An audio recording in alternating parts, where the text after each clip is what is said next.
We are resuming hearings in case number 9655. The chairman had an emergency this morning and asked me to sit in as chairman. So we will be proceeding. Are there any matters before we go on the record? Preliminary matters. Okay. I will ask before we go on the record to everybody to we may go a little slower because I haven't been accustomed to keeping track of exhibits and so on and so forth. So please bear with us. We're doing the best that we can. The chairman is far more practiced, and if somebody wants to share screens, that might take a little bit of back and forth, but we'll get there. So please just bear with us. All right, Linda, I think we can go on the record. All right, we are back on the record in case number 9655. I believe Ms. Ryan, you're prepared to call your next witness? Yes, before I do call our next witness, I have a couple of issues I would like to raise with the commission. First off, at the beginning of this proceeding, I mentioned that OPC had an outstanding set of data requests to Pepco and mentioned the possibility of asking to recall one of Pepco's witnesses relating to those data requests. And I am pleased to be able to start the morning by reporting to the commission that the parties have reached an agreement with respect to those data requests. And Pepco provided complete responses to OPC yesterday, and OPC has had a chance to review those data responses. The parties have agreed that Pepco will stipulate to the entry of those data responses, and OPC will refrain from requesting to recall a witness on that topic. I circulated those data responses this morning. If the commission and the other parties are ready, I can move their admittance at this time, or we can wait if anyone needs more time to review those data responses. Are there any objections by any of the parties to allowing those to be admitted at this time? None, Your Honor. Okay, hearing none, please proceed, Ms. Ryan. Okay, OPC would move the admissions of hearing exhibits 22 and 22C, which is the confidential attachments to 22. All right, hearing no objections, those are admitted. Thank you, Your Honor. One more item before we call our final witnesses and before I forget to do this. OPC would like to move the admission of the testimony of Jerome Mearswa and Courtney Lane. Those are OPC exhibits 1, 2, and 3. Can you specify, Ms. Ryan, which ones are 1, 2, and 3? Sure. OPC exhibit number 1 is the direct testimony of Jerome Mearswa. OPC exhibit number 2 is the direct testimony of Courtney Lane, and OPC exhibit 3 is the surrebuttal testimony of Courtney Lane. Thank you, Ms. Ryan. Is there any objection? Hearing none, those are admitted. Okay, thank you, Your Honor. Now OPC will call its final witnesses for the panel testimony of Paul Alvarez and Dennis Stevens.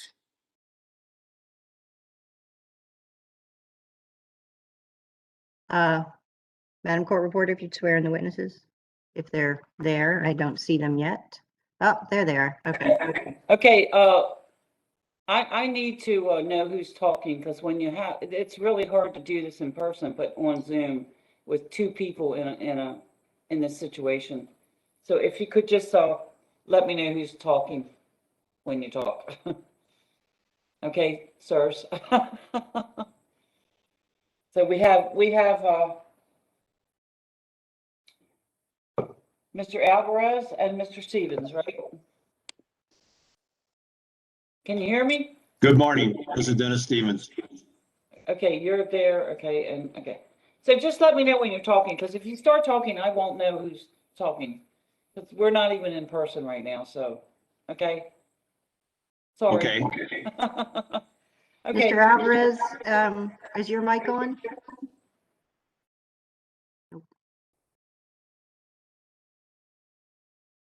This is Paul. Okay. Hi, good morning. Good morning. I guess you heard, did you hear what I said? I did. Okay, thank you. Okay, sirs, do you swear and affirm under the penalties of perjury that the testimony you're about to give and the matter now pending is the truth, the whole truth, and nothing but the truth? I do. Thank you. Excuse me, you're gonna have to do Mr. Stevens again. He did not take the oath. Oh, okay. Sir, do you swear and affirm under the penalties of perjury that the testimony you're about to give and the matter now pending is the truth, the whole truth, and nothing but the truth? I do. Thank you. Good Ms. morning. Ryan? Thank you, Your Honor. Good morning, Mr. Alvarez Stevens. Mr. Alvarez, I'm going to start with you this morning. Do you have in front of you OPC Exhibit 6, which is the direct panel testimony of Paul Alvarez and Dennis Stevens? I do. And do you also have in front of you OPC Exhibit 6C, which is the confidential version of the direct testimony of Paul Alvarez and Dennis Stevens? I do. Were these testimonies prepared by you or under your supervision? Yes. At this time, are there any corrections that you need to make to either of those testimonies?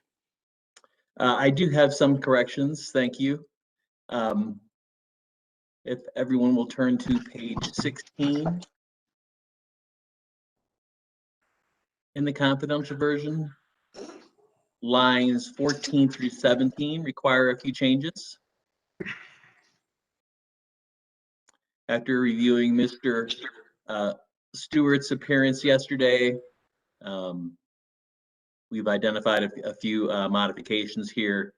On line 14, where it says, these trip savers have tripped 140 times, that should be 269 times. Then in the following line, in 129 of these 269 instances, not 140 instances, but 269 instances. And then in line 16, you'll see Pepco's $2.2 million trip saver program only avoided 140 outages, not 11 outages, of 2 hours, not 30 minutes, for 30 to 50 customers each, comma, at most.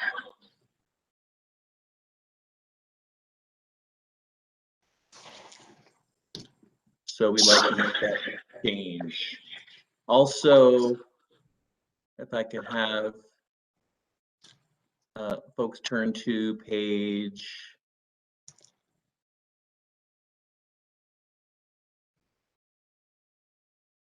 lost it.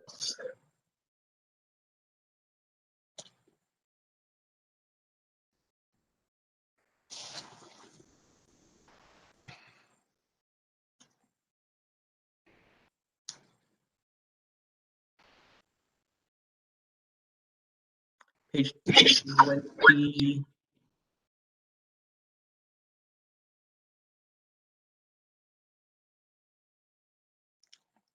I'm sorry, I didn't hear you, sir. Page 26.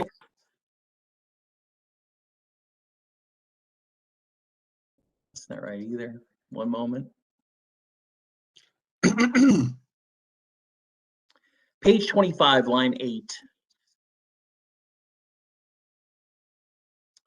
Where it says 595.7 million. That should read 653.6 million. I'm sorry, could you tell me Yes. what testimony you're on? I don't see that number on page 25 of the direct. No, nor do I. Okay, what am I? Is it oh, Surrey bottle? No, sorry. I need to look at the confidential version. My apologies.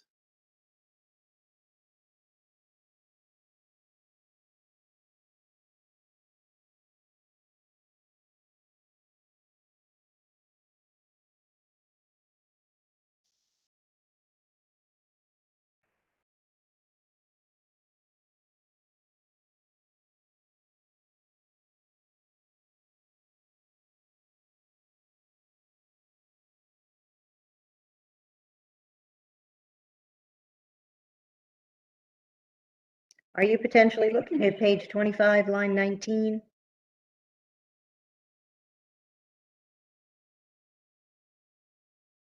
In the public version. In the confidential version, actually. I have the confidential version.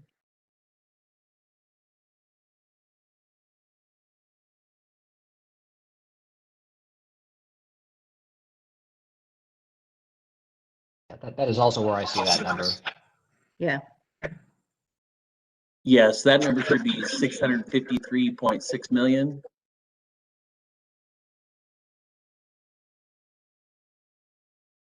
And that number appears again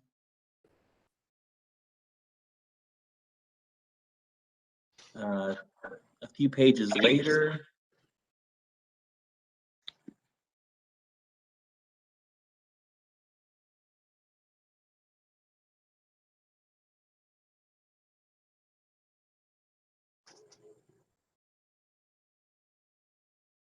Try page 30, line 3 of both the HC and the NC. That is correct. That number 595.7 should be 653.6 million.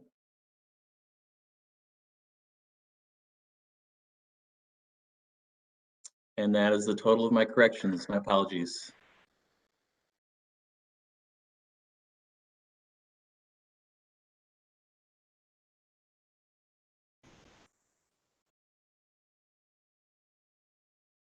Ms. Ryan, you're muted. You're muted. Thank you, Your Honor. Mr. Alvarez, do you also have in front of you OPC Exhibit 7, which is the surrebuttal panel testimony of Paul Alvarez and Dennis Stevens? I do. And was that testimony prepared by you or under your supervision? It was. Do you need to make any corrections to that testimony at this point? I do not. With respect to both your direct testimony and your surrebuttal testimony, if you were asked the same questions today, would you give the same answers? I would. Mr. Stevens, Yes. do you have in front of you OPC Exhibit 6, which is the direct testimony of Paul Alvarez and Dennis Stevens? Yes, I do. And do you have in front of you OPC Exhibit 6C, which is the confidential version of the direct testimony of Paul Alvarez and Dennis Stevens? I do. Were those testimonies prepared by you or under your supervision? Yes, they were. Do you need to make any corrections to that testimony? No, I do not. Do you also have OPC Exhibit 7, the surrebuttal testimony of Paul Alvarez and Dennis Stevens? I do. Was that testimony prepared by you or under your supervision? Yes, it was. And do you need to make corrections to that testimony? Yes, I do need to make a correction to that testimony. I would like to thank Mr. Stewart for pointing out my misunderstanding of their response to OPC DR number 1, question number 20. And as a result of the fact that I do understand those responses, I need to make the following corrections. On page 29 of the surrebuttal, starting on line 3, upon further reflection, I accept Mr. Stewart's claim that each of the avoided outages by trip saver operation is likely longer than 20 or 30 minutes. And however, my determination that the outages, in other words, take the 11 out of there, just that the outages avoided by these devices were not worth $2 million. And then a little further down, Pepco did not revise the response to these data requests, and the fact that the duration of these outages, without the 11er, avoided a likely longer than 2 hour does not change my determination.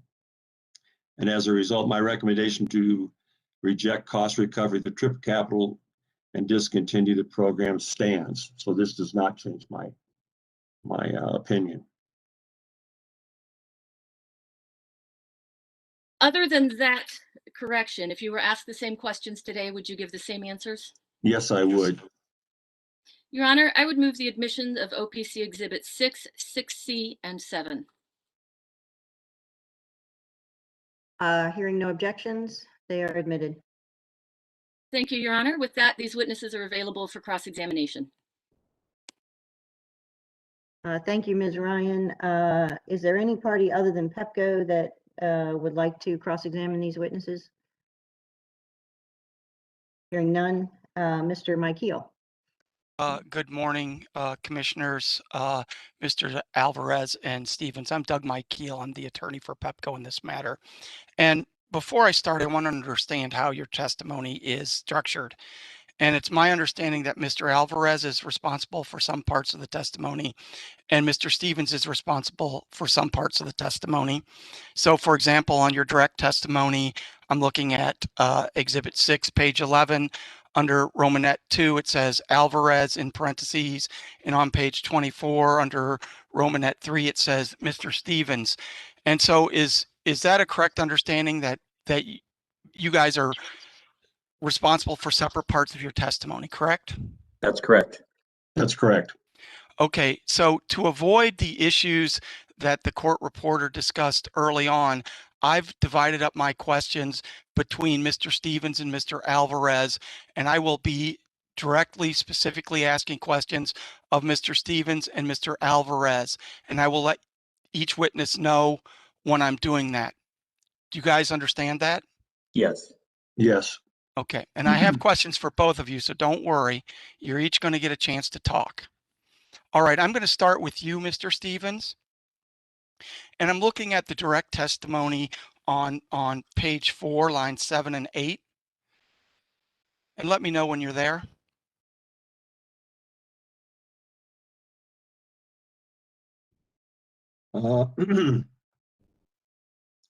Page 4, Yes. lines 7 and 8. I am there. And you would agree with me, you led part of Xcel Energy's smart grid demonstration project. Is that correct? That's correct. And you developed the technical foundations for the project, including concepts developed, presented to Xcel Energy's executive committee. Is that correct? That's correct. Your Honor, I need to get an exhibit marked, and it's Pepco's pre-marked exhibit, exhibit number 58. I'll let folks get that exhibit out. Please let me know when everyone has Pepco exhibit 58, and I will go forward. Thank you, Mr. Mike Heel. Just 1 second. Let me get there. Sure. And if I go too fast, just tell me to slow down. I sometimes. I'll do that. Thank you, Mr. Mike Heel. And what was the number again? Sorry. It's pre-marked as Pepco exhibit 58. It's OPC's response to Pepco DR 13-6. 58. Thank you.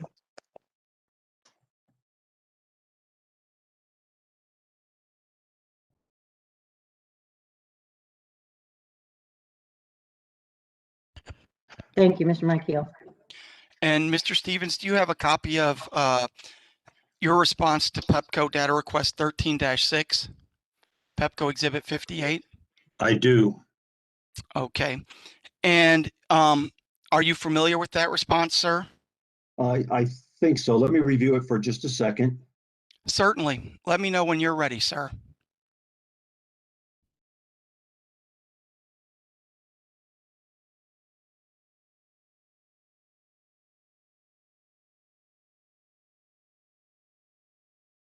Yes, I think I'm ready. Okay. And is that OPC's response to Pepco data request 13-6? It is. And you're one of the sponsors of that data request response, is that correct? That is correct. I would move the admission of Pepco exhibit 58, and then I have some questions about that exhibit, Your Honor. No objections, Your Honor. Thank you. It's admitted. Thank you. Mr. Stevens, would you agree with me that you were a supporter of the smart grid project that you think was a pilot project? That's correct. And you would agree with me that you are a strong supporter of pilot projects, is that correct? That is correct. And you would agree that much unnecessary distribution investment can be avoided through pilot projects? That's correct. And you agree that well-designed pilot projects can confirm or deny the cost effectiveness of various grid modernization technologies. Is that correct? I agree with that, with the condition that it's properly analyzed and looked at from the perspective that the value to ratepayers is higher than the cost. And that's what you say in your response to Exhibit 58. You didn't add that caveat, did you, sir? That's new today. I think you're right that I didn't include that there. That does not change my opinion. And you would agree with me, sir, that grid modernization technologies include microgrids, battery storage, and other distributive energy resources and non-wire alternatives. Is that correct? Yes, that can be included in grid modernization, yes. And you would agree with me an important first step in rolling out grid modernization technologies is to have a successful pilot to confirm or deny the cost effectiveness of that technology. Is that correct? Again, I agree with that as long as it shows that the value to the ratepayer is higher than the cost. Okay. Very good, sir. You would agree with me, would you not, Mr. Stevens, that you assisted the Office of People's Counsel in developing its comments in PC 44 on grid distribution planning? Is that correct? I'm not sure I'm following what that is. Okay. Your Honor, I would ask that we mark Pepco Exhibit 40 and ask the witness to look at Pepco Exhibit 40, which is the Office of People's Counsel Public Conference 44, comments of the Office of People's Counsel regarding the NARUC-NASIO Task Force on the recommended distribution planning process. Sir, would you look at Pepco Exhibit 40 and let me know when you're there? Okay, hang on. Let me see if I Sure. can find it. Yes, sir. It's marked.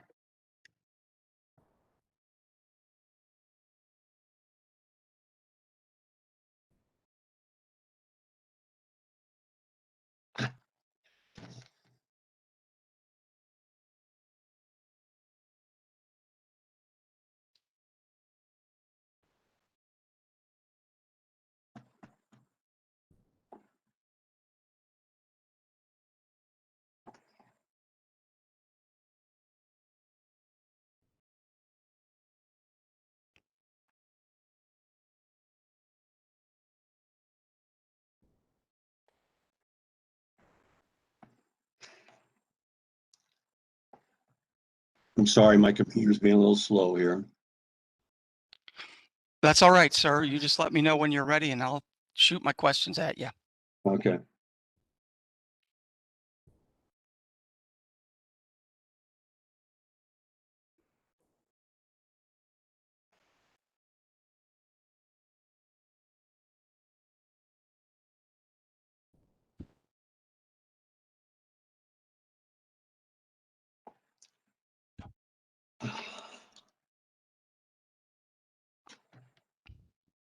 That was, oh, here it is. I'm sorry.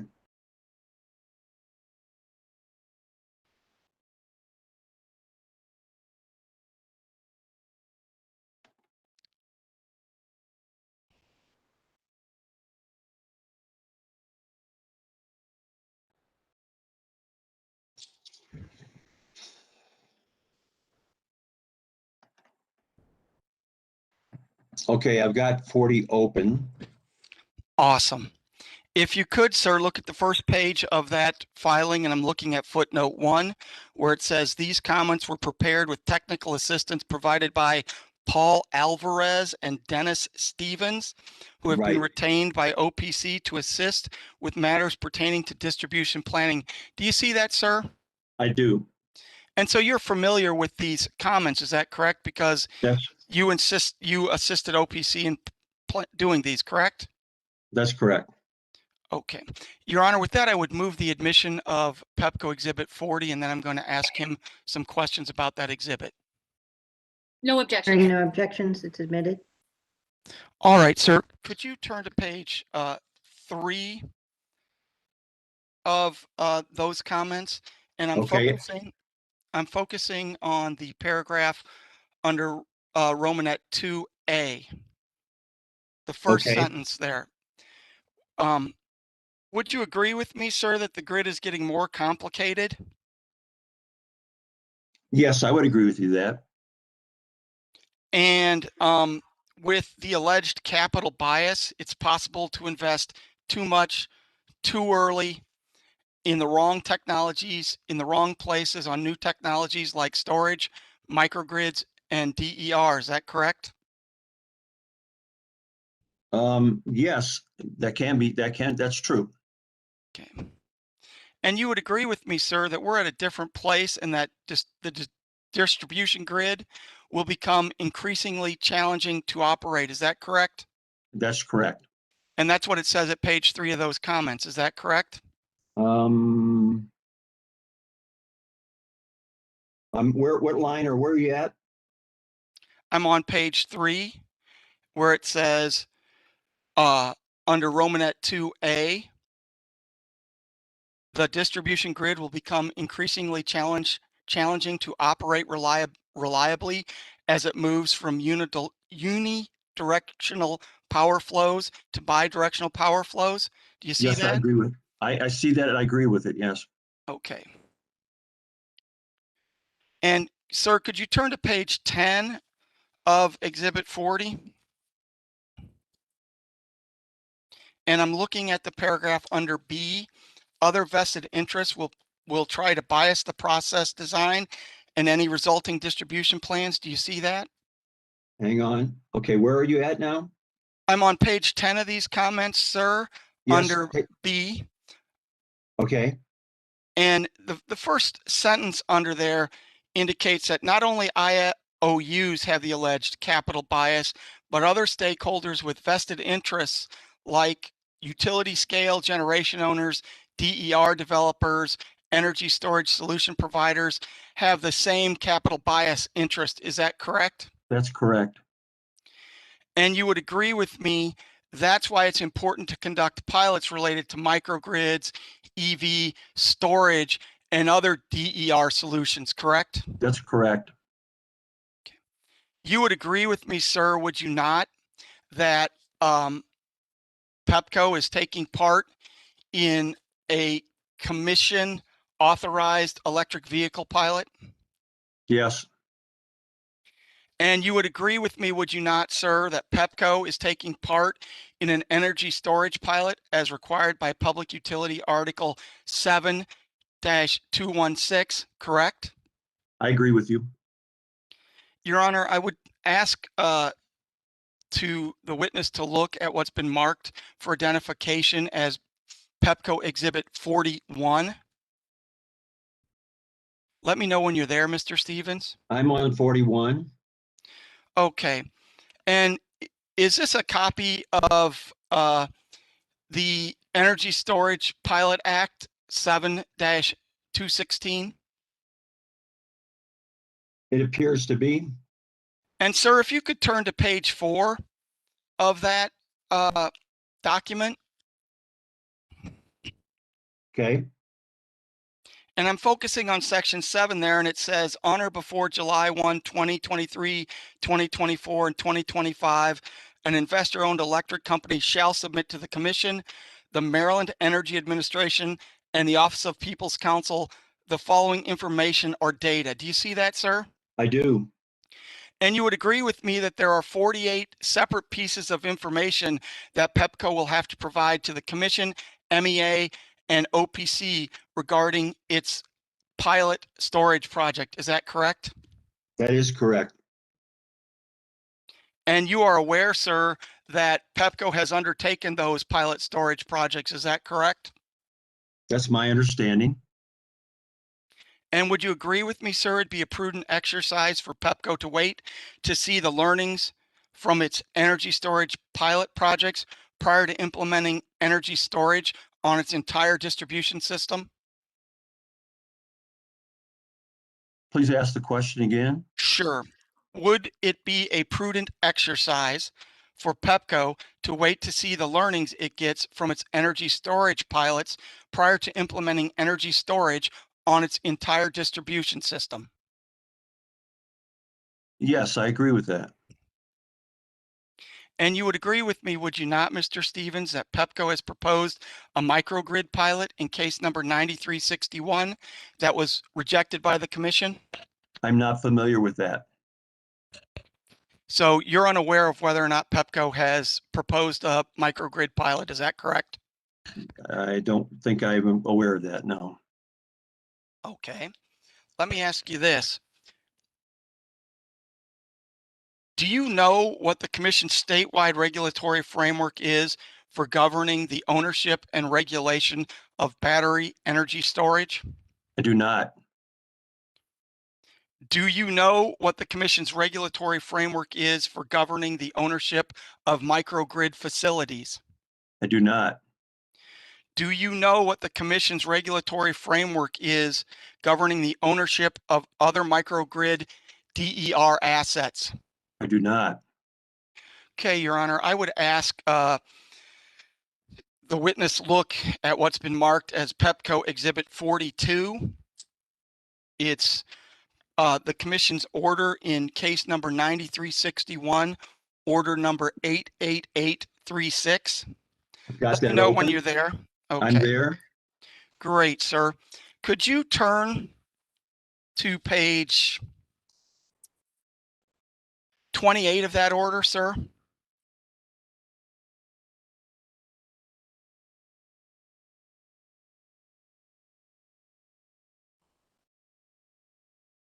And I'm focusing on the paragraph right above the conclusion. Let me know when you're there. I'm there.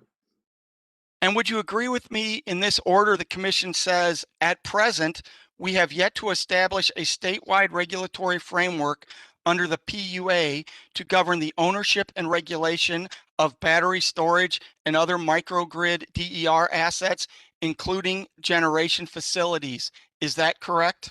That's what it says there.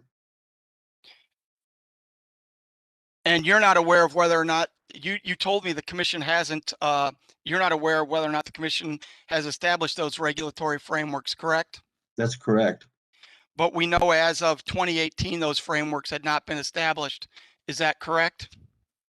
I'm not aware of that. Okay. Now, would you agree with me, Mr. Stevens? It would be a prudent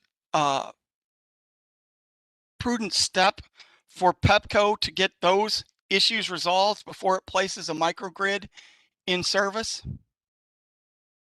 You're asking me about microgrids, and I'm telling you I don't know anything about microgrids here. So Okay. I think it's good to do pilots, and I think they should get the results of pilots before they go forward. I can give you that much. Okay, so it's your testimony that Pepco should pilot a microgrid before it puts microgrids all over its No, I'm not. distribution system, correct? No, I'm not saying that. Okay. So Pepco should go forward with a microgrid before it has a well-designed pilot in place? I'm not saying that either.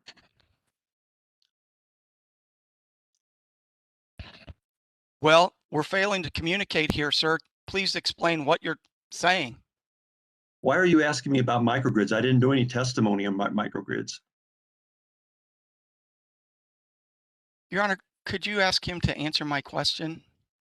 I'm not being cross-examined. Why don't you restate your question? Repeat your question, please, Mr. Michael. Yes, Commissioner. Do you think it would be appropriate, sir, before Pepco puts microgrids all over its system, that it conduct a pilot?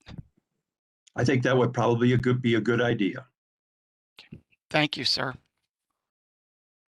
Now, is it correct you had a significant role in developing the Smart Grid City project for Xcel Energy Public Service Colorado? My role was in the initial development of the concepts of Smart Grid City and for presentation to executives for approval. And then I also worked with some of the vendors on basically their cost structures for being involved with the project. But I was not I did not manage the project, and I was not directly involved with overseeing the project. Okay. And in response to Pepco Exhibit 58, which has been admitted, you noted that the smart grid project was a well-designed project. Is that correct? I think I thought the concepts were well designed, yes. And that the smart grid project is the basis of your expertise, at least in part, on grid modernization issues. Is that correct? Yes, the concepts were developed on a framework of grid modernization. That's right. And what grid modernization technologies were tested in the Smart Grid City demonstration project, sir? Well, there was some in-home concepts, basically smart devices inside the home to regulate energy. There was a little bit of some CVR, which is some conservation voltage regulation. Let's see, what else was there? Again, I wasn't involved directly in the day-to-day operations of Smart Grid City, only in the upfront concepts. So we also. Right. I'm sorry, I didn't mean to cut you off, sir. Go ahead. You developed the technical concepts, so those would be all the smart grid concepts, correct?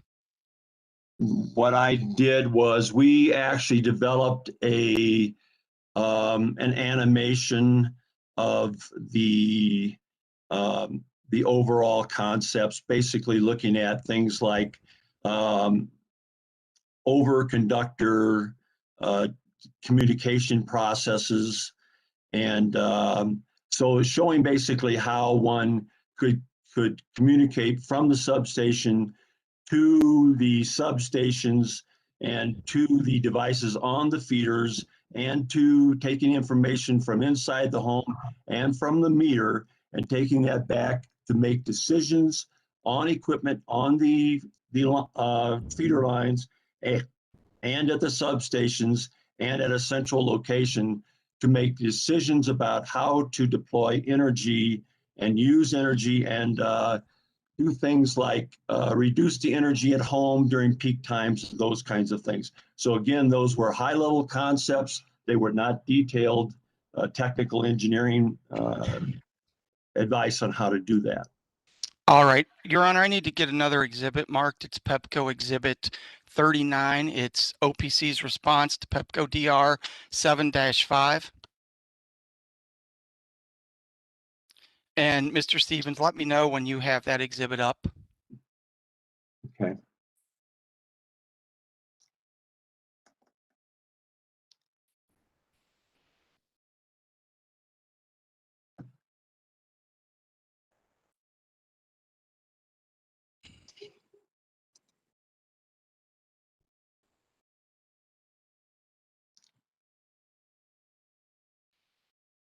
I'm not sure, I might have been on mute, but it's so marked. Oh, is it large?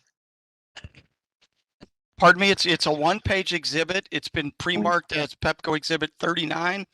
It's OPC's response to Pepco Data Request 7-5, sir. Yeah, I've got the document. I just can't get it to open for some reason. All right, well, let me know when it's opened and we'll go from there, sir. I understand we're all trying our best here under the circumstances. Yeah.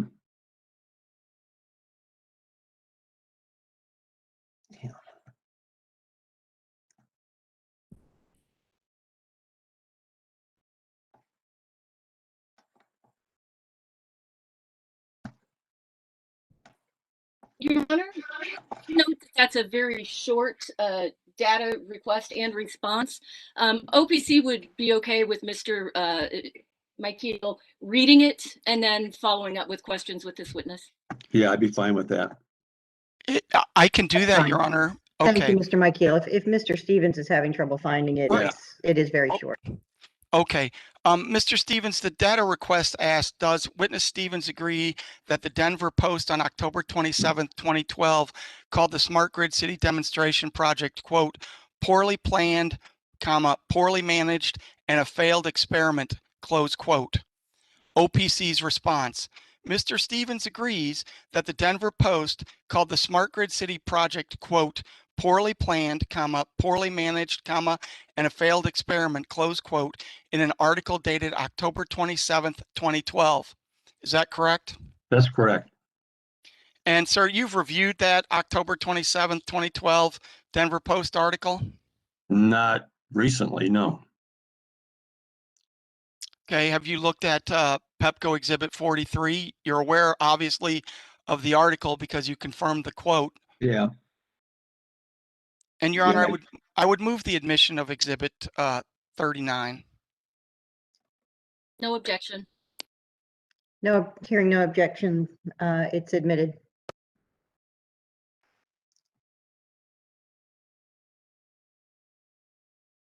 Your Honor, to move things along, I'm going to skip Exhibit 43. So, Mr. Stevens, besides your work on the Smart Grid City project, you've provided grid modernization planning testimony in Maryland in BG&E's case 9645, in California, Indiana, and North Carolina. Is that correct? That's correct. And all of those testimonies that I referred to, you've been opposed to grid modernization efforts. Is that correct? That is not correct. Okay. Have you suggested in those testimonies that certain aspects of grid modernization should not be done? I have indicated in those testimonies that grid modernization that does not provide value to ratepayers in excess of the cost of the grid modernization should not be accomplished. Okay. And so you think the best way, I think when we started out to determine that in your response to DR 13.5 is that we should do pilot programs, correct? I believe that pilot programs are the best way to do that. Pilot programs are appropriate. First off, one needs to check the industry to make sure that those pilot programs have not already been accomplished. They should not be repeating pilot programs that are already been accomplished and determined to be cost effective or not cost effective. I believe that pilot programs should be run, and once the pilot program is run, only those components of the pilot program that are shown to provide value to ratepayers in excess of the cost should be deployed. And those only should be deployed in areas where they are cost effective, not as a blanket across the whole system. Okay. And would you agree with me, sir, that the commissions in California, Indiana, and North Carolina have rejected your recommendations? In some parts, yes, that's right. And what parts did they accept, sir? I don't remember. I'm sorry. Don't have those in front of me. Okay. Would you agree with me, sir, that Pepco designed and implemented an AMI smart grid project that was found to be cost effective by this commission and allowed cost recovery of that project from customers? I'm not familiar with the AMI projects, no. So you don't know? I don't know. Think that's information you should know when you're speaking about grid modernization here in Maryland? Me and Paul work together as a team. Paul handles the AMI section. I handle the other grid modernization pieces, and we coordinate when necessary. All right, fair enough. I need to get another exhibit marked, Your Honor, and that's Pepco Exhibit 44. So marked. Let me know when you're there, Mr. Stevens.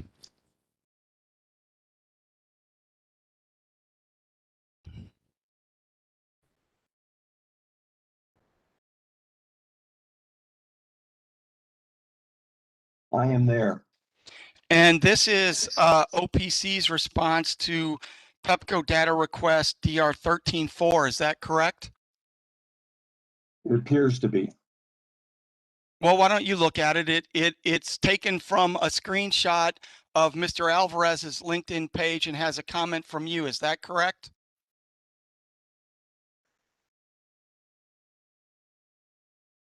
Oh, yes. Okay, I'm familiar with this. Yes. Yes, and Mr. Alvarez posted an article about U.S. utility CEOs compensation. Is that correct? That's correct. And you commented, "This is a great article, and it is easy to see that utility CEO are rewarded with millions of dollars for raising earnings, and they do that by raping ratepayers under the guise of grid modernization," correct? Correct. Your Honor, I would move admission of Pepco DR 44 and ask to be marked Pepco Exhibit 52 and ask Mr. Stevens to turn to 52. Hearing no objection, it's admitted. Let me know when you're at DR 52. It's Pepco's data request 14-1 to OPC. Okay, it'll take me a little bit to get to that one. Sure.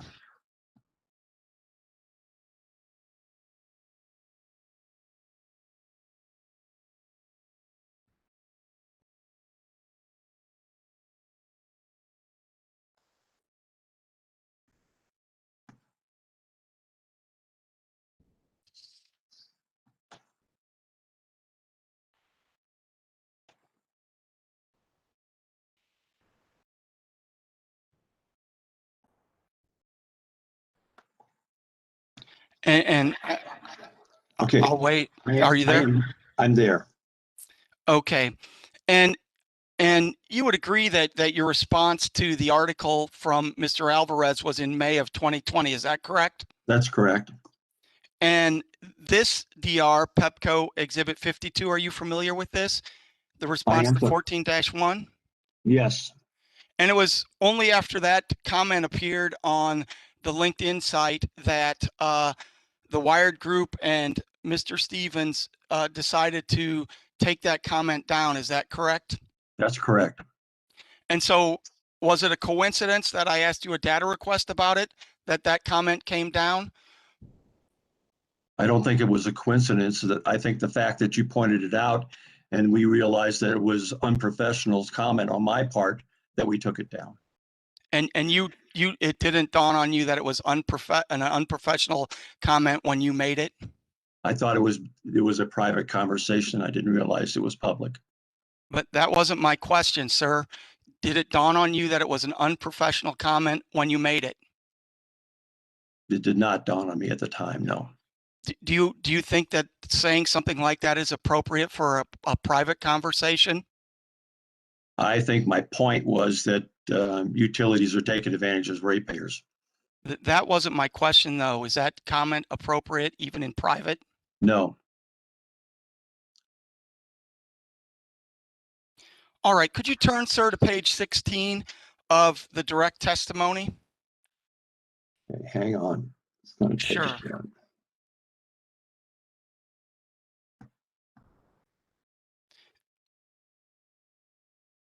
And this is where Mr. Alvarez made some corrections on the trip saver issue. So maybe we're going to get quicker here.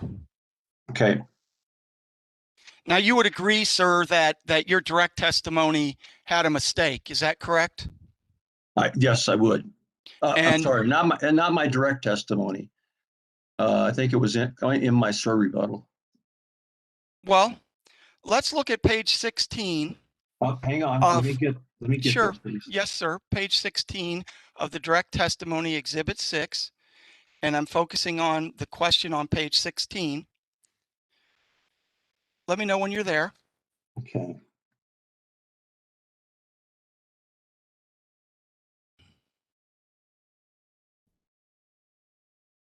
Mr. McKeel, if I might, that happens to be an Alvarez section testimony. Okay, great. Thank you. Madam Reporter, that last comment was from Mr. Alvarez, not from Mr. Stevens. I'm sorry, what page did you want me to go to? Page 16.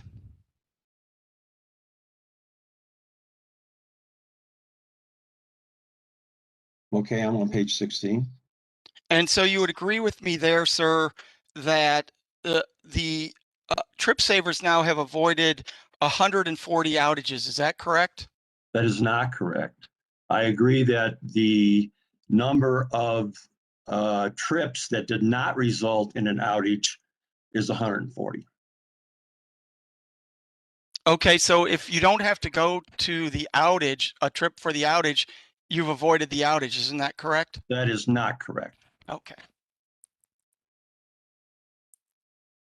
Well, let's step through this. Can you turn to the attachment of in your direct testimony that has your response, our Pepco's response to OPC data request 1-20?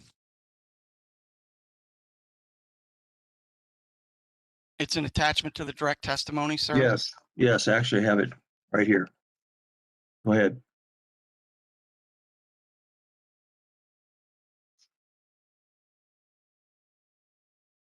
I've got it in front of me. Sorry, I was muted. I hit the wrong button. You would agree with me, sir, that your question O asks the number of times since installation of these 213 devices that the fault has been cleared without going to lockout or open position. Is that correct? That is correct. Okay. And when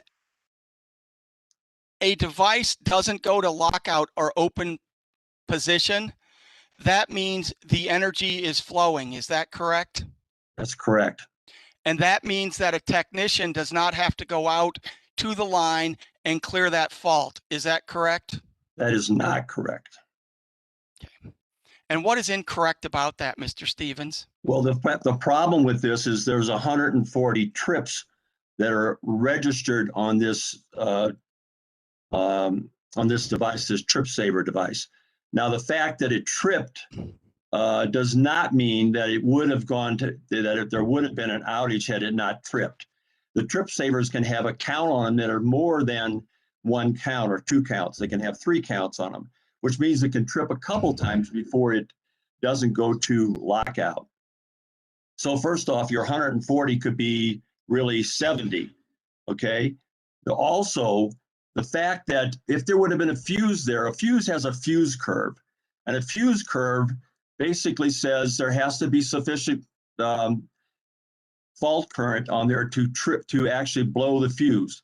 So the fact that the device tripped could have meant that the fault was high enough to trip the trip saver, but not high enough to blow the fuse, which means that would not have resulted in an outage. There are also devices called the fast trips that can be installed on the upstream devices. The fast trips are basically called fuse savers. Now, what they do, the fast trip basically, if you have a branch against the line or something like that, and there's a low level fault, then that trip saver, basically, the fast trip will trip and avoid blowing the fuse. Again, there would not be a fuse blown, and therefore no need to send somebody to the field. I would also point out that that the 129, there was actually 129 trips where it actually did go to lockout. Now, I calculated that 129 trips over the period of this, the installations of this equipment is about 25 a year. And in that same DR response, you can look at item F, and you can see that the annual number of fuse blowns are 22, 38, 39, and 30, which is about 30 a year. When you look at 129 trips that actually did go to lockout with these devices, that's 25. That's almost as many trips to the field that were caused by the trip saver as there would have been if there would have been a fuse there in the first place. Okay, and you're aware that Mr. Stewart in his rebuttal testimony adjusted his number to reflect all of those issues, and that's why his number in his rebuttal testimony is 253, correct? 253 what? 253 faults that were cleared by the trip saver.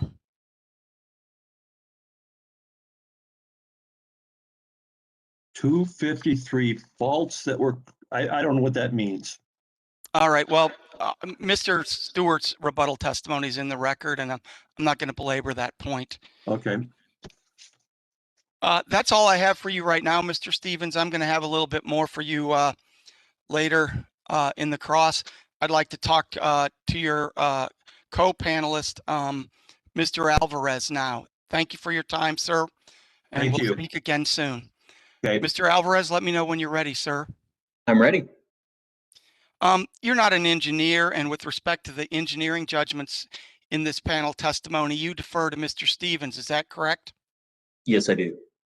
And you'd agree with me that you don't have any distribution planning experience. Is that correct? Minimal. Well, what do you mean by minimal, sir? When I look at your Well- testimony at page 5, lines 16 through 22, I don't see any distribution type work. Well, Mr. Stevens and I have worked together for several years. I've learned quite a bit working with Mr. Stevens. Again, we work on all these testimonies together. We work on all these investigations together. You can learn over Okay. time what some of the basics are. Sure, I'm a regulatory attorney, so I learn a lot about utilities too. Let me ask you, sir, while you were at MetaView, and I'm focusing on the direct testimony, page 5, lines 21 and 22, you did a, quote, unbiased evaluation of the smart grid development, close quote, that was part of a regulatory proceeding. Is that correct? That's correct. Your Honor, I would ask to mark Exhibit 45, which is OPC's response to Pepco Data Request 7-8. So marked. And Mr. Alvarez, is are you at? Do you have Exhibit 45 in front of you, sir?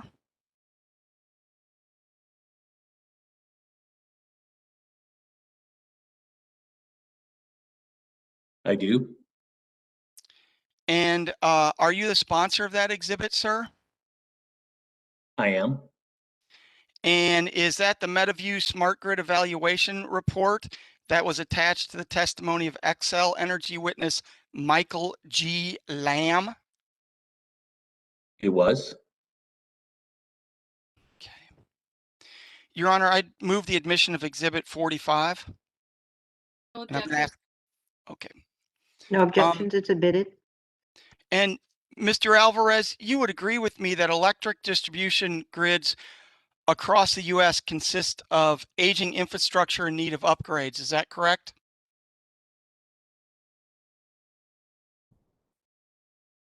I would say there are portions of the grid that are aging and in need of upgrades, correct? Okay, could you take a look at Exhibit 45, sir? And Okay. I'm focusing on the preface there, page Roman 2, where it says electric distribution grids across the U.S. consist of aging infrastructure in need of upgrades. Is that correct? You're on Exhibit 45? Yes, sir. I'm looking at your unbiased MetaView report.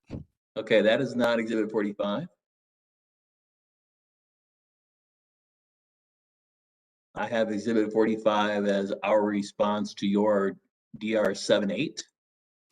That's correct. And the response to 7-8 attached the MetaView Smart Grid Evaluation Report, sir. Yes. Sorry, I had not. So I read the report even. I just didn't ask. Yeah. I read it. Yeah. Where are you now? I'm on Roman numeral 2 page preface there, sir. And the first sentence of this report is electric distribution grids across the US consist of aging infrastructure in need of upgrades. Is that correct? Yes, that's exactly what it says. And you would agree that you've held this view since at least October 21st, 2011, when you authored the MetaView Smart Grid City Evaluation Report, correct? Yeah, as I mentioned, there are portions of the US grid that are aging and in need of upgrades. Yes, that's correct. Yeah, and that's not what your sentence says there, though, in the report. It says the electric distribution grids across the US, correct? That is not meant to mean all electric grids need to be replaced, but yes, But all electric grids have aging infrastructure in need of replacement, correct?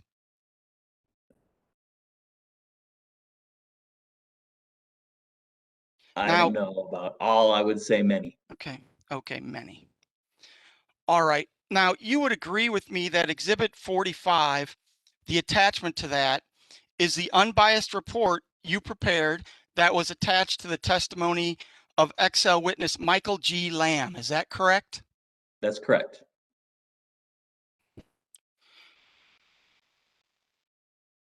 Your Honor, I need to get another exhibit marked. It's Pepco Exhibit 46. And that is OPC's response to Pepco data request 7-4. So marked. Mr. Alvarez, do you have Exhibit 46 in front of you, sir? I do.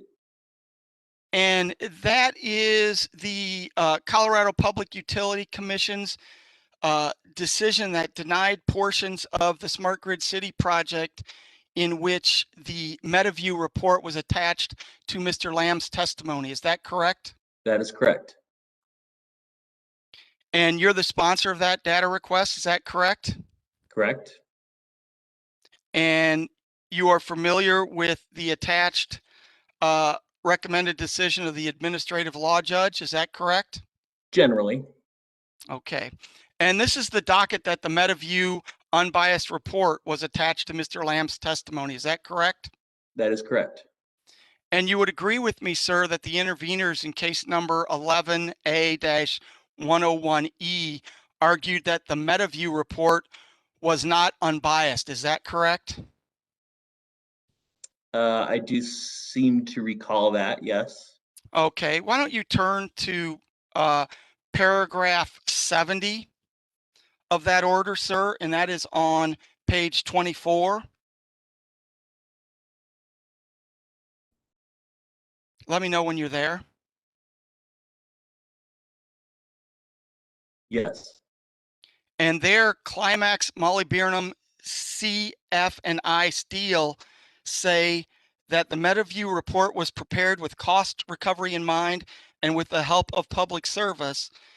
Climax CFI take the position that it cannot be viewed as an unbiased review of SGC, which is Smart Grid City, and therefore not a reliable evaluation of the project. Is that correct?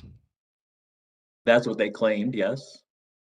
And you would agree with me, would you not, sir, looking at paragraph 72, that officials at all levels of Public Service Colorado edited the report. Is that correct? I would say edit is strong. They had input, yes. Okay, and that's what this report in order says. Is that correct?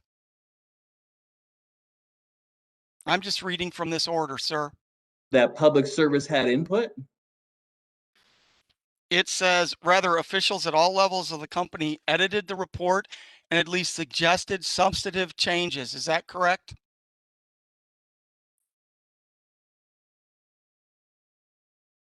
That's what it says. Do you have any reason to disagree with that? Well, I think this is just a little, they had, like any client would have suggestions, they had suggestions. Okay. And when you look at paragraph 73 on page 26, it responds to hearing exhibit number 32 at page II, contains comments on the draft report where the company indicates that, quote, most of the conclusions / claims / observations that are in this report are made with little or no justification. Is that correct? That's what it says. And that was a comment of your client, Public Service Colorado, correct? I imagine, yes, that is their comment. Okay. I do Also not agree- there, I do not agree with that comment, but was not called to testify in this case. all right. If you could, sir, turn to paragraph 92 of this document at page 33. You'd agree with me that the Consumers Council in Colorado said the MetaView report was, quote, not independently produced, but was edited by public service, and the report, quote, was paid for by public service merely to support its request for cost recovery. Is that correct? Again, that's what they claim. I would not agree with that claim. Okay. Let's see, turning to page 48, let's see what the public utility law judge determined based on the evidentiary record. And let me ask you, that was a contested case like this one where the witnesses were under oath and cross-examined. Is that correct? That's correct. So they were all subject to the penalties of perjury? Yes, I assume. Okay. If you could, sir, turn to page 48 of the report. I'm focusing on paragraph 35, where the public utility law judge makes the findings. And it says, significant problems exist with the MetaView report. Its independence cannot be accurately verified given public services admissions that it contributed significantly to the report through review and editing. Is that correct?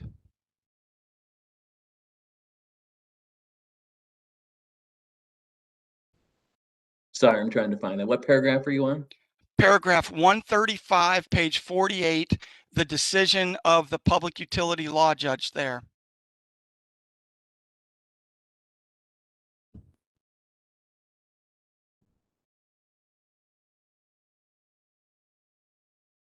Second sentence, significant problems exist with the MetaView report. Its independence cannot be accurately verified given public services admission that it contributed significantly to the report through review and editing. Is that correct? That's what it says here, yes. Okay. On page 49, it says, it is agreed that many statements characterized as hypotheses were merely statements regarding various systems. Is that correct?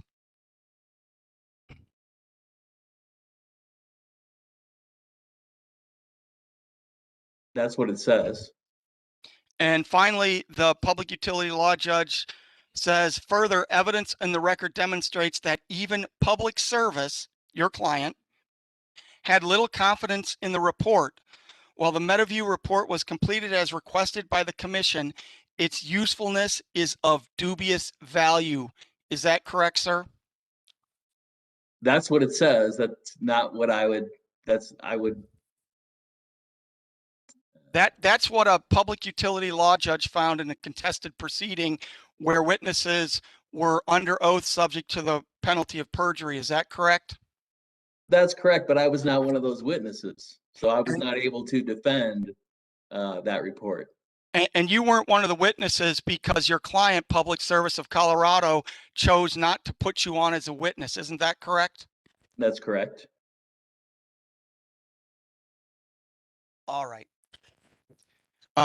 If I did not move the admission of Exhibit 46, I would like to do so, Your Honor. You did not. Hearing no objections, it's admitted. Mr. Alvarez, would you agree with me that all utility service territories have different characteristics and needs? Yes.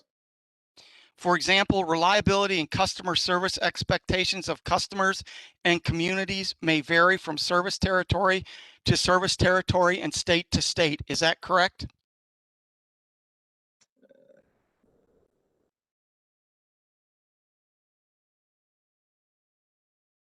Okay, I'd agree with that. Okay. At page 7 of the direct testimony, sir, and I'm focusing on pages 1 through 9 there. You indicate that you testified in the Exelon/Pepco merger case number 9361 for the Coalition of Energy Reform. Is that correct? That's correct.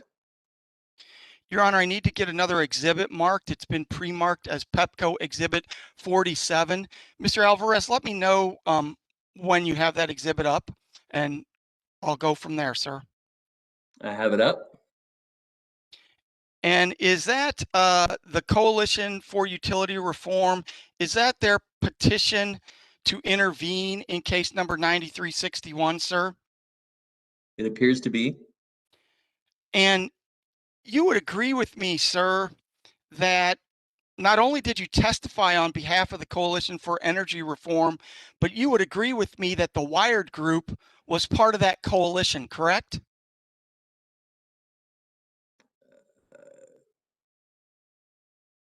Yes. So the Wired Group, and how many employees does the Wired Group have?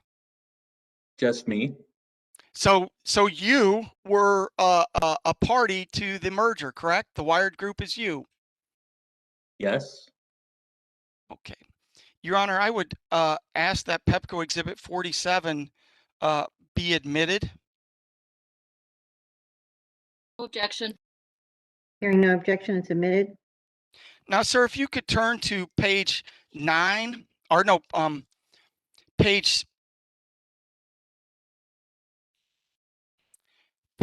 starting on page 8 of that motion to intervene, going through page 10. Yes. Would you agree with me that there are 3 pages of towns, cities, and elected representatives, all in Pepco service territories, that were members of the coalition along with other entities? Yes. And those are all entities that Pepco are cities that Pepco currently serves. Is that correct? It appears to be the case. Yes. For example, there are council members. For example, Council Member Mark Ehrlich. Do you know whether or not Council Member Ehrlich is now the county executive of Montgomery County, Maryland? I'm not aware of that. Okay, but you nevertheless would agree that a large number of Pepco cities and municipalities were part of the coalition, along with various political folks, correct? Correct. Okay, sir, could you turn to page 6 of this motion to intervene? And I'm focusing on the second bullet on reliability. Let me know when you're there. I'm there. And there it says reliability. This is one metric that does not require further elucidation or reflection. The communities served by the merged entities should receive nothing short of excellent reliability. It is fundamental to our quality of life. It is fundamental to our economy. The merged entity should be required to provide top quartile reliability within the next 3 years as measured by SAIDI, SAFE, N/or CAIDI metrics. Is that correct? That's what it says here. Yes. And you agree with that because you were part of the coalition, correct? Yes. And you would agree with me, sir, that reliability is fundamental to the quality of life for Pepco customers. Is that correct? Yes. And you would agree with me that reliability is foundational for the economy in Pepco's service territory of Prince George's and Montgomery County. Is that correct? Yes. And you would agree with me, would you not, sir, that that was the expectation of the coalition for reliability when it filed its motion to intervene in case number 9361? I would note the expectation is for top quartile reliability. And you would also note that it's fundamental to our quality of life and it's fundamental to our economy, correct? Yes. Okay. Your Honor, I would move the admission of Pepco Exhibit 47. Objection. Submitted.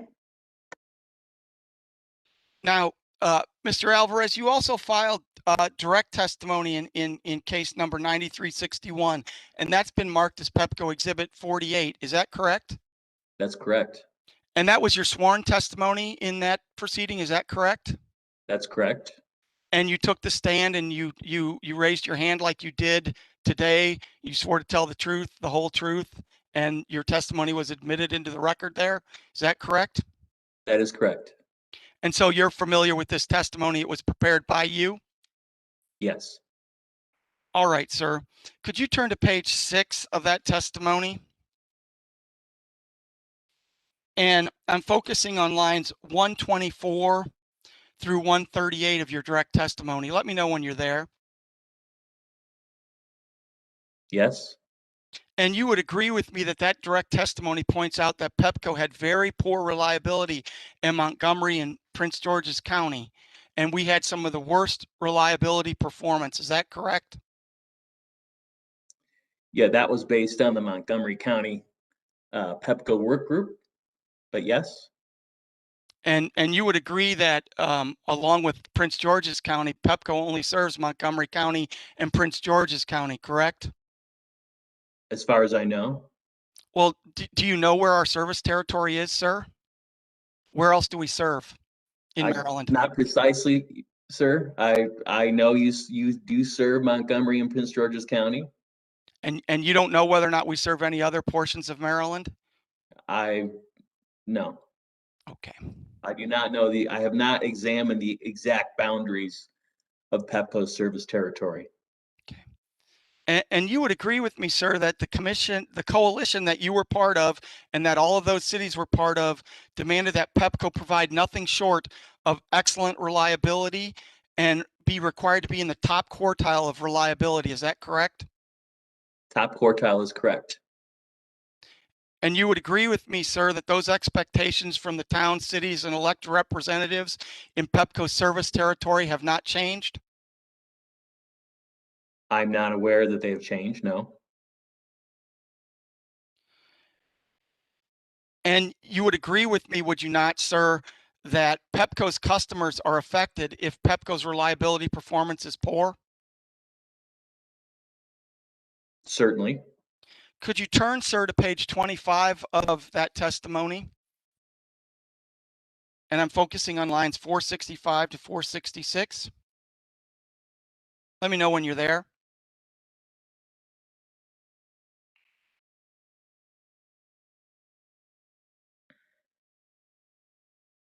Yes.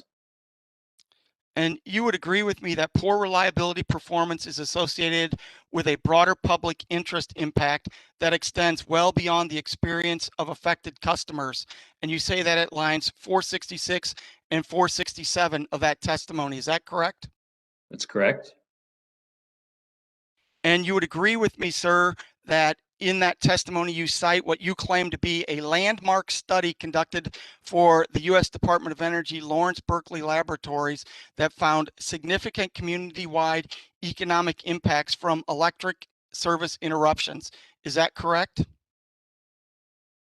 Yes, that's correct. And that study showed significant economic costs for outages of all types for customers for both momentary outages and 8-hour outages. Is that correct? That's correct.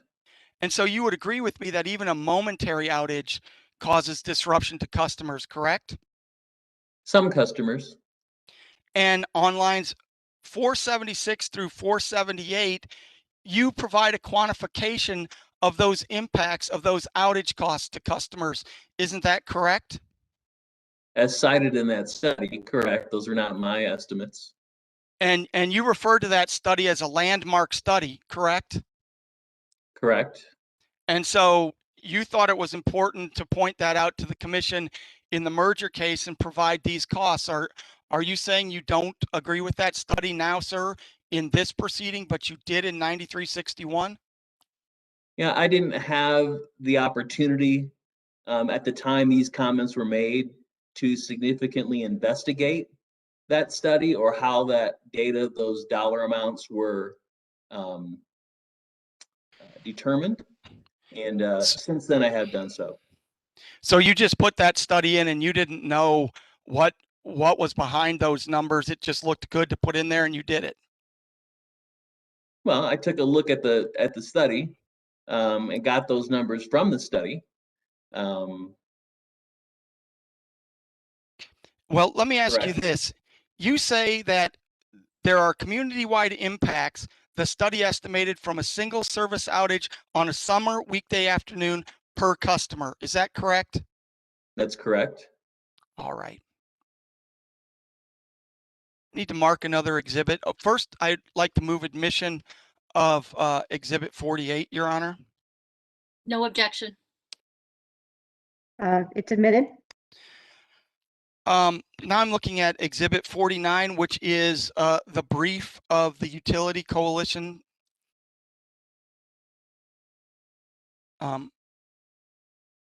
Mr. Alvarez, you're familiar with Pepco Exhibit 49, correct? Very, very generally. And you were part again of the coalition? Yes, but I was not asked to review this document. Okay. Well, you will agree with me that the coalition said it will not be satisfied unless Pepco achieves top quartile reliability performance within the next 3 years. Is that correct? Yes, that's correct. And you agree with me that Pepco has met those customer expectations with respect to reliability and must continue to do so on a going forward basis? Can you ask that question again, please, sir? Yes. Would you agree with me that Pepco has met those customer expectations and with respect to reliability must continue to do so on a going forward basis? I would agree that these government's expectations are that Pepco will deliver top quartile reliability performance relative to its peers. Now, at page 7 of your direct testimony, sir, and I'm focusing on lines 6 and 7, you note that the coalition testimony identified conflicts of interest between Exelon's generation business and Pepco's distribution business. Is that correct? I'm sorry, I'm catching up to you here. Sure. I'm sorry, I'm speeding up. Let me slow down. I'm looking at the direct testimony, page 7, sir. Lines 6 and 7, your direct testimony, exhibit 6 in this proceeding. Yes. And one of those conflicts was the fact that Exelon owned generation and therefore would stifle energy efficiency. Is that correct? I don't believe this specifies the type of conflicts. Let me hang one moment, Let's please, look at while exhibit 48 on page 9, lines 175, your testimony in that proceeding, sir. Can you repeat that page number, please? Sure. It is Pepco Exhibit 48, Alvarez Direct Coalition Testimony, page 9, lines 75.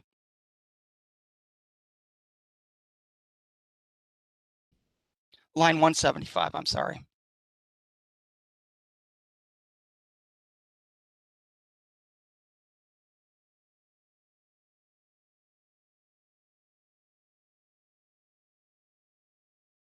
Do you see that? I do. Exelon takes action to protect its generation assets that conflict with the public interest. There you're suggesting that Pepco or Exelon would stifle energy efficiency. Is that correct? It's one of the claims you made in that testimony.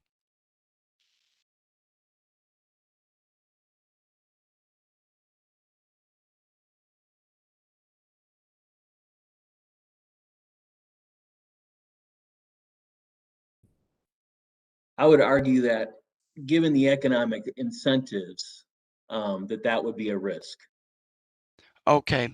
And you would agree with me, would you not, sir, that Pepco has exceeded its Empower Maryland energy efficiency goals every year since the Exelon merger? I'm not aware of that, but subject to check. If you provide the documentation, I could verify that.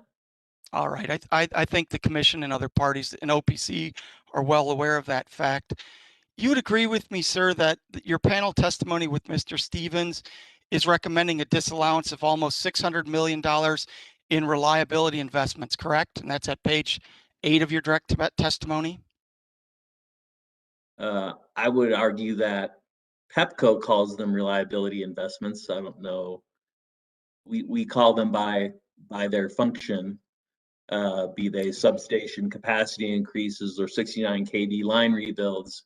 We would not categorize them necessarily as reliability investments. All right. So you're disallowing almost $600 million of investments. I'm not going to quibble with you.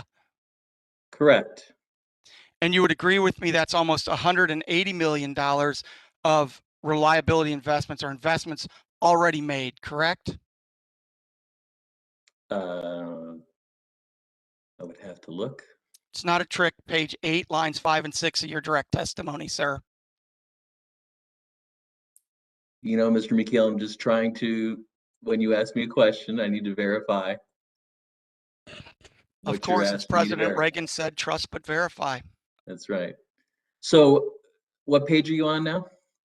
I'm on page 8, lines 5 and 6 of OPC Exhibit 6, panel direct testimony of Paul J. Alvarez and Dennis Stevens. Yes, I would agree.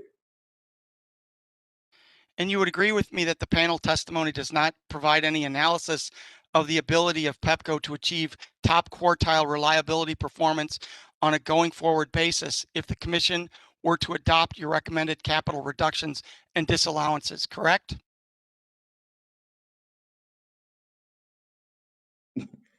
Yes, but I would add that neither does Pepco may provide reliability information associated with these investments.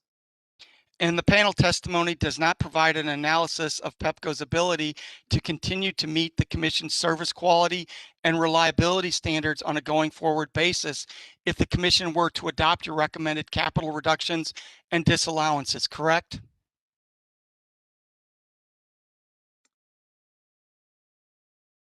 Again, my response is that neither does yes, but neither does Pepco provide reliability information associated with their investments.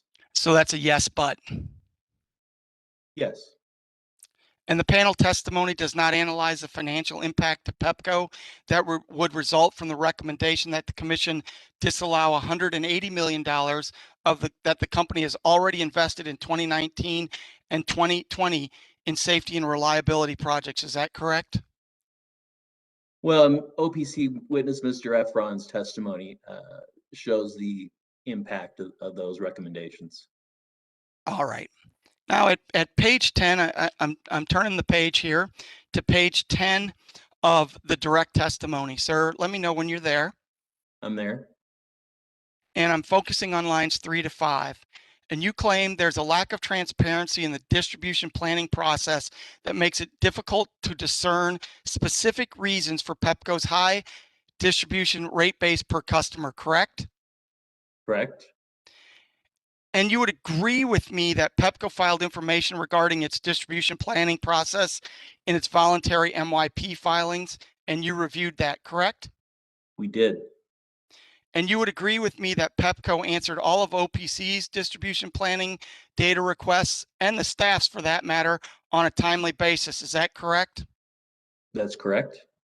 And you would agree with me that Pepco's distribution planning subject matter experts met via virtual conferences on more than one occasion to discuss and answer questions that you and witness Stevens had about Pepco's distribution planning process, correct?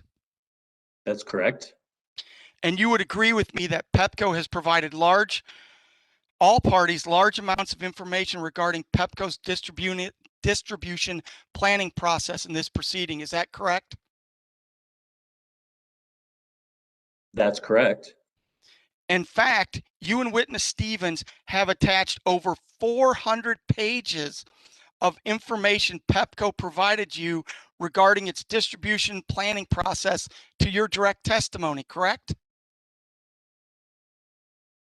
That's correct, but I fail to see the relevance of these questions to the testimony here that you cite. We did not look at specific reasons for Pepco's high distribution rate base per customer. That's not what we were examining in this case.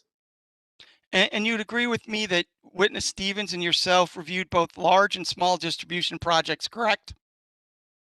Yes, And you would agree with me that OPC did not ask any data requests to try to understand why Pepco's gross distribution rate base per customer that you calculated was so high. Is that correct? that's correct. And you would agree with me, sir, at page 11 of your direct testimony, lines 5 and 6, you say there could be many reasons for Pepco's gross distribution rate base per customer being at the level it is, correct? Correct.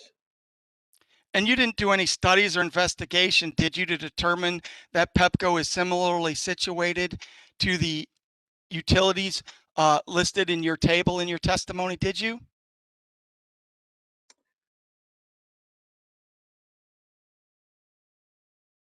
Well, we actually have done some research as to the impact of characteristics of various utilities on utility spending. My associates and colleagues have done that research over many years. I can provide you with that research published in.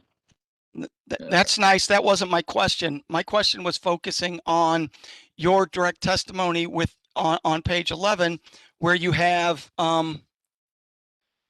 your gross distribution table, figure 1.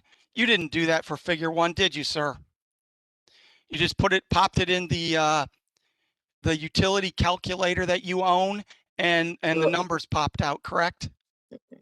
Well, let me, if I can finish my response to the question you asked.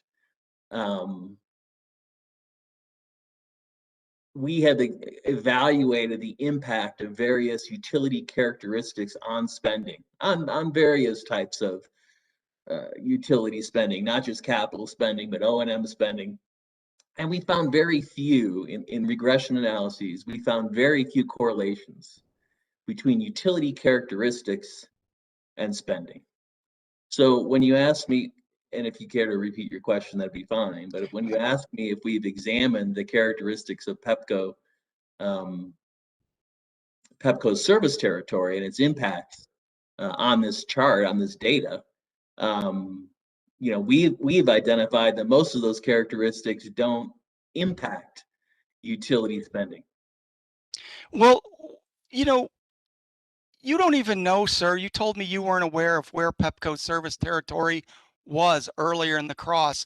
So how did you do that analysis when you don't even know the parameters of our service territory? Well, there are many parameters of your service territory that are public that we used in our analyses that I was just describing, our research. Distribution line miles, number of customers, customer mix. There are many of those characteristics that are publicly available that we use in our research. And so I think those critical determinants of the characteristics of the Pepco service territory are available as they are for these other utilities in this chart. And that's the data we use to reach those determinations. Let me ask you this, Mr. Alvarez. How large is Pepco's industrial class of customers? I wouldn't know that off the top of my head. Okay. Do you even know whether or not Pepco has an industrial class of customers? Sure, they have several. It's your testimony that we have several customers taking service from an industrial class tariff. Is that your testimony, sir? Your Honor, I object. This is beyond the scope of the witness's testimony. He did not testify as to Pepco's tariffs. Well, he offered this up that they looked into a lot of things. So I'm just plumbing his knowledge. I think he's opened the door, and I'd like to sit down on his living room couch and discuss it. Okay, let's not go too far with it, Mr. McKeel, but I'll allow the question. Can you repeat it, Mr. McKeel? Yeah. Do you know whether or not Pepco has an industrial class tariff for industrial customers? I'm sure it does. Okay.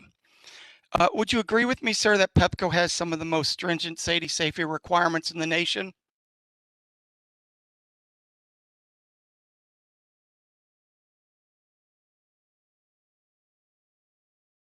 Um, I would have no basis. I would not. I have not compared the requirements in Maryland to other states. Okay. Would you agree with me that Pepco's towns, cities, and elected officials have demanded that Pepco have top quartile SAIDI and SAFE at a minimum? Your I would Honor, agree I with that. object. Mr. Alvarez cannot testify to what other parties are stating, demanding. Well, I think he agreed, but we could go back to his testimony for the coalition on behalf of the coalition, where they said in sworn testimony that they demanded that Pepco have top quartile testimony. Do you recall that, sir? I do. And do you agree with me that Pepco's town, cities, and elected officials have demanded that Pepco have top quartile SAIDI and SAFE at a minimum? I continue to object, Your Honor, for the same reason. If Mr. Michael is limiting his question specifically to that exhibit, OPC does not object. But if the question refers to anything beyond that exhibit, OPC continues objecting. Okay, thank you, Ms. Ryan. Mr. Michael, I think we've already established what was in the prior testimony. If you want to ask a question with respect to whether the witness knows, any more recent I'll move on, Your pronouncements. Honor. I'll Thank move you. on. I'm sorry. You don't know, Mr. Alvarez, how many utilities in your figure 1 at page 10 have comprehensive service quality and reliability rules like Maryland, correct? Not off the top of my head, no. And you did not make any type of adjustment to your calculation to recognize the unique nature of each service territory, correct?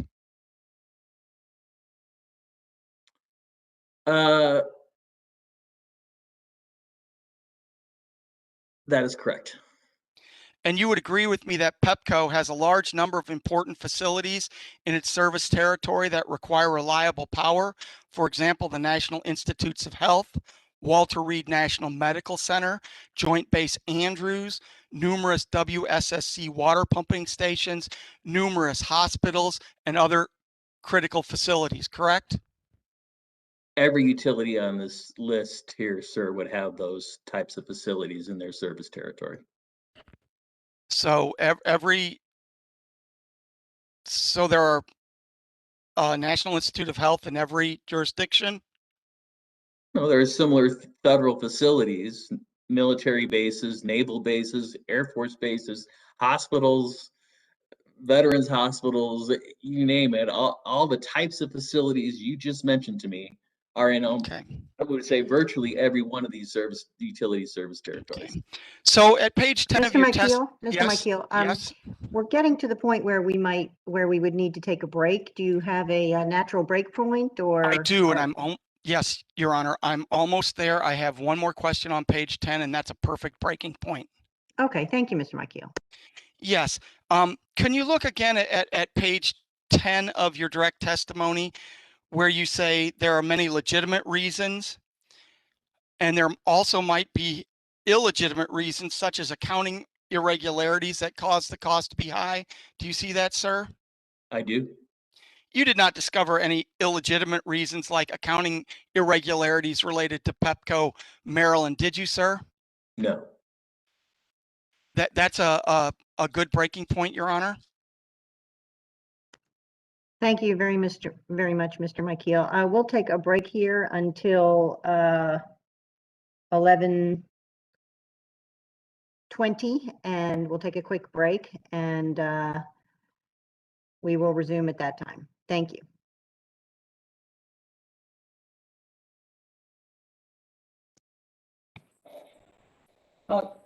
Commissioner, I might need an extra couple minutes because I have to send over this stuff for the next day delivery.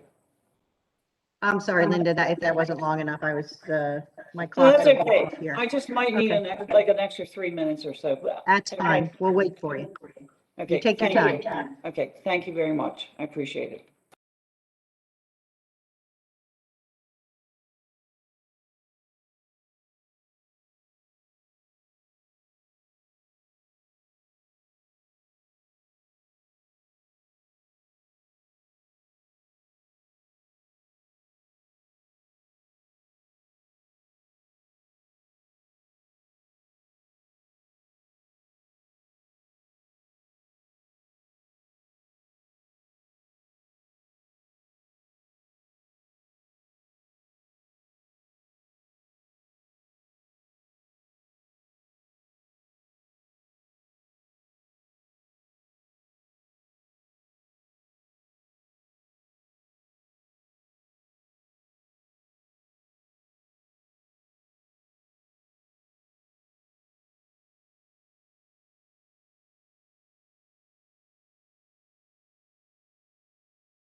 ladies and gentlemen, we'll start in about 2 minutes. I neglected to give the court reporter sufficient time to do what she needs to do, so we will start promptly at 11:25.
All right, we can resume. Mr. Michael? Yes, I'm ready, Your Honor. I'm still have questions for Mr. Alvarez. Is he with us? I am. Oh, there you are. Sorry, sir. I got a lot of faces up there. Mr. Alvarez, I'm going to change topics now, and I'm starting at page 11 of your direct testimony, where you're discussing the NARUC-NACIO task force. Is that correct?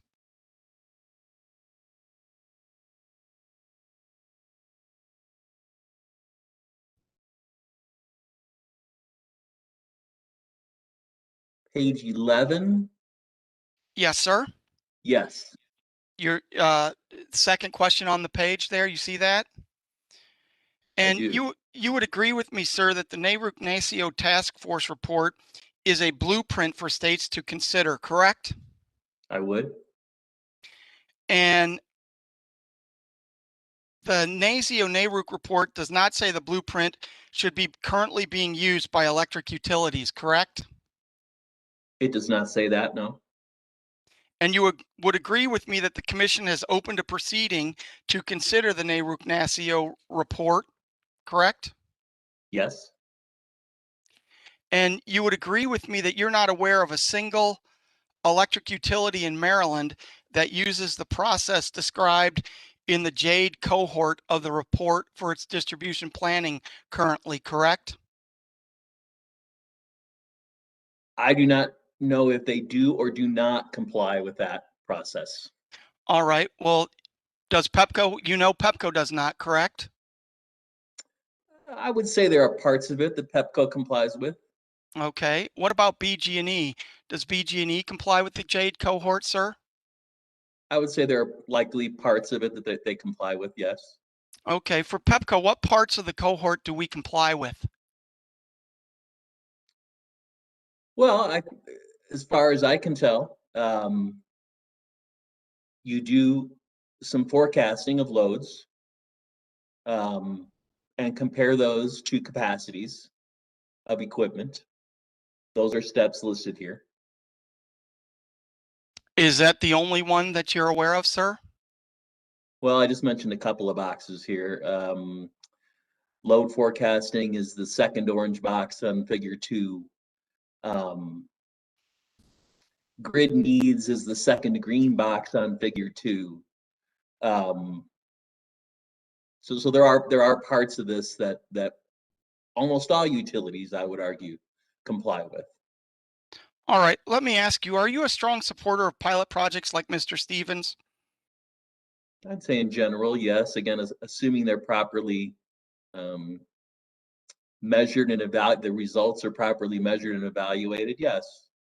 So you agree with Mr. Stevens that well-designed pilots will confirm or deny the cost effectiveness of various grid modernization technologies, correct? I think they can. I wouldn't say will, but I would say can. Okay. You would agree with me that the commission and the utilities are working at a measured pace with the pilot projects for electric vehicles and storage, correct? I've heard of those, yes. You're not aware of whether or not there's an EV pilot or storage pilots going on in Maryland?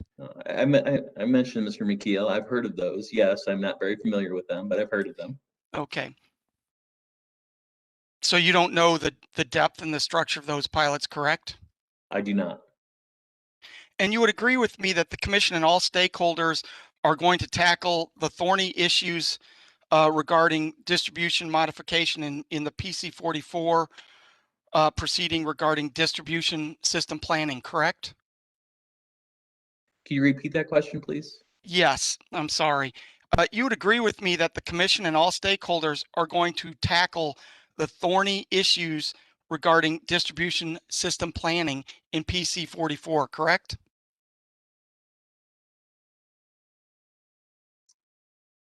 I'm not certain that it's been established exactly where that proceeding is going next. I would argue that they have been doing some of that in that proceeding up to this point, but again, I'm not completely familiar with every aspect of that proceeding. Okay, but you are advising the Office of People's Counsel in that proceeding, and I'm assuming that you and Mr. Stevens will be taking part in that proceeding as technical advisors for the Office of People's Counsel. Is that correct? Well, for the distribution planning components of it, yes. Okay. Would you agree with me that it would be prudent and appropriate to wait for the outcome of that distribution planning work group before making significant changes to Pepco's distribution planning process?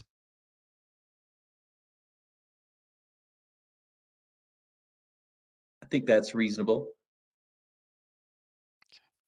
And you would agree with me that Pepco has aging infrastructure in need of upgrades, correct? I'm sure there is some aging infrastructure in need of upgrades on Pepco's system, yes. And you would agree with me that Pepco has an obligation to update its aging infrastructure, correct?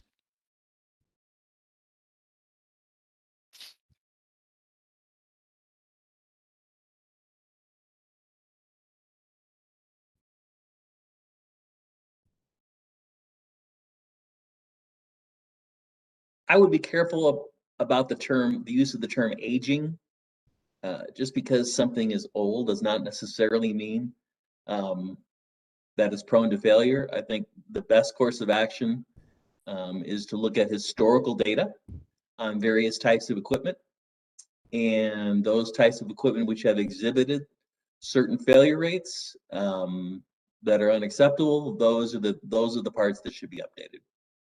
Okay, and you would agree with me, sir, would you not, that non-wire alternatives cannot replace aging infrastructure, correct?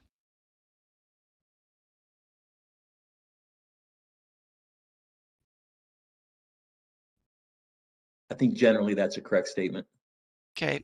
You would agree with me, sir, and I think we talked about this earlier, that Pepco has a distribution planning process. You just disagree with that process, correct? There are parts of it that I would say are insufficiently rigorous. But we have Pepco has a distribution planning process, correct? Certainly.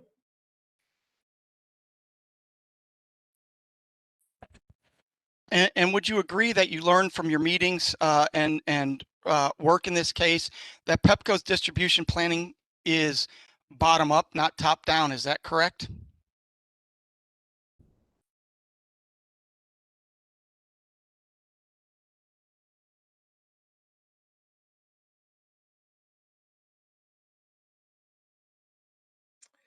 I'm not sure I can agree with that 100%. I would say that there are elements of it that are bottoms up and not top down, but I would not say that that's completely accurate.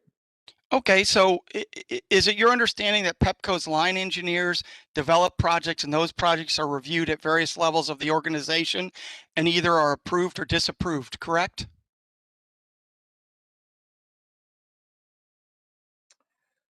I would say we saw no evidence that those projects got disapproved. All right. But you would agree that Pepco's line engineers develop the projects, and those projects are reviewed at various levels of the organization, correct? Correct. And those line folks, they're the bottom and it goes up to the top for approval, correct? Yeah, in many cases, that is correct. Well, let me ask you this. In your extensive review here, did you find any projects that you reviewed that were top down? And I'd like you to point me to those projects specifically, sir. Well, it's my understanding, and this may not be it's my understanding that Exelon is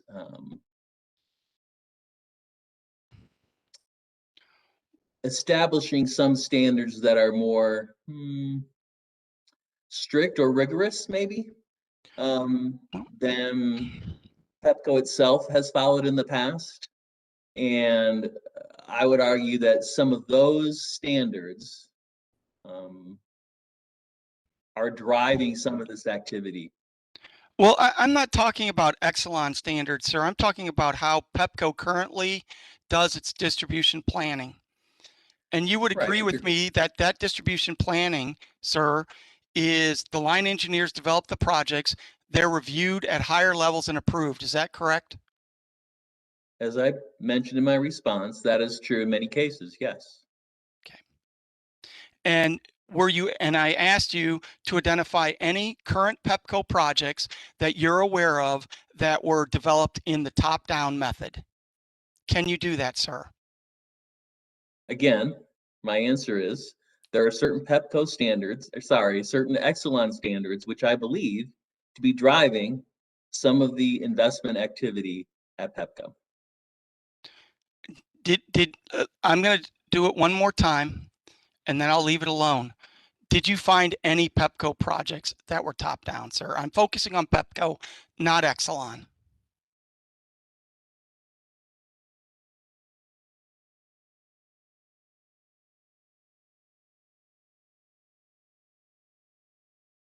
The one that comes to mind is the physical substation security standard. That project, which involves, extension of standards established for transmission, now being driven down to the distribution level. That project, in my opinion, was prompted by an Exelon kind of directive or instruction that distribution stations should comply with the same transmission standards or same standards that transmission substations must comply with. Yeah, one example. And that's a safety project, right? That's not a distribution planning project, correct? Well, it shows up in Pepco's electric distribution plan. So I would argue that it is part of the electric distribution planning process. All right. Let me ask you this. Is it your view that our engineers and other Pepco employees are biased in favor of capital investments?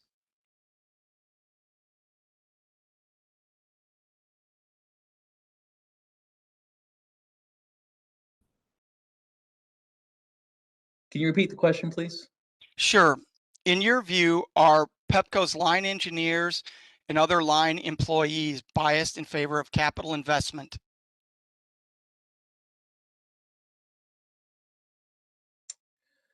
I wouldn't put it quite in those terms. I would say most engineers prefer new equipment to old equipment. So to the extent that new equipment involves capital investment, I would say yes. I don't think that I would agree with you. They do not think that their work in those terms as capital biased. I think they would look at it in terms of, boy, we'd sure like to have new stuff. And your knowledge of what those engineers think is based on your years of engineering experience or something else? I would say it's based on my experience. I have worked in the utility industry on and off for 20 years. So, including time at Excel Energy. So I do know something about how engineers think. I have examined a few grid modernization projects and interviewed many, many people in electric distribution engineering in those times, as well as working with Mr. Stevens over the last 5 years. So I would argue I do have some familiarity with how engineers think about things. All right, and when I look at your resume, the only utility experience you have is the 8 years you worked for Xcel Energy, and then it was Walgreens and other companies after you got out of the Kellogg School. Did I miss some other utility experience where you worked for a utility, sir? No, you did not. All right. You were a witness on behalf of the Office of People's Counsel in BG&E's MYP matter, correct? I was. Your Honor, I would ask to mark Exhibit 50, and that's a transcript from case number 9645, October 16th, 2020, pages 731 through 734. So marked. Let me know when you have that exhibit, Mr. Alvarez. I'm sorry, can you repeat the number again? Exhibit 50, it's the transcript from case number 9645. And I'm focusing on page 733, lines 16 through 18. You're Yes. responding to a question there from Commissioner Linton, Yes. and you state rate-based growth combined with positive regulatory outcomes drives EPS growth, and that says it all. And then at lines 23 through 24, you say, when earnings go up, share prices go up, stock prices go up, stock option awards become more lucrative, correct? Yes. And you would agree with me, would you not, that the Pepco engineers that are developing Pepco's distribution plans do not have stock options as part of their compensation plans? Is that correct? I wouldn't know what's part of their compensation plans are. Okay. Can you assume for me if that those engineers who are doing that development do not have stock options? Can I assume for you, for the purpose Yes. of argument? Yes. Make an assumption. I'm going to ask you a hypothetical question. Can you accept that assumption, sir? Sure. And assuming that they do not have stock options as part of their incentive plans, the engineers that are developing the distribution system plans don't have that capital bias, correct? Well, I would say most employees probably have a pension and profit sharing plan. And I'll guess, or if you would assume with me, that much of those stock options are invested in, their own company. Or, sorry, most of those pension plans have investments in equities, including, Exelon equity. So I can't say that there's no thought about that. Okay. You didn't do any investigation, did you, sir, on that topic? You don't No, I know. did not. No, I did not. In fact, Pepco's annual incentive compensation plan for folks like me and engineers only have customer goals that include things like improving reliability and customer service, correct? Objection, Your Honor. This is beyond the scope of this witness's testimony. He didn't review compensation plans. Sustain that.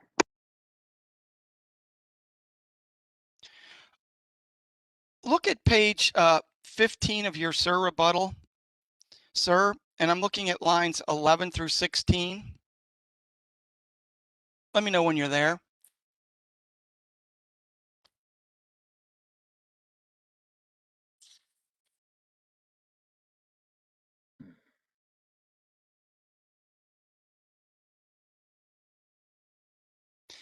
Sorry, Mr. McKeel, I have many, many tabs Yeah, open.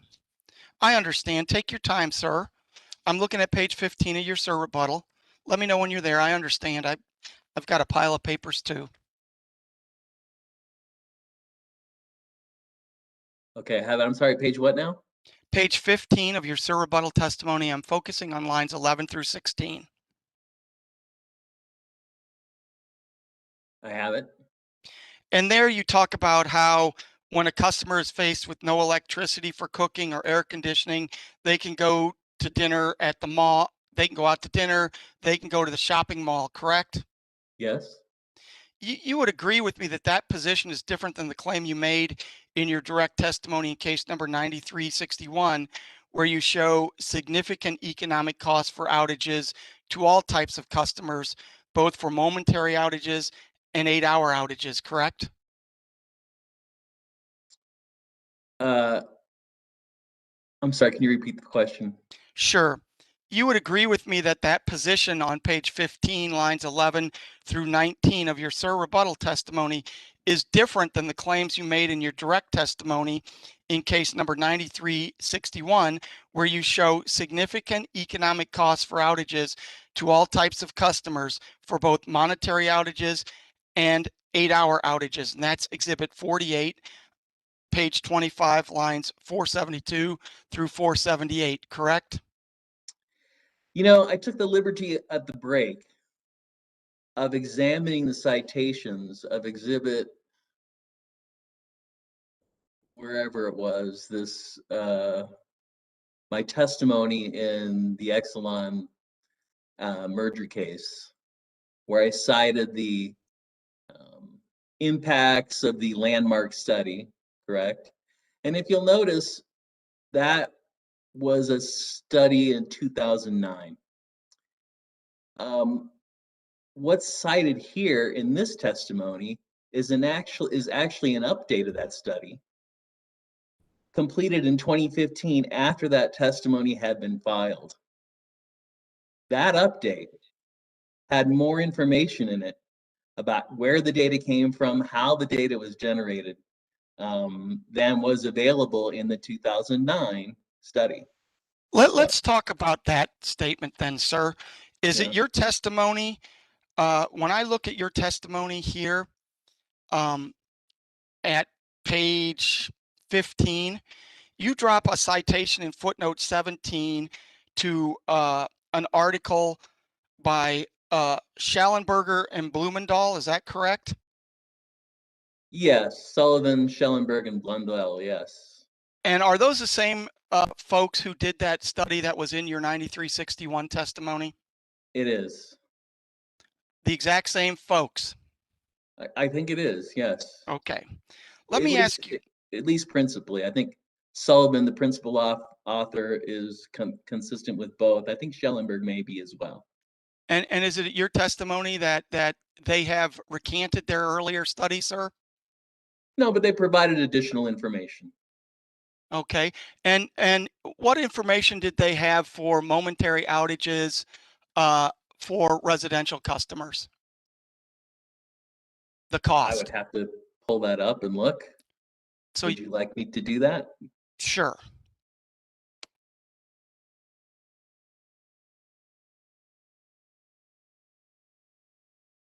It's going to take me a minute to pull up that study, sorry.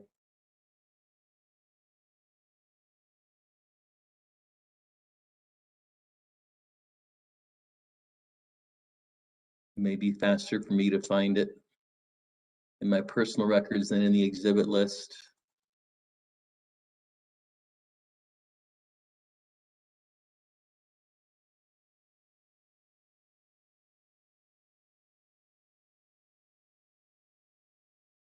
So your question again is in the updated study, what is the value of residential customer interruptions?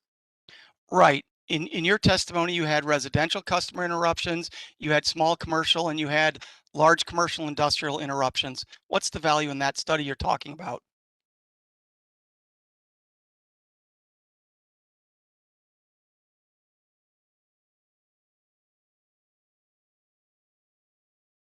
I mean, consistent with the other study, there's a table which indicates different costs of different durations of of outages. And what table is that, sir?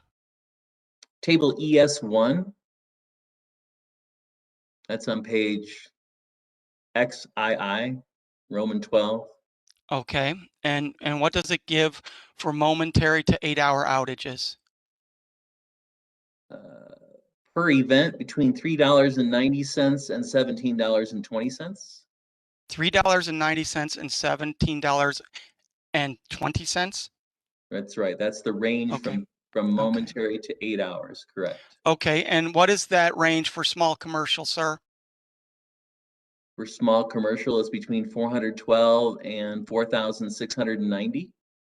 And what is that range for the large commercial, large commercial industrial? From $12,952 to $84,083. And so those are the updated numbers from the study that you had in your 9361 testimony. Is that correct? That's correct.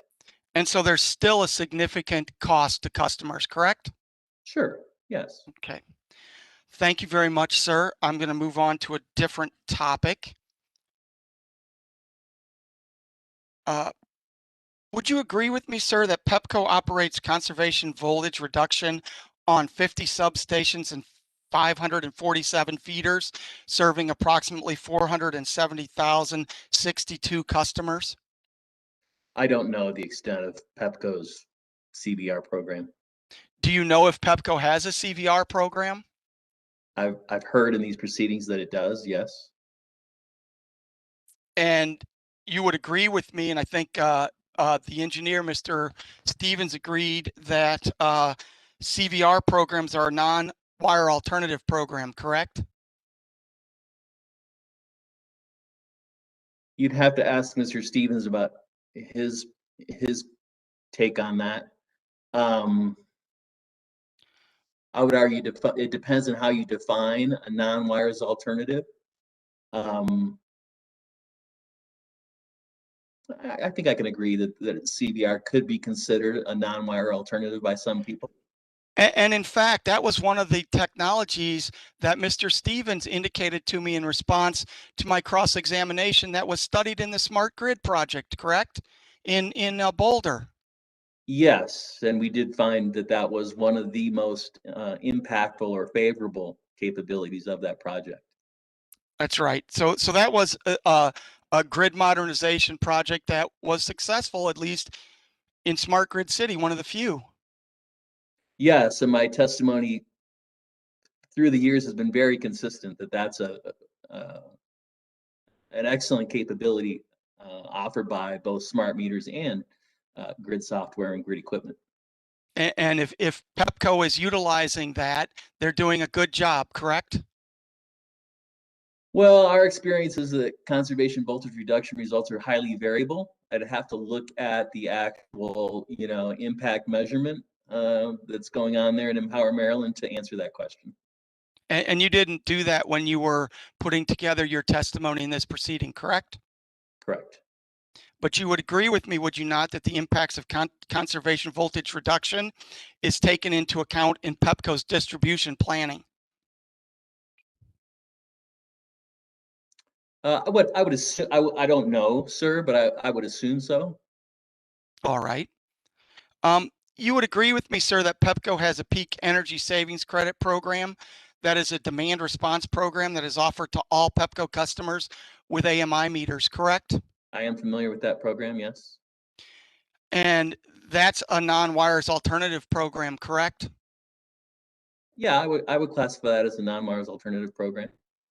And those are the type of programs that you worked on when you were at Xcel Energy, correct? Yes, yes, I am indeed a big fan of that program.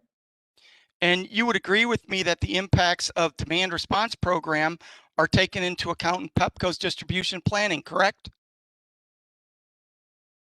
I did not see evidence of that. In the Did you load ask? forecast. I'm sorry, no, I did not. So you don't know one way or another, isn't that correct? That's probably correct. Okay. Would you agree with me that Pepco operates numerous energy efficiency programs under Empower Maryland? I understand it does. And would you agree with me that during the 2018-2020 period, that Pepco delivered 1,296,587 megawatt hours of energy savings? I'm not familiar with the Empower Maryland performance reporting, or that's not part of, I've not examined any of that. So you didn't consider any of that in your consideration of what Pepco does with relation to non-wire alternatives and things like that, correct?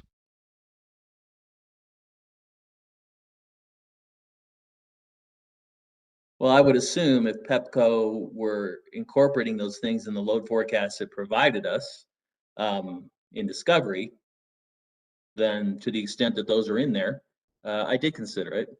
If those are not in there, then I did not consider it, but then I would ask, well, why were those impacts in those forecasts? Okay, so you just don't know, right, Mr. Alvarez? Well, I assume when you make a load forecast, you're taking into, Pepco is taking into account all those aspects that it needs to take into account. If there are demand response programs in place, then I imagine those load forecasts take those into account. All right, so you would agree with me that the impacts of the Empower energy efficiency programs are indeed taken into account in Pepco's distribution planning, correct? You would have to ask Mr. Stewart, who provided us those load forecasts in Discovery, if those were included or not. You would agree with me, would you not, Mr. Alvarez, that the panel testimony does not provide any analysis regarding the cost of installing grid scale microgrids, correct? Correct. And you would agree with me that the panel testimony does not provide any analysis regarding the cost of installing grid scale storage, is that correct?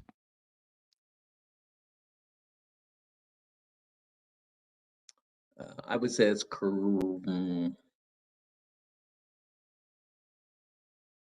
you ask that question again, please? Sure. The panel testimony does not provide any analysis regarding the cost of installing grid scale storage projects, correct?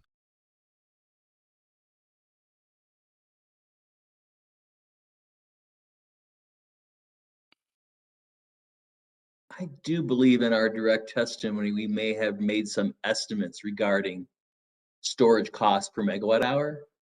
Okay, where is that in your testimony, sir? I must have missed it. I'm gonna have to, let's see.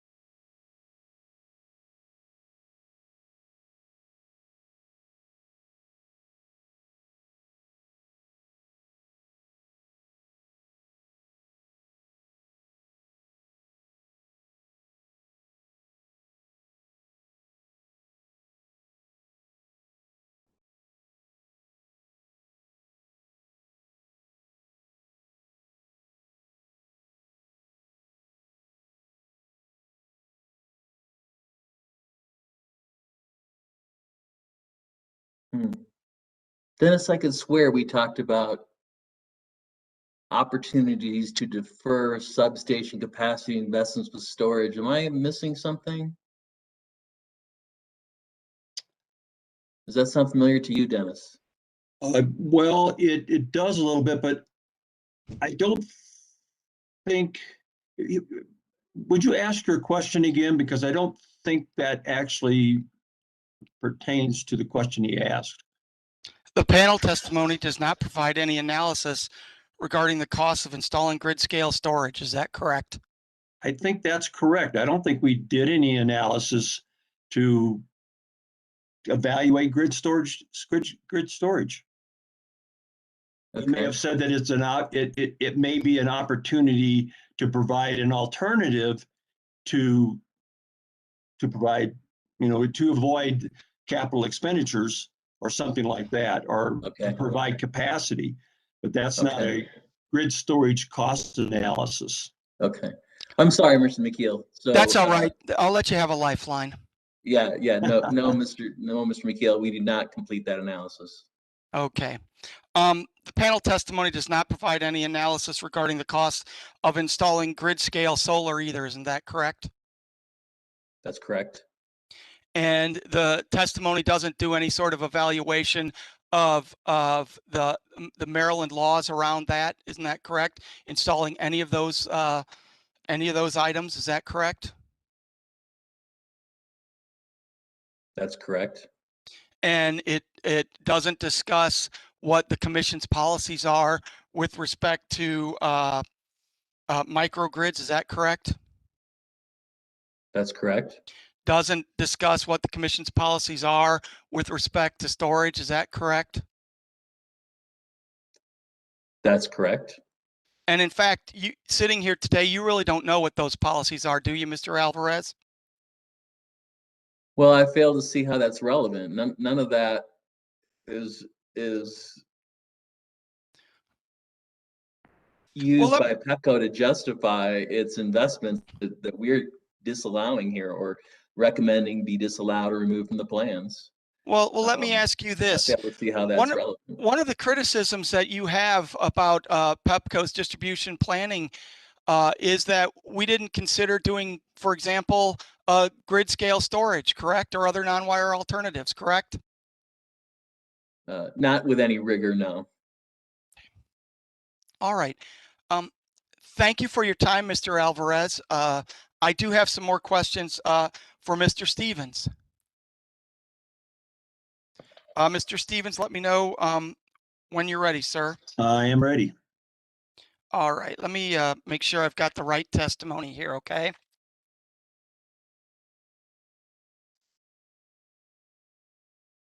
I think I'm looking at page 28 of your rebuttal testimony, sir. And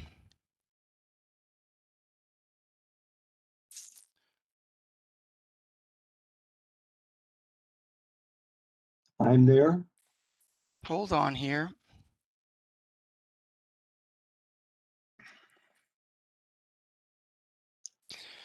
I'm sorry, it should be page 9 of your rebuttal testimony. I apologize. No problem. On lines 13 through 16. Hold on. Well, that would explain why I'm having trouble. I had the direct testimony. I apologize. Page 9. I'm sorry, are we on rebuttal or direct testimony? Rebuttal, sir. Okay. Page 9. Page 9. And I'm focusing there on lines 9 through 13. Okay. Where you say I dedicated almost 2 pages explaining how Pepco has already addressed substation issues through the 69 kV hardening program. Do you see that, sir? Yes, I do.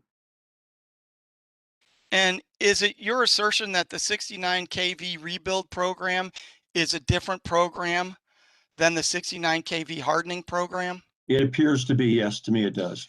And what's the basis of your claim, sir? My claim is that it appears to me from my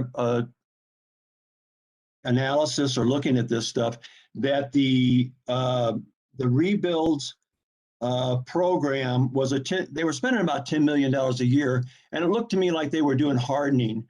If you have a storm, one of the great things about a storm is it identifies the weak points in your system, and so I believe it appeared to me that they were going back and hardening those weak points in their system. But that is not a complete rebuild of a 69 kV line, which they started about 2 years ago. So for the last couple of years, they've been doing rebuilds as opposed to hardening. All right, and that's your view, correct? That's my view. That's correct. Okay, let me ask you this. Did you review the report and order the PULJ's order in case number 9602? I'm not familiar with that one. All right. Well, it's Exhibit 53.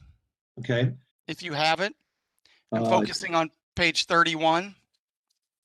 Let me see if I can find that. Sure. Let me know when Fif- you're there, sir. 53, did you say? Yes.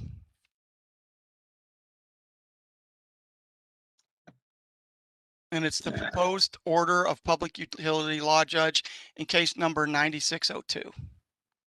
It's going to take me a second. Hang on. Yeah, no worries. I know I've kept you for a long time. I'm sorry. Again, no problem.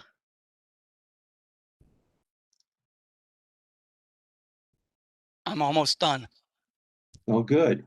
I'm getting there. Hang on. And you said 53, right? Yes. Yes, sir. Exhibit 53.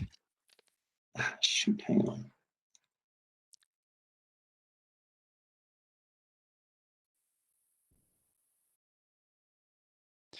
And when you get there, I'm looking at page 31 of the attached PULJ order. Okay, I'm getting close. Hang on. Yes, sir. Okay, I've got 53 open. Now, what page did you say? It would be page 31. It would be the 1, 2, 3, 4, fifth page of the attachment page. Yeah, I You got see page that? 31. Okay. You see where it says Pepco demonstrated the 69 kV FRP, which stands for feeder rebuild program, has existed, albeit under various names, for several years and has been granted recovery for projects within the program over the past several rate cases. Is Yes, that I see. correct? I see that, yes. And that was the finding of the public utility law judge in that case? Yes, is my understanding, yes. All right. Thank you, sir. Mr. Stevens, you also testified in BG&E's MYP case, is that correct? That's Case correct. number 9654. Yes, I did. Could you call up, sir, exhibit 51? And it's the transcript for pages 739 through 742. I have it open. And I'm looking at page 740, lines 18 through 22. Let me know after you've had a chance to read page 740, lines 18 through 22. Okay. Would you agree with me? Would you hang on just a second, please? Oh, I'm sorry, sir. No, okay.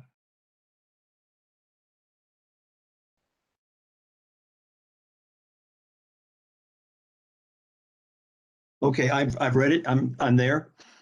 And would you agree with me that you told Commissioner Herman that not all work on utility systems should be subject to cost benefit analysis, correct? That is correct. Okay, and then looking at page 741, lines 10 through 16, you say there that it's new programs that must be cost justified. Is that correct? Yes, meaning that I'm not talking about new construction associated with capacity or equipment failure. I'm talking about actual new programs like those associated with grid modernization. Okay, and you confirm that at page 742, lines 10 through 15, right? Where you say in response to Commissioner Herman, yes, I think that kind of identifies it.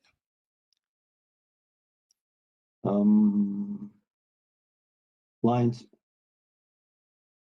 I'm sorry, what line? 742. 742. Lines 10 through 15, sir. Commissioner Herman asks you a question and you answer, yes, I think that kind of identifies it.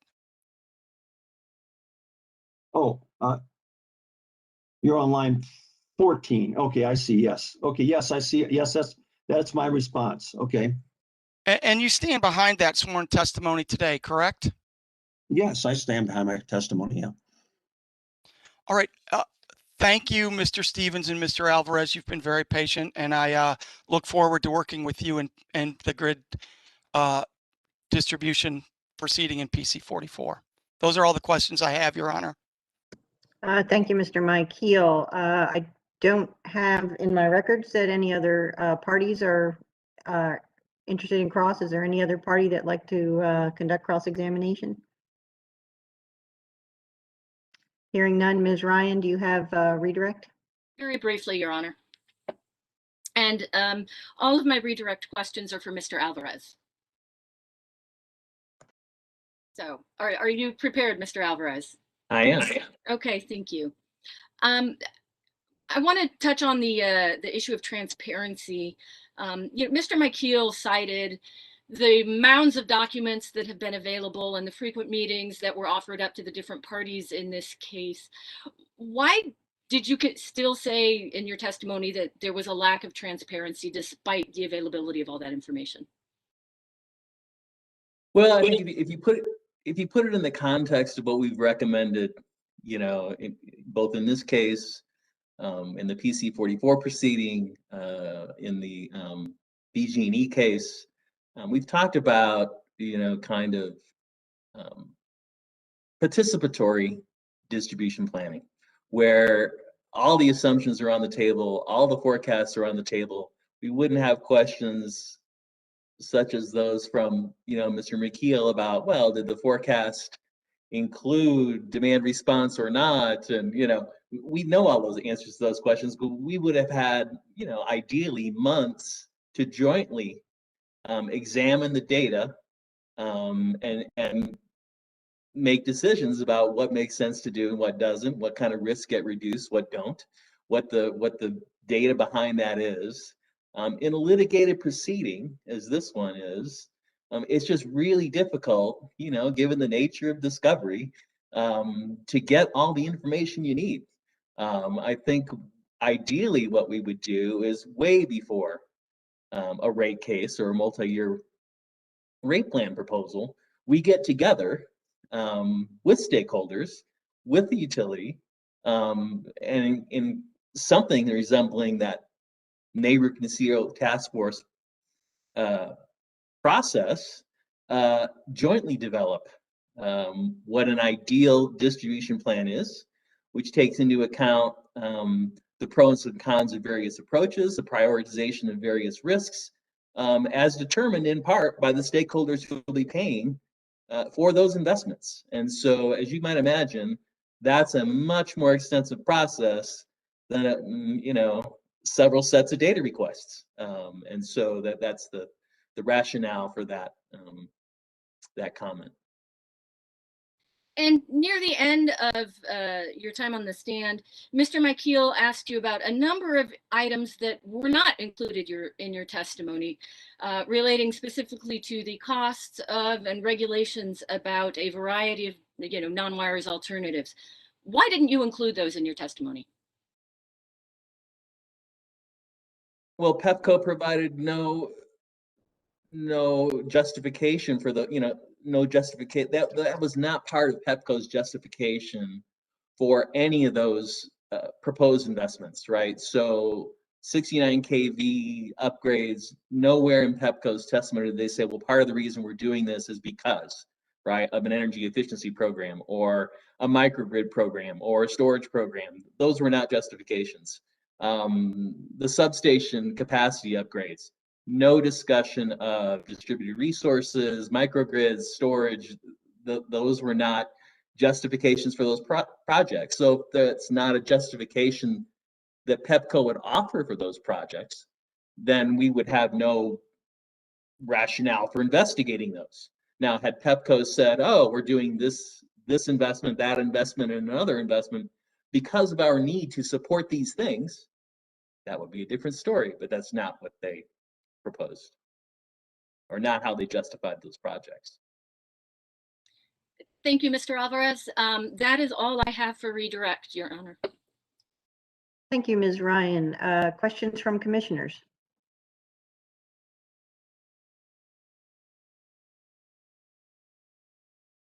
All right. Yes. Oh, Commissioner Richard, please proceed. Yes. Thank you, Madam Chairman.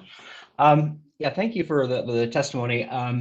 I think my first question is for Mr. Stevens, and I just wanted to understand a little more about the hardening program alternative.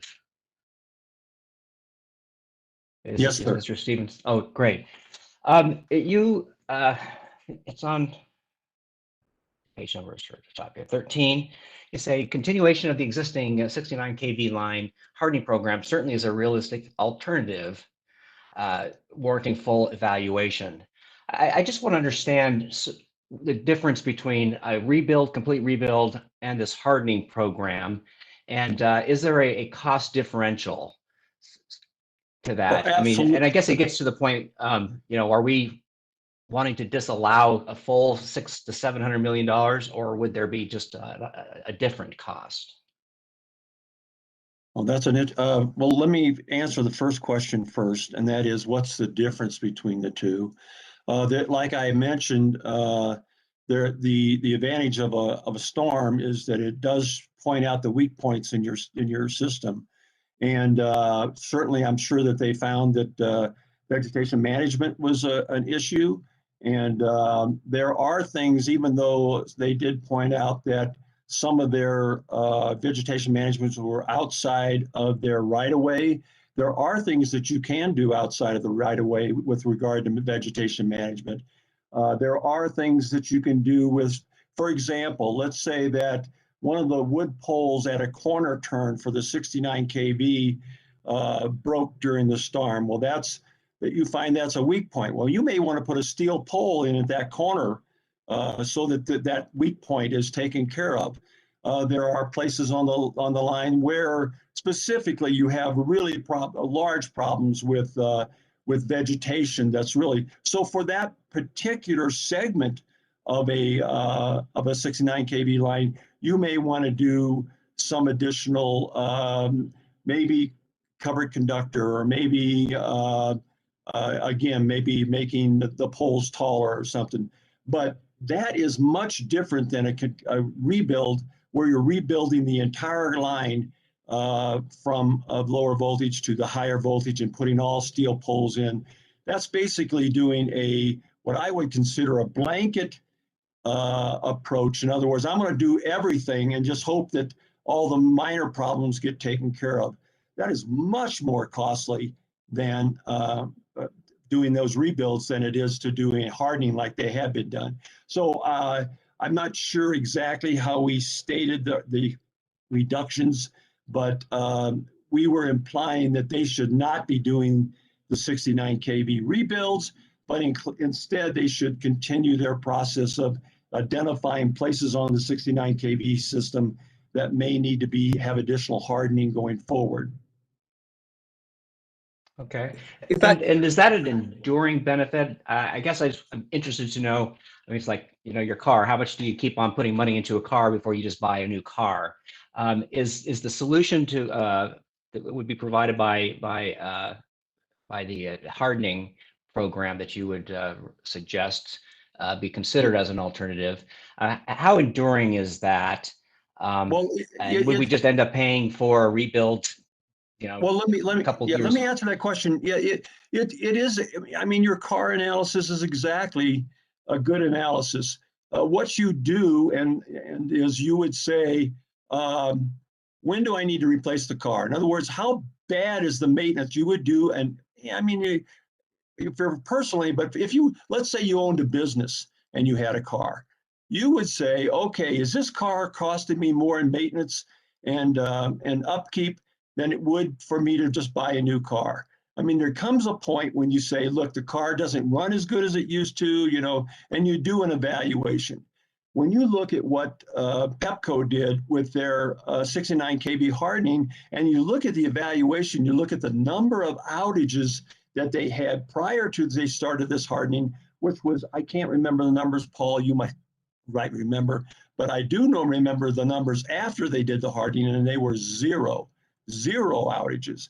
So to me, what you should be doing is, okay, you should start watching your outages. If you start having outages again, okay, what portion of your system is causing those outages? You need to do a root cause analysis on those kinds of problems and determine what a cost-effective solution would be. Again, you don't just go back to, okay, I'm going to replace the whole system. That's not an economic approach to any kind of problem like that. So, if I might add, Your Honor, you mentioned, well, what's the differential? We do have something to go on there. If you look at the 2015 reliability report, that would be the report, you know, the annual performance reports that get filed April 1st every year. That report covering 2015 for Pepco had numbers in it for 69 kV and 34 kV hardening. Forecasts, you know, here's what we've been spending, here's what the future looks like. Those numbers were roughly $9 million to $14 million a year, according to the 2015 Pepco annual reliability report. In the 2016 Pepco reliability report, those numbers jumped by a factor of maybe 5 or 6. We believe probably to reflect the difference between the old hardening program and the new rebuild program. So in the 2016 report, again, the same line item for 69 kV hardening, you know, roughly the same title, was maybe $50–60 million a year, where it had been previously $9 to $14 million a year. So that gives you a rough order of magnitude. Okay, so that would be if the company were to go with that alternative, it would be a difference of is that $50 to $60 million over the whole multi-year rate plan that we're talking about, period? Or yeah, well, 40, you know, 50 to 60 minus 10, I would say okay. 40 to 50. Well, is that over the whole period? No, I'm just curious if that's per year. Isn't that per year? Per year. Gentlemen, the witnesses, the court reporter needs to try to be able to keep track of you. So if you're, you know, one, you can't talk over each other, and two, you need to identify yourselves when you do start talking, if you're both going to be responding, if you would please, so that she can follow. Of course. Okay. Thank you, Madam Chairman. Okay, so let me repeat. So I'm just trying to get a handle on if we were to go with a multi-year rate plan and look at this more of as a hardening program than a full replacement, is that $50–60 million for that period of time, or would that be ×3? It would be ×3. The difference between the 2015 reliability report amounts and the 2016 reliability report amounts would be a roughly 40 to 50 million per year. Okay. And now it appears that your testimony is fairly consistent with staff witness Austin recommendation, although I believe that he does recommend that we accept the spending that's already taken place in the replacement program. Is that a difference between you and staff witness Austin? Yes. Okay. And he also goes on, and I believe, and if I'm wrong, he'll correct me, to suggest that perhaps we look at a pilot program that might adopt some of the approaches in the NASIO NARUC study, that might be an opportunity to test that type of process going forward. Is that something that you would also agree with, or I'm just curious how aligned you are with staff witness Austin? I think a pilot, as we've testified, is always a good idea.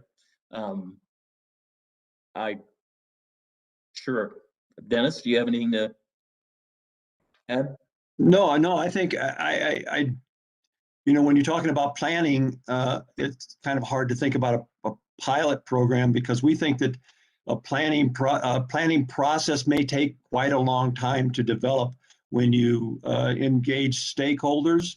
So we would propose that this may be that you start the process, and in the beginning of the process, you start to lay out what the milestones are, what you're planning to accomplish, feedback to the commission, all those kinds of things. It's an evolving process for planning to really get a true stakeholder involved process that really looks at it from the standpoint of a risk involved, cost benefit analysis, all those kinds of things.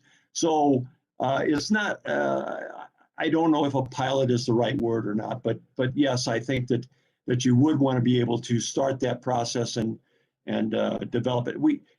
we agree with Mr. Austin that we should be engaging in some kind of a process to develop a planning procedure that works for all stakeholders. Okay, thank you. And then finally, with the substation recommendations, you are saying complete disallowment, if I'm reading correctly. I'm just interested to know, after you heard from the company witness, I believe it was Mr. Stewart, did you have any changes in, in your views on that? Did they make a case that, yeah, we really should do these projects in the over the next 3 years? No, not at all. I've looked at this very closely, and when you look at the Flint substation and the 2% that they used to initially justify that, my experience in planning a 2%, they should have commercial and industrial representatives out there talking to not only the developers of these that they're using as justification of these developments, but also talking to the developers about who the tenants are that's going to move into these places. In other words, you need to find out what is the timing of all that loads that's coming on. When I was working, we didn't build substations based on the advice of developers, because they're always optimistic that they're going to be able to build the entire thing in a short amount of time, and we never find that to happen. What we find is we wait until actually we see groundbreaking, some of those kinds of things. We always had a spare 50 MVA transformer, so we were prepared to move a transformer in there if we needed to, if development happened faster than we thought it was going to. But you actually start to build those substations parallel to those kinds of large developments, not in advance of the large developments even starting. I think they did not make an argument at all that convinced me that they should have done the Flint substation and the rest of the 69 kV underbuilt, and all that stuff that they were proposing is just in advance of need. And if I could, this is Mr. Alvarez. If I could just add on that, we heard Mr. Stewart say, well, we're working with developers and we're in frequent contact with developers, but yet we have a data response that says they haven't talked to the developers of the National Harbor project since before the pandemic.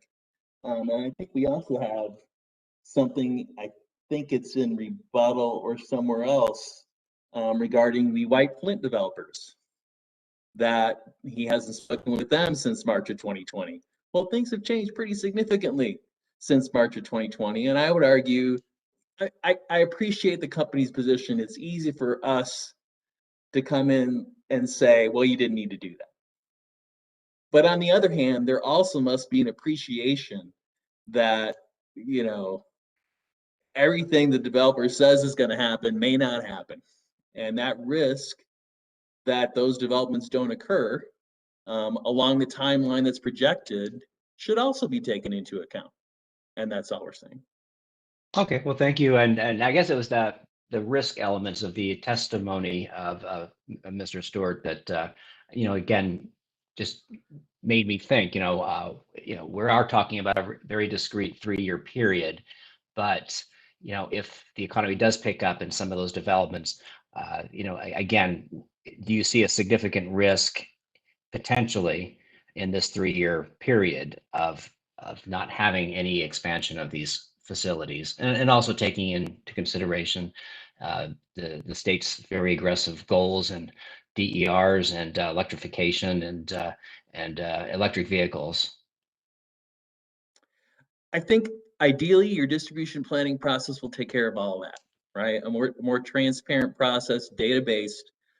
People would ask questions. If we had a let's just say a more transparent distribution planning process, and the company was proposing the White Flint substation, stakeholders would have had an opportunity before the spending to say, well, where's the developer on this right now? And let's hear from him. right? Those opportunities don't exist today. And so, again, we appreciate the fact that the company has an obligation to serve, but they also have an obligation to take into account risks that what they think they need to be prepared for is not exactly what they need to be prepared for. Something may happen. Okay. Well, thank you. So I hear the word transparency, and of course, that was supposed to be a major benefit of the multi-year rate plan. So it's OPC's, I guess, testimony, if I'm hearing you correctly, that there wasn't sufficient transparency in this program, or this planning process.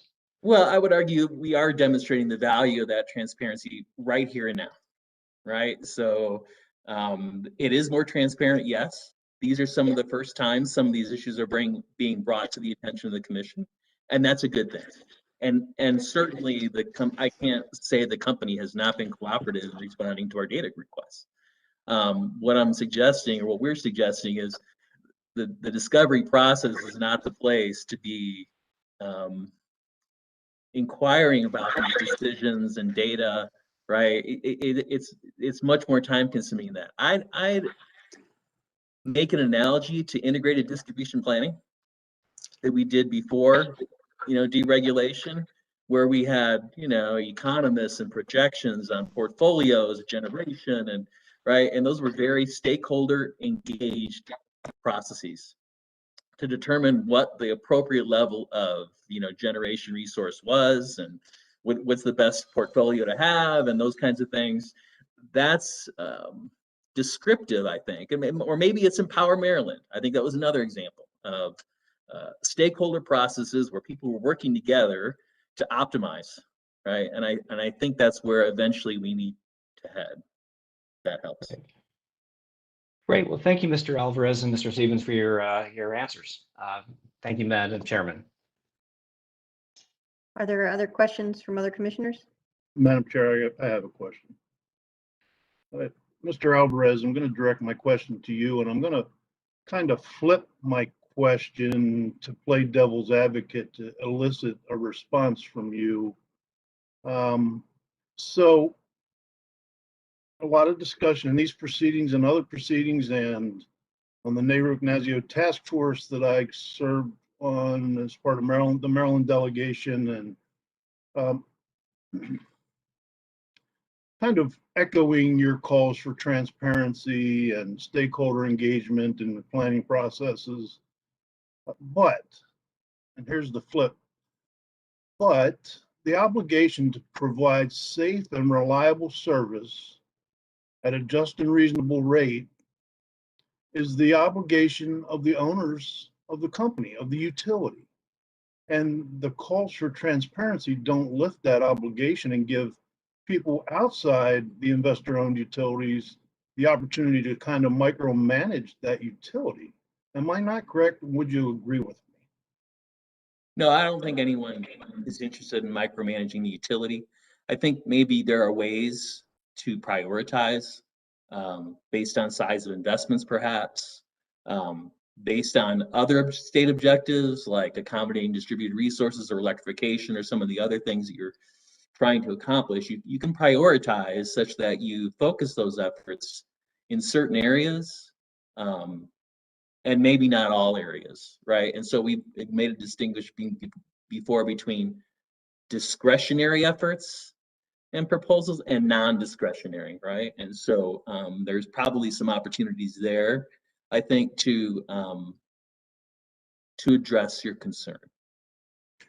Does that make sense, Your Honor? Yeah, it does. I suppose I when I heard you say, for instance, the Flint substation, where is the developer on that? And that's a question that a stakeholder could ask in the process.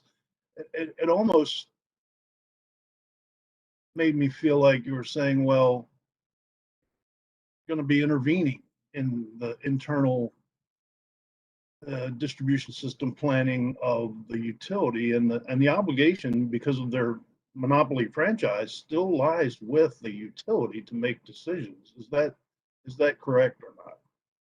Yeah, I would go ahead. Is there somebody? I would certainly agree with that. I think the transparency helps a lot with that, right? So for example, there can be an agreement to disagree. And the utility says, look, we hear you guys, but we need to move forward with this anyway. And certainly that would be within the utility's right and responsibility to do that. But certainly if 5 years go by and no development occurs or doesn't occur at the rate that was projected, or, you know, the stakeholders are going to learn something about the process, and therefore apply that learning in future distribution plans, right? And so, and possibly even prudence determinations. So transparency, again, not definitive, but not a bad thing, if that helps.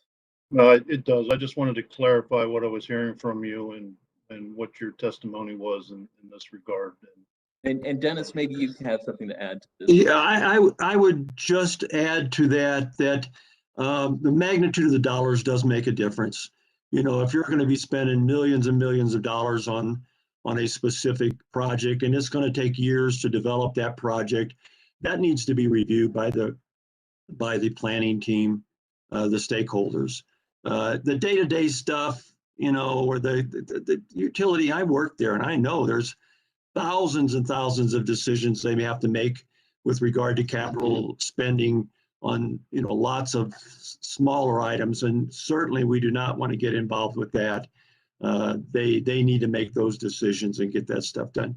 But when you're talking about projects that are multi-million-dollar projects, hundreds of millions of dollars in some cases, that can have an impact on customers' rates significantly and should be reviewed in the planning process. All right, thank you for that, Mr. Stevens. Mr. Alvarez, like Mr. Michael, I was allowing a phone a friend there for you to get some assistance from Mr. Stevens. Thank you, Madam Chairman. That's all I have. Commissioner Linton? Thank you, Madam Chair. I just had a couple questions to follow up along the lines of both Commissioner Richard and O'Donnell and the redirect from she disappeared now. Oh, there she is. Counsel from OPC, Ms. Ryan. Good afternoon. You may have, were you able to hear the questions and the hearing from Monday, first day of our hearings today? I personally only listened to Mr. Stewart. Okay. I think I mostly listened to Mr. Stewart as well, Your Honor. Sorry. Okay. Well, on Monday, I asked Mr. McGowan some questions about the company's rationale for filing a pilot program, participating in our pilot MYP program. And one of the things that they mentioned is that they wanted to, and they believe that they could help to improve on the asymmetry of information process that we had started, and we believe was critical to the success of MRP.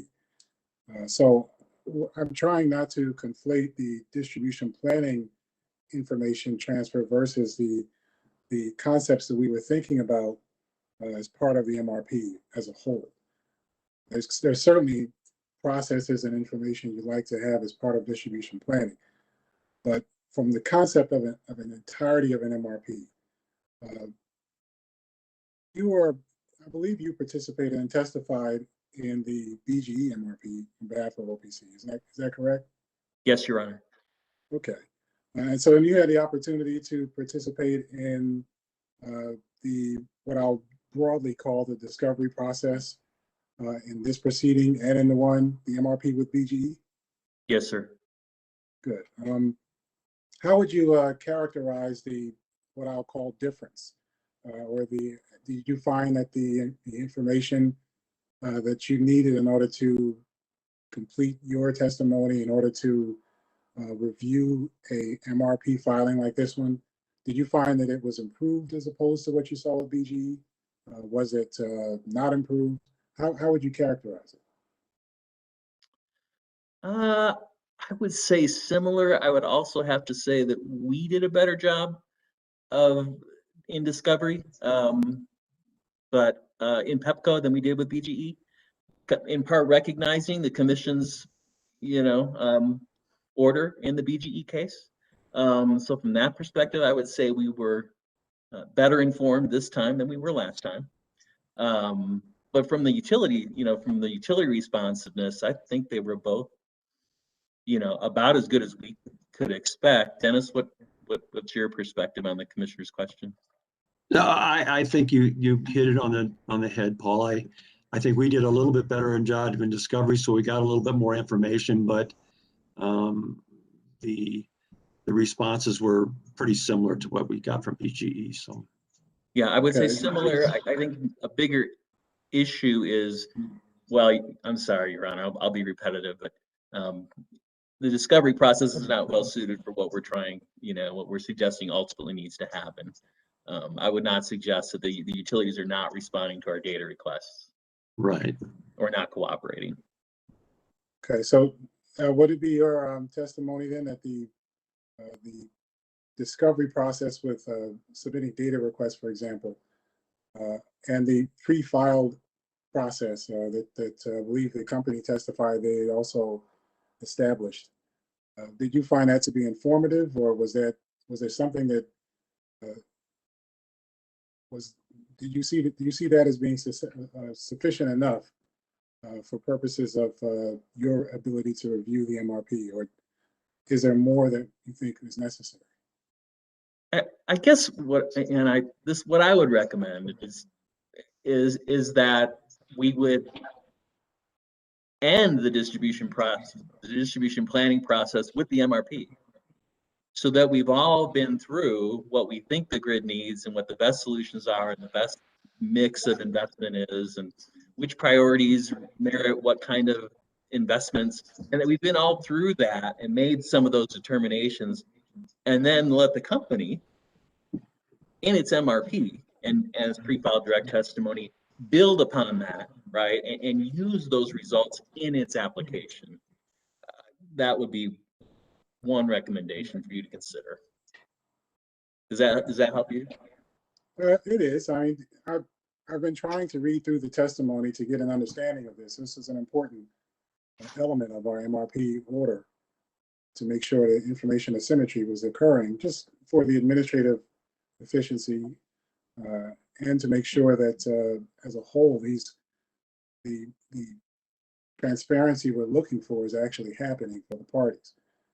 So once the commission issues an order one way or the other as part of this MRP, there'll be a process going forward. There'll be for purposes of reviewing filings and as information changes. We clearly haven't gotten to that point yet, but is there anything you think, aside from the distribution planning testimony that you've already have in your direct, is there anything else that you think the commission needs to consider or be aware of from a process perspective in terms of a lesson learned after what you've already gone through on the front end in preparation for the hearing? Do you have any concerns going forward? Could I add something? I just want to add a point of what I hope will help clarify the difference between DR responses and a planning process. One of the things that we asked, well, how did you justify replacing this equipment or something like that? And they would refer us to their engineering templates. And the engineering template would have a section in there called maybe justification.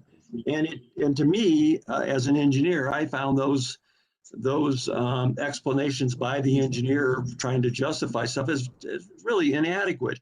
And when you ask them for additional information, you would maybe get some of the information you need. And mostly they would say, well, this has been through a whole process where all of our managers have reviewed this stuff and it's moved up through the line and been approved by our executives. Well, that's all well and good, but that does, from an engineering standpoint, that doesn't let me know the process and that the process was discreet enough to make sure that they were making sure that it was a cost-effective solution. And so, if in a planning process, the transparent planning process we're talking about, I think some of those we would be able to develop the exact process that we want an engineer to go through. And we want all these questions answered, and we want these cost benefit analysis done. We want all that done so that we can pick a project, give me a project and show me this stuff so that I can see that you've done your homework to justify this particular project. And that's the kind of stuff that can be done in a stakeholder planning process that is so hard to do through a DR process. But Your Honor, I think to answer your question, if you were to look at some of the attachments to DR, it's confidential DR 148. Those are the templates that Mr. Stevens is talking about, and it's 1,000 pages, Your Honor. But we do cite a few attachments in particular you could look at if you were looking for something to more guidance to provide, utility, as part of this existing process, right? That's what you're looking for or hoping for, right? And if you look at some of those templates, there's a page in the ones that we've cited, D, D, E, E, K, K, those are the 69 kV attachments. There's several more for the substation, capacity improvement projects. But if you look at the alternatives page, you'll see they'll list a couple alternatives, and they'll have a couple of bullets for each alternative. I think what might help you, and what would certainly help us as stakeholders in what Dennis is talking about, is more detail about each of those bullets. So that when an engineer says, well, this is going to be more reliable than that. Okay, how much more reliable? And what's the cost differential? And is that cost differential, warranted by the reliability difference? Those are the types of details that we did not see in those engineering templates that Mr. Stevens is talking about. So if you were looking for some guidance for the utility as far as, what would make the MRP process as it sits go a little easier, I think that kind of data and documentation backing up those kinds of claims in those engineering, what you call them, Dennis, templates, the internal presentations that they present to management, right? If we had more on those options and how they evaluated those options and how they picked option A over option B, that would be a place to focus in my mind, where you could use the existing MRP process, but try to get more information, but short of the entire distribution planning process that we're talking about. Does that help you at all, Your Honor? No, that helps me, and I'll make sure to take another look at the 1,000+ page document. But I'll see what I can find in there that give me some guidance. A shortcut would be just look at our references in Surrebuttal. I think there's a couple of different ones you could look, and then go to the page that's either reference or just these alternatives page where they look at different options, and then look at the bullets and say, wow, it's really a good point, but where's the quantification, right? Would you agree, Dennis? This Dennis Stevens. Your Honor, you only have to look at 2 or 3 pages. I mean, it's not thousands of pages. You only have to look at a couple of pages to get the idea, believe me. All right, that's fair enough. Thank you very much, Mr. Alvarez and Mr. Stevens. That's all the questions that I had, Madam Chair. Thank you very much. I just have a couple of quick questions. First, with respect to your surrebuttal, I'm not sure whose testimony it was, but there's testimony that says that on page 23, that says that referencing the pandemic, and the pandemic has marked and accelerated permanent shifts in how large portions of the population work. Who should respond to that? That was my testimony, Your Honor. Okay, thank you, Mr. Alvarez. Court reporter. Okay, thank you. So, Mr. Alvarez, what's the basis for your view that these shifts are permanent? Well, I provide some of the ideas here. Some support for some of those ideas here that, people are going to be working from home more. Some people may never return to the office. And so those, changes in habits may be longstanding. And I think at a minimum, certainly, there's enough inventory in the area for Class A office space, for retail space, what have you, to accommodate growth for some time. I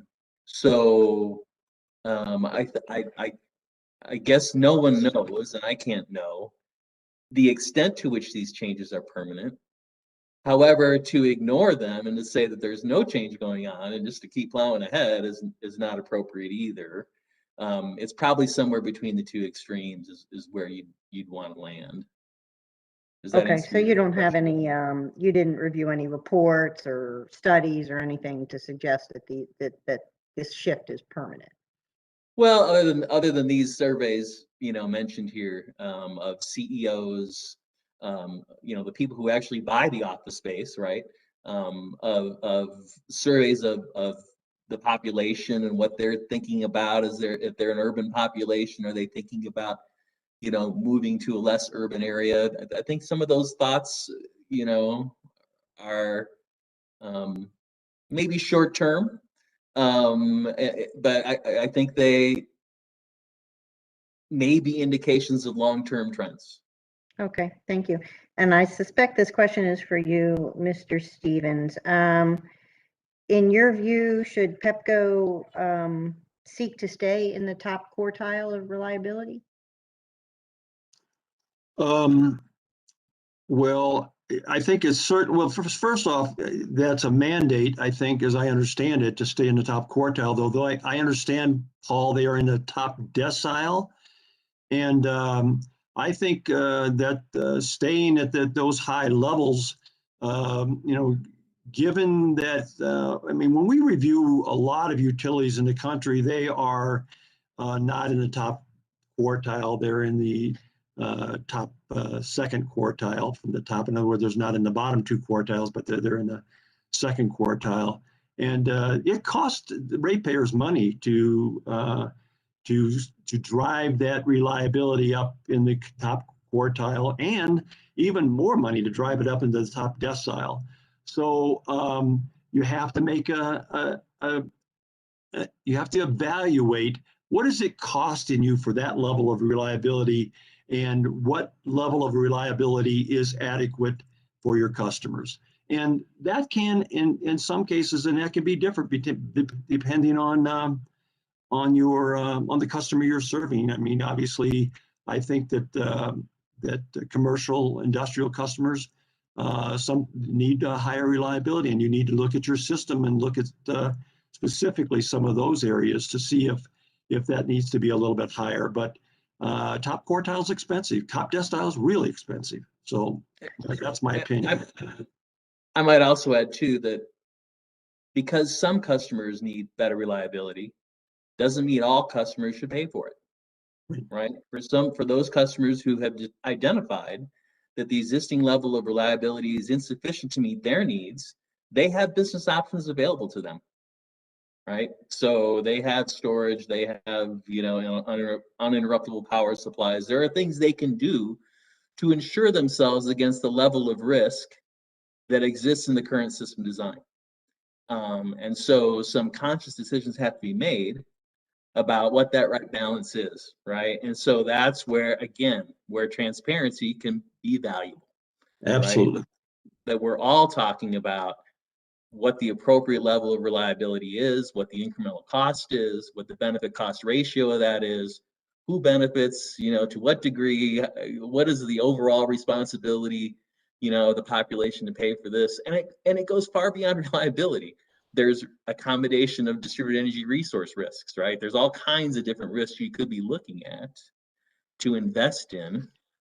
And the mix of those is something that stakeholders should be kind of collectively deciding. Those might not be utility only decisions. So let me stop you there. Are you suggesting that it's okay for Pepco's reliability to, I guess, decrease? That it would be okay for this commission to say, well, we don't want Pepco to be quite as reliable as it is because we don't want to spend that money. Is that your position? I would argue that we should be attempting to achieve the desired reliability level at the least amount of cost possible. Okay, and So- so so what I'm let's say- saying is, so what I'm asking is, in your view, is it, should the commission accept a lower level of reliability from Pepco? This is Dennis Stevens, and here's how I feel about that. I think that's why the transparent stakeholder planning process is so important. What I think would be appropriate would be for the commission to ask the utility, okay, what do you plan on spending to achieve or to remain at top quartile?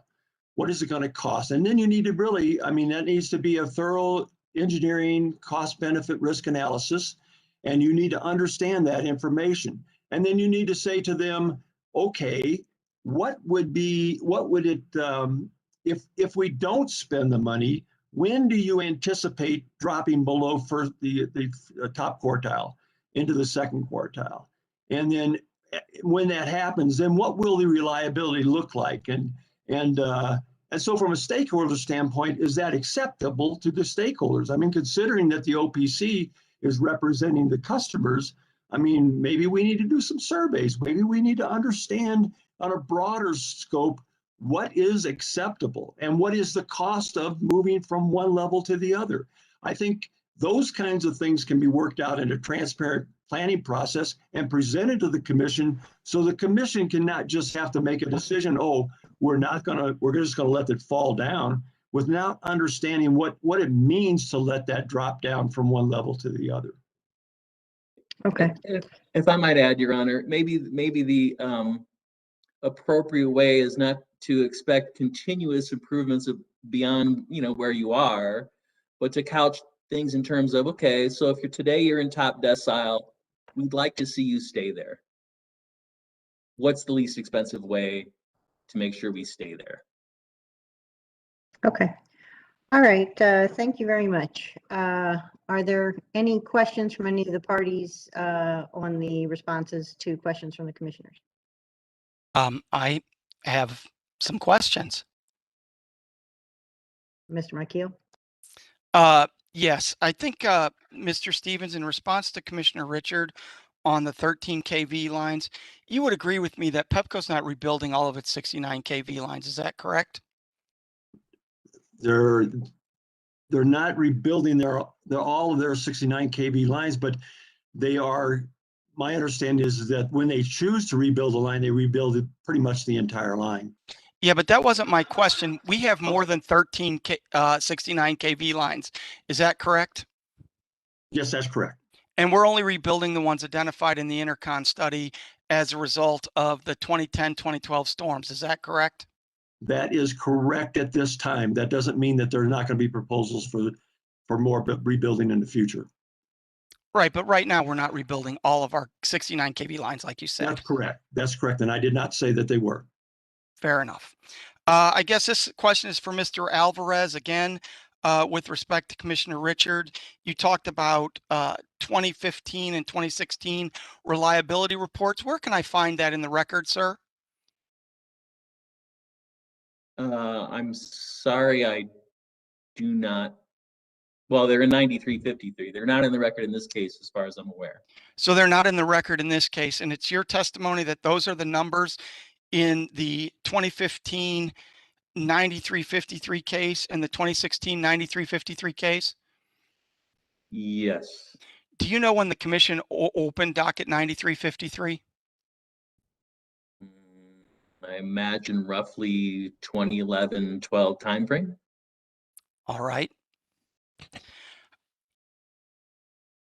So we don't have any way to test your claims about these costs. Is that correct? No.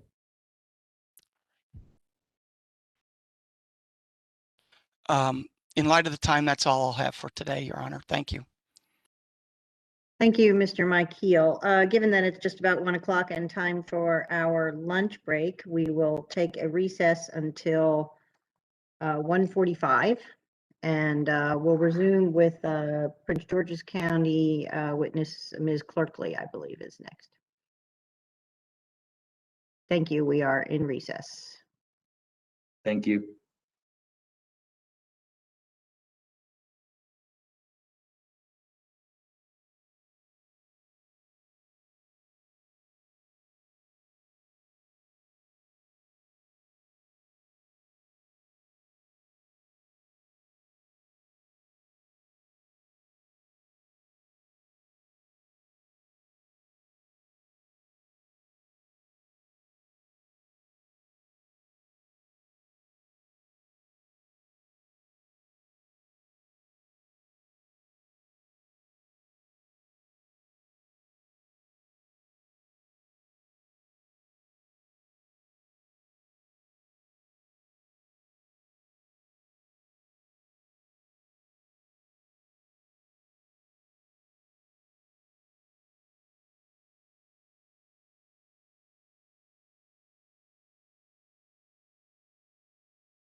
We'll plan to start up in about a minute.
All right.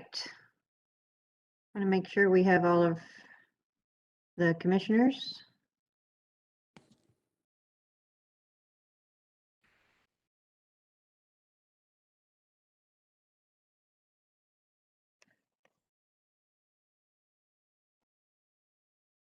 Mr. McGee, I believe, is your witness? Yes, Your Honor.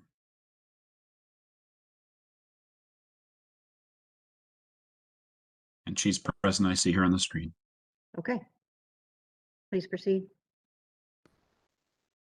Madam Court Reporter, if you can swear her in, please. Ma'am, do you swear and affirm under the penalties of perjury that the testimony you're about to give in the matter now pending is the truth, the whole truth, and nothing but the truth? I do. Thank you. Ms. Clerkley, can you please state your name and business address for the record? Gwendolyn T. Clerkley, 9400 Peppercorn Place, Suite 300, Argo, Maryland, 20774. And you're testifying today on behalf of Prince George's County, Maryland? Yes, I am. Do you have before you a document titled Direct Testimony of Gwendolyn T. Clerkley on behalf of Prince George's County dated March 3rd, 2021, which consists of a cover page, 7 substantive pages, and 2 exhibits that total 10 pages? Yes, I do. Your Honor, I'd like to mark Ms. Clerkley's direct testimony as Prince George's County Exhibit 1, please. So marked.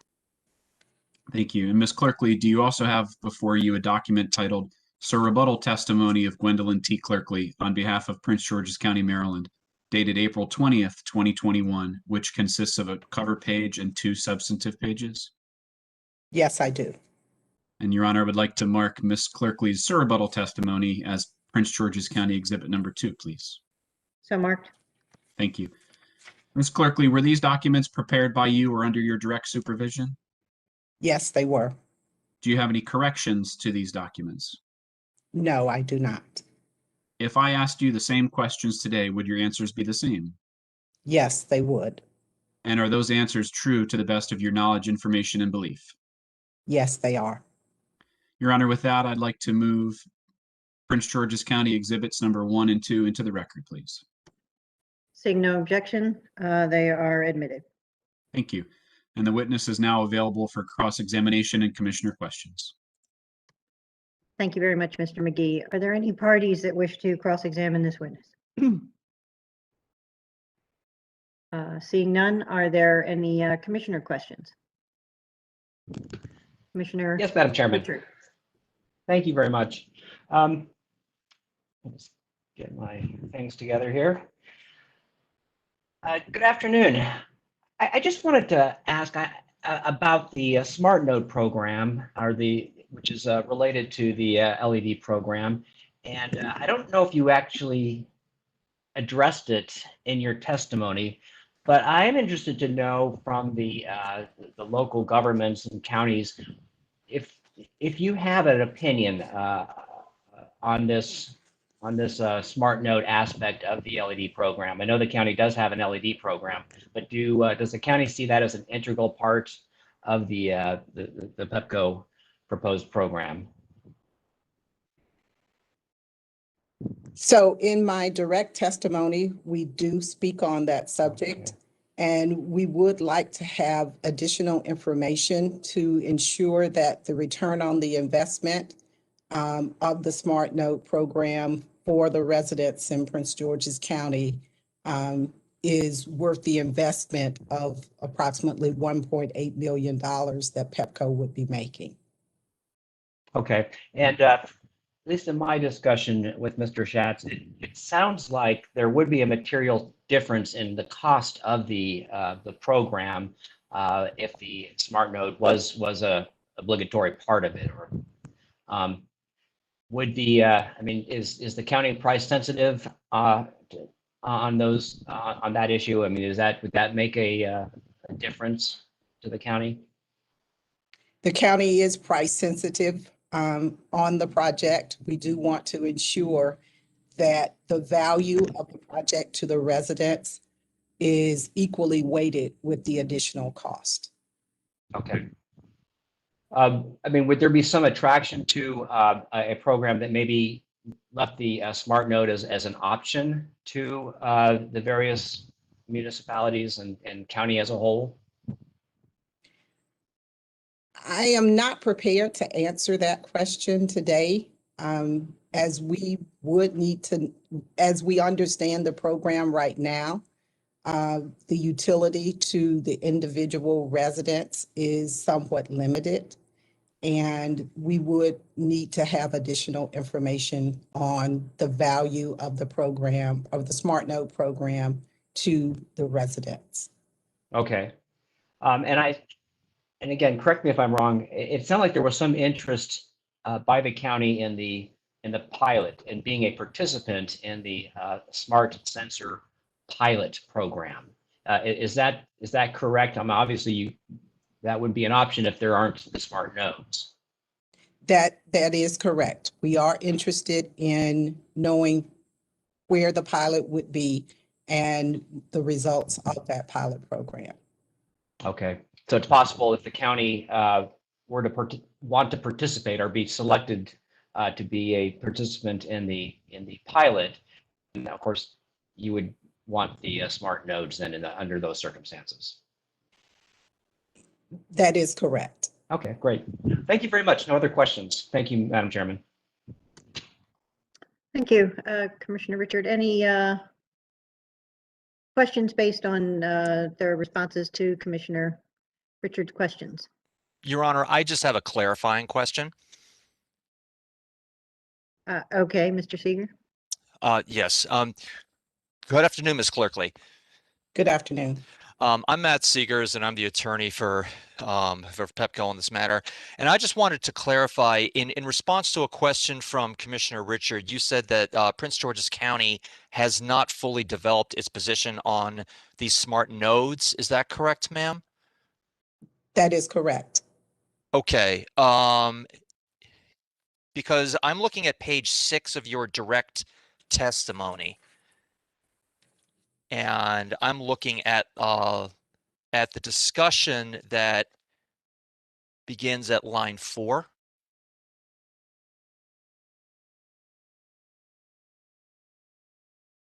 Let me know when you're there. I'm there, thank you. Okay, and there it says that the county has not fully developed its position on this proposal, and that is referring to the smart sensor pilot program. Is that correct, ma'am? That is correct. Okay.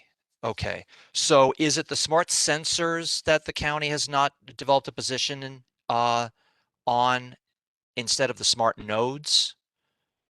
You are correct. I stand corrected. Thank you. Okay. Thank you very much, ma'am. And thank you very much, Your Honor. Mr. McGee, do you have any further questions for your witness? I do not, Your Honor. Okay. Thank you very much, Ms. Clerkley. You are excused. Thank you. All right. I think now we are on to the Town of Kensington witnesses. Ms. Music. Yes, Your Honor. Thank you. I'd like to call our witness, Scott Watson. You're muted, Court Mr. reporter will swear him in, please.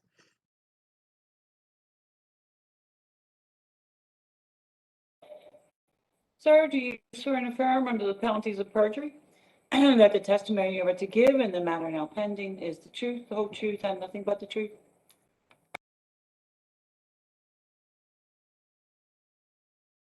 Sir, you're muted. We don't hear you, Mr. Watson. Can you hear me now? Yes. I'll have to sit closer. Okay, thank you. What I said was, I do. Okay, thank you, Mr. Watson. Can you state your name and your business address, please? My name is Scott M. Watson. Business address is 6107 West Mill Road, Flowertown, Pennsylvania. Mr. Watson, I'm having a little bit of trouble hearing you, and I think that the court reporter is also. So if you can turn your mic up or speak a little more loudly, that would be very helpful for all of us. Thank you. Thank you. I have no way to turn the mic up. I will just have to really speak loudly. Sorry. Okay, and you are testifying on behalf of the town of Kensington, Maryland, aren't you, Mr. Watson? Yes, I am. And did you cause to be filed direct testimony consisting of 9 pages in one exhibit, and of the 9 pages, one of the pages is a cover page, on or about March 3rd, 2021? I did. And was this prepared by you or under your supervision? Yes, it was. And if the questions asked in this testimony were asked of you today under oath, would your answers be the same? Yes, they would. Are your answers true and accurate based upon your information and belief? Yes, they are. Your Honor, I would ask that you mark Mr. Watson's direct testimony as Town of Kensington Exhibit 1. So marked. Thank you. And Mr. Watson, did you cause to be filed rebuttal testimony consisting of 5 pages, including a cover page, on or about March 31st, 2021? Yes, I did. And was this prepared by you or under your supervision? Yes, it was. And if the questions asked in this testimony were asked of you today under oath, would your answers be the same? They would be, yes. And your answers are true and accurate based upon your information and belief? Yes, they are. Your Honor, I would ask that you mark Mr. Watson's direct testimony as Town of Kensington 2. So marked. And I think I might have said direct. That You was did. her rebuttal testimony, excuse me. Yes, thank you. And at this time, I would like to ask that Town of Kensington Exhibits 1 and 2 be entered into the record. Hearing no objections, they are admitted. And I'll tender the witness for cross-examination. Thank you very much. Mr. Seegers. Yes, thank you, Your Honor. Good afternoon, Mr. Watson. Good afternoon. I'm Matt Seegers, and I'm appearing on behalf of Pepco, and I'd like to ask you a few questions about your testimony. Could you please turn to page 4 of your direct testimony, sir? Seeking it now. Take your time. Ah, now it's saying I can't download the file. I had it this morning. Hold on. Ah, unbelievable. I have to ask for a couple minutes while I re-download the Take your entire time. file. I'm sorry. I'm not going anywhere. Yeah, I didn't anticipate. I guess it timed out.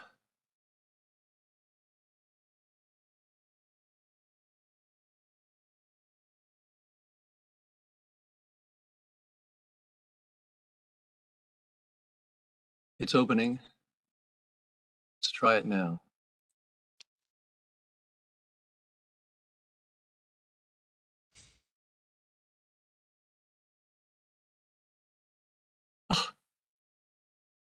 I have another way to find it. I'm sorry. It's not coming from the box that was sent to me. Take all the time you need. That's very interesting. Mr. Watson, check your email. Yeah. All right. Thank you. The testimony should be in your email.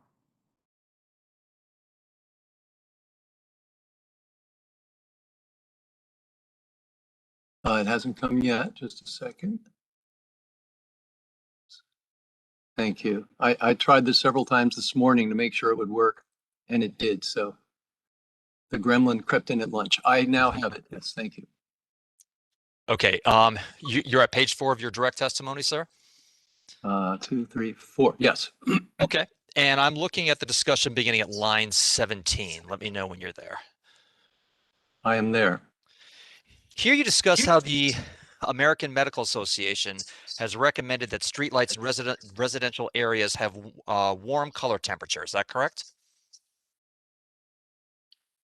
Yes, I do say that, yes.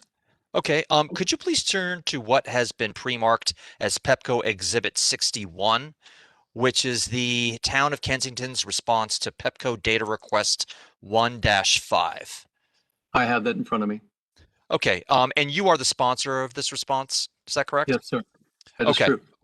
And in this response, you state that the American Medical Association has recommended that the appropriate color temperature for streetlights is in predominantly residential areas is 3,000 Kelvin or below. Isn't that correct? I did say that. Okay. And I'm assuming you've had a chance to review the rebuttal and the surrebuttal testimony of company witness Schatz. I have. Okay. And isn't it correct that the company is proposing to use 3,000 Kelvin temperature LEDs? It is true. Okay. Could you please turn to page 8 of your direct testimony, sir?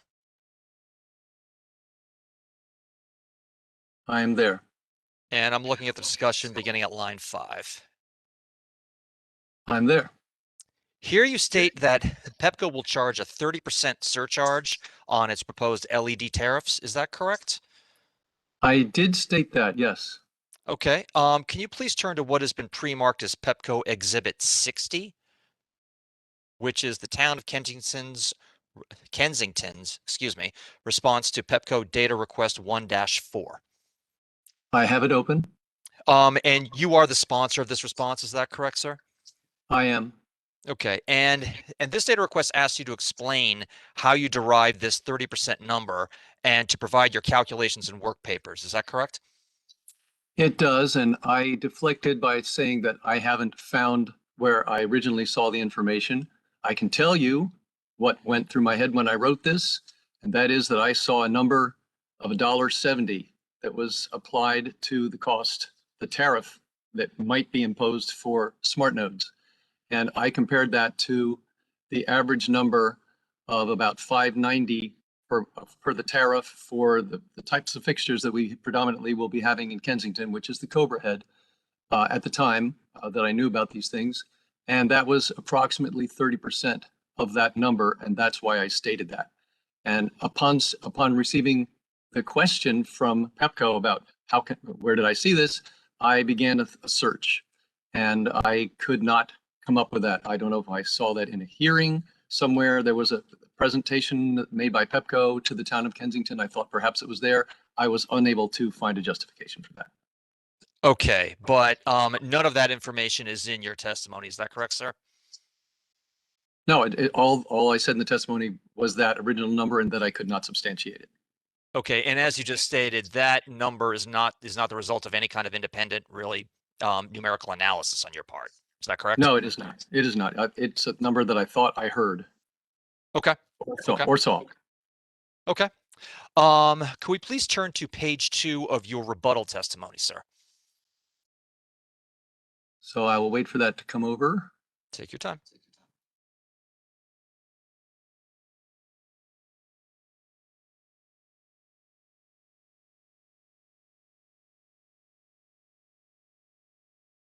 I'm now on looking for page numbers. Yes, page 2. Okay, and I'm looking at the discussion beginning at line 8. Yes. Here you state that each LED conversion must provide a correlated color temperature that meets current Illuminating Engineer Society recommendations. Is that correct? Yes, it does say that.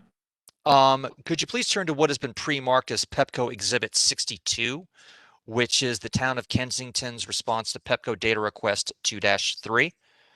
I have it open. You are the sponsor of this response. Is that correct, sir? I am. Okay.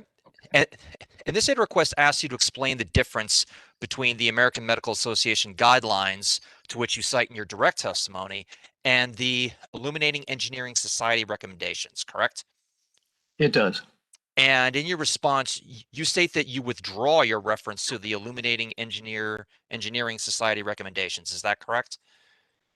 The reason I stated that is that when I wrote the rebuttal testimony, perhaps you don't know this, but I'm a member of the IES, and the IES has ongoing studies of color temperature that's appropriate for varying applications.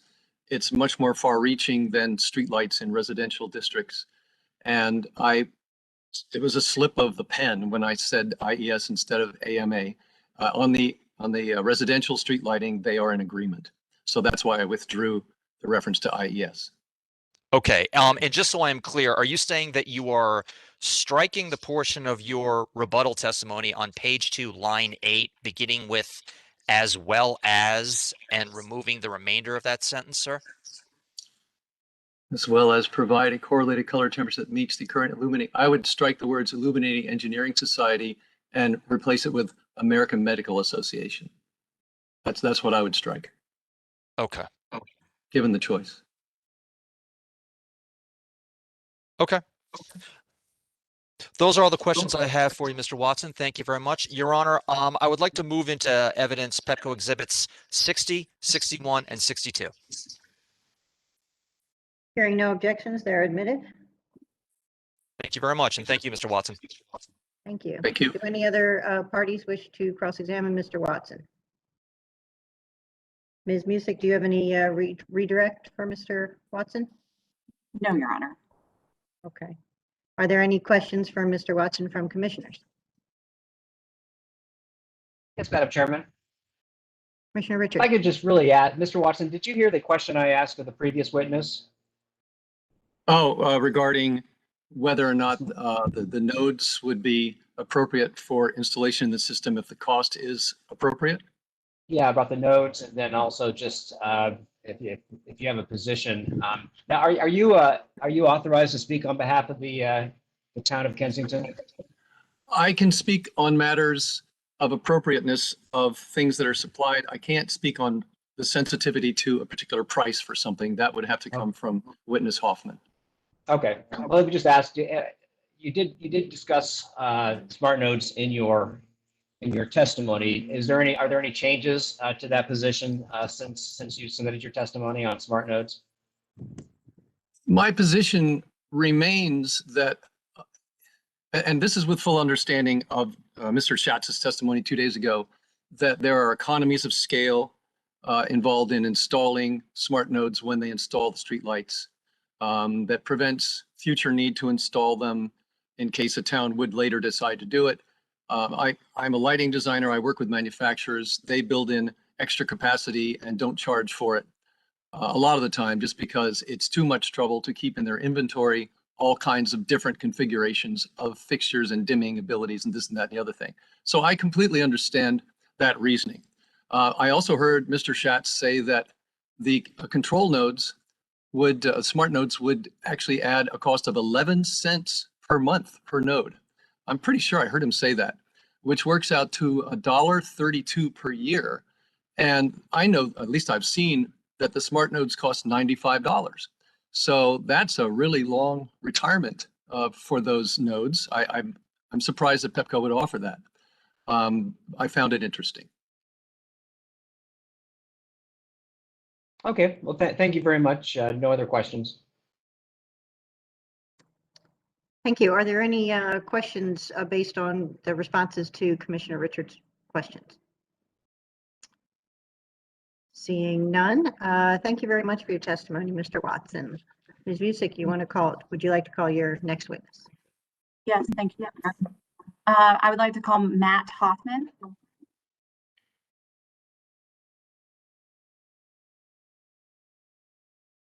Would you swear in the witness, please, Madam Court Reporter? Sir? Okay. You swear and affirm under the penalties of perjury that the testimony you're about to give and the matter now pending is the truth, the whole truth, and nothing but the truth? I do, yes. Mr. Watson, sorry, you. I think they're Sorry. That's all. Sorry.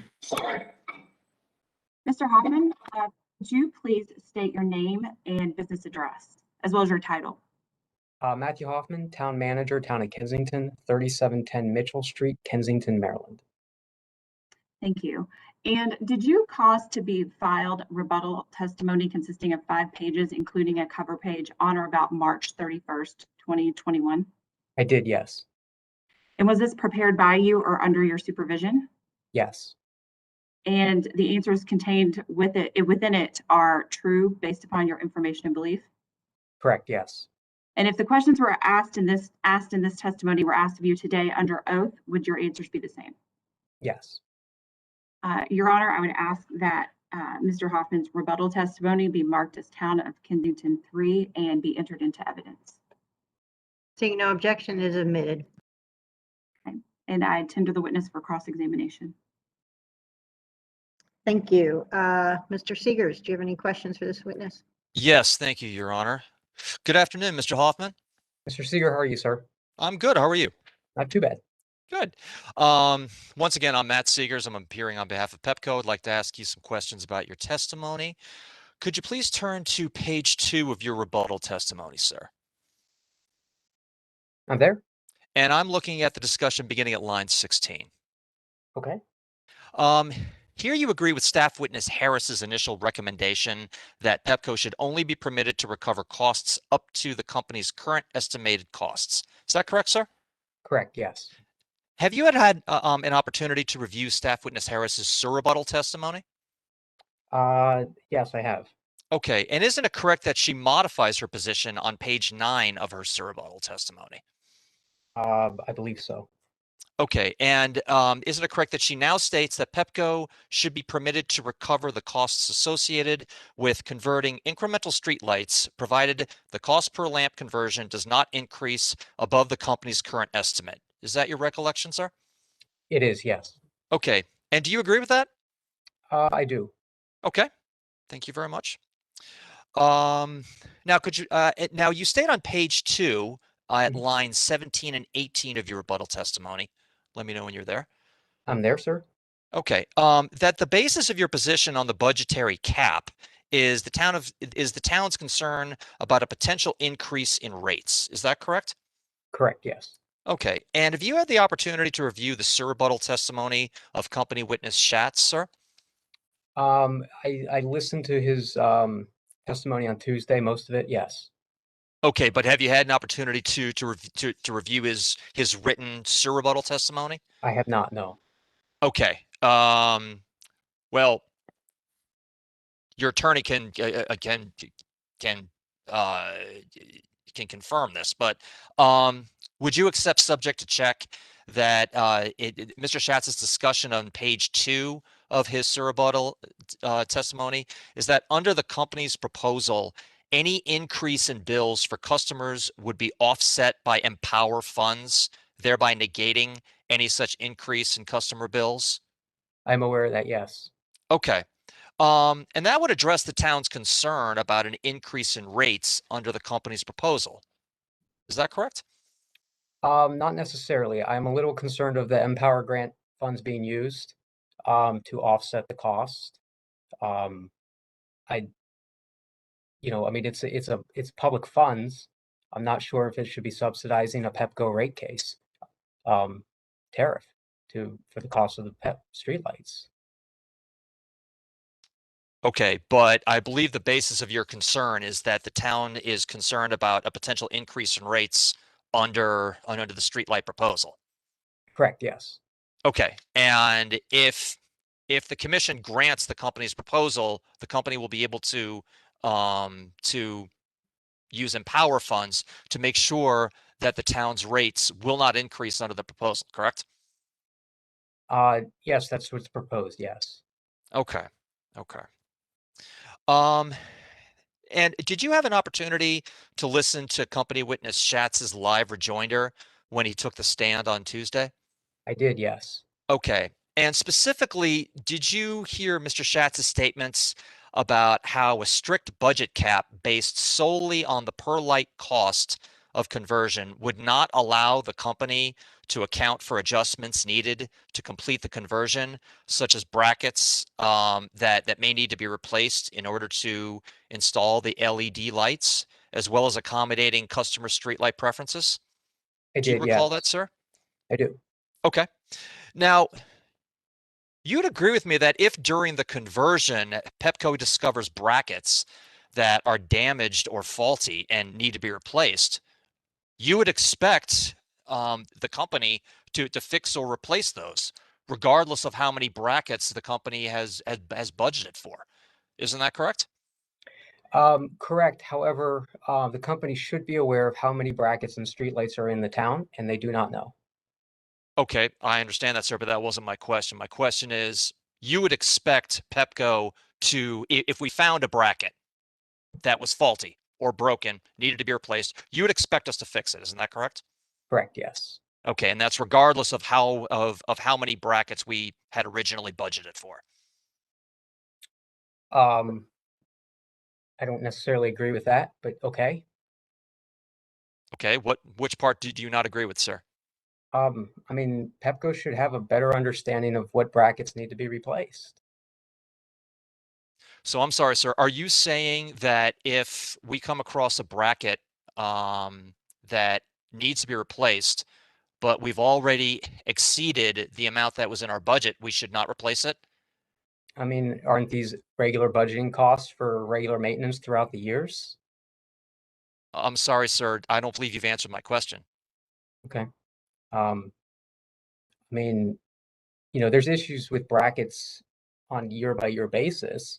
I mean, Pepco should be budgeting for replacements throughout the entirety of the programs, not just through one scope of review of the brackets. I mean, are you only able to replace them if you get funding? Or are you replacing them, throughout years or throughout programs, or if there's an issue with the lights? I'm sorry, sir. I'm still trying to understand. Are you saying that if Pepco has, if we find a bracket that needs to be replaced, but we've already met the amount that we had budgeted for, we should not replace that? Is that what you're saying, sir?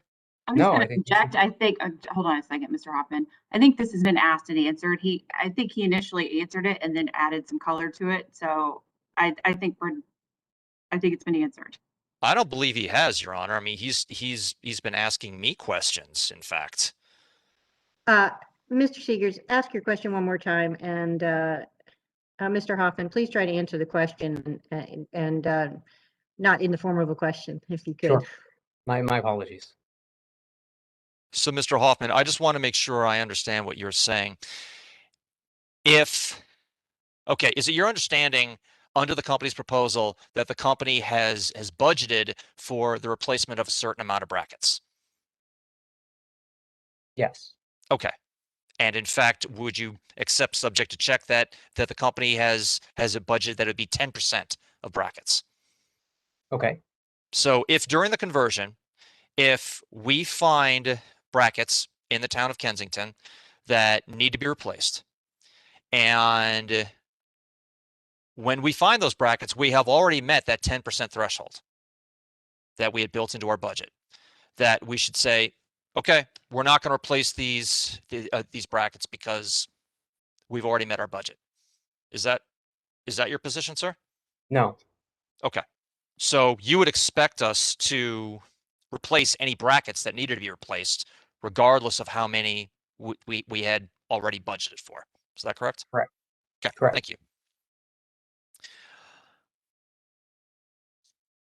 And in fact, you would agree with me that replacing any such brackets would be the prudent thing to do for the company. Isn't that correct? Correct. Yes. Okay. Thank you. Now, isn't it also correct that your colleague, Mr. Watson, has submitted testimony in this proceeding, making it clear that the town of Kensington wants the ability to choose their streetlights and request things like shielding? Is that correct? Correct. Correct. Yes. Okay. And you're not disputing any of Mr. Watson's testimony, are you, sir? No. Okay. Thank you.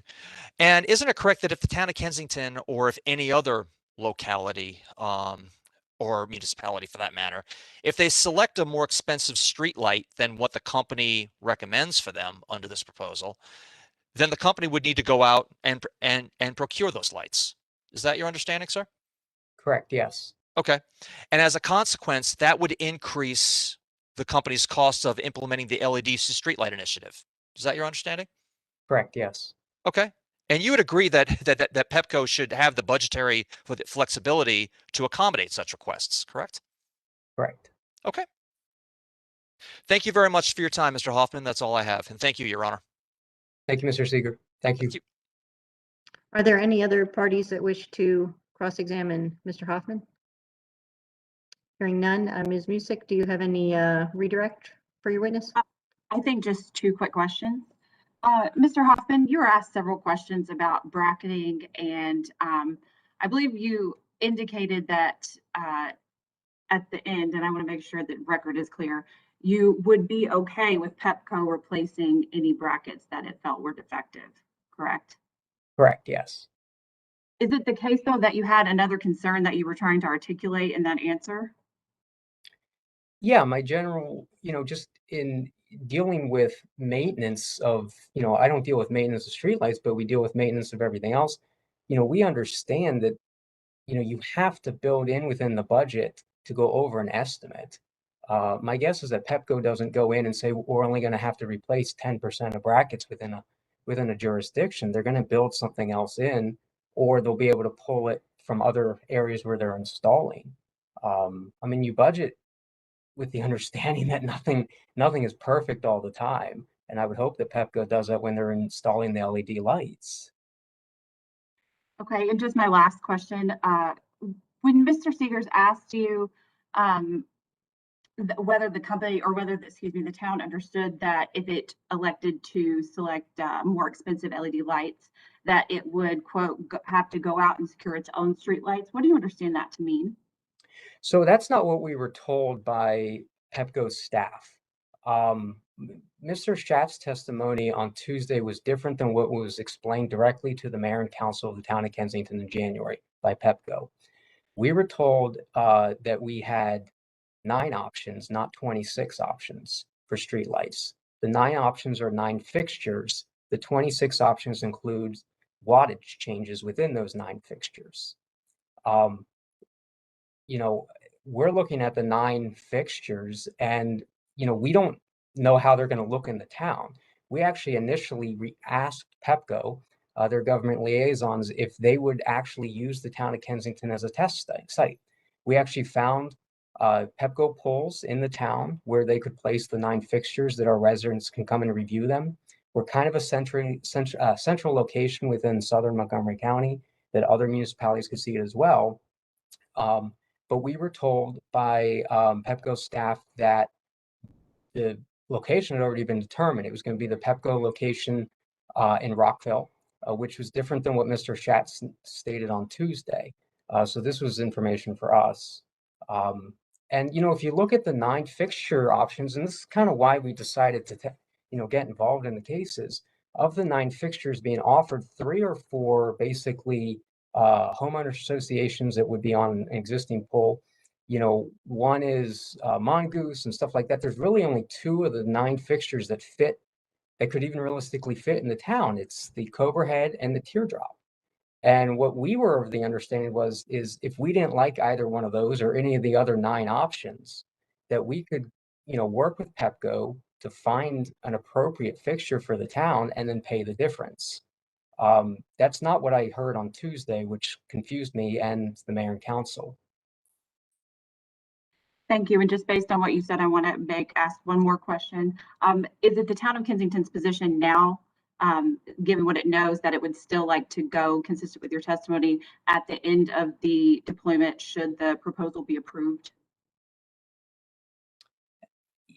Yeah, obviously we have some concerns with the Cobra Head and the Teardrop. It might be a situation where we'll have to work with Pepco directly, but if they're not going to give us the capability, if we're stuck with those options, then I don't know. We're going to have to reconsider what to do.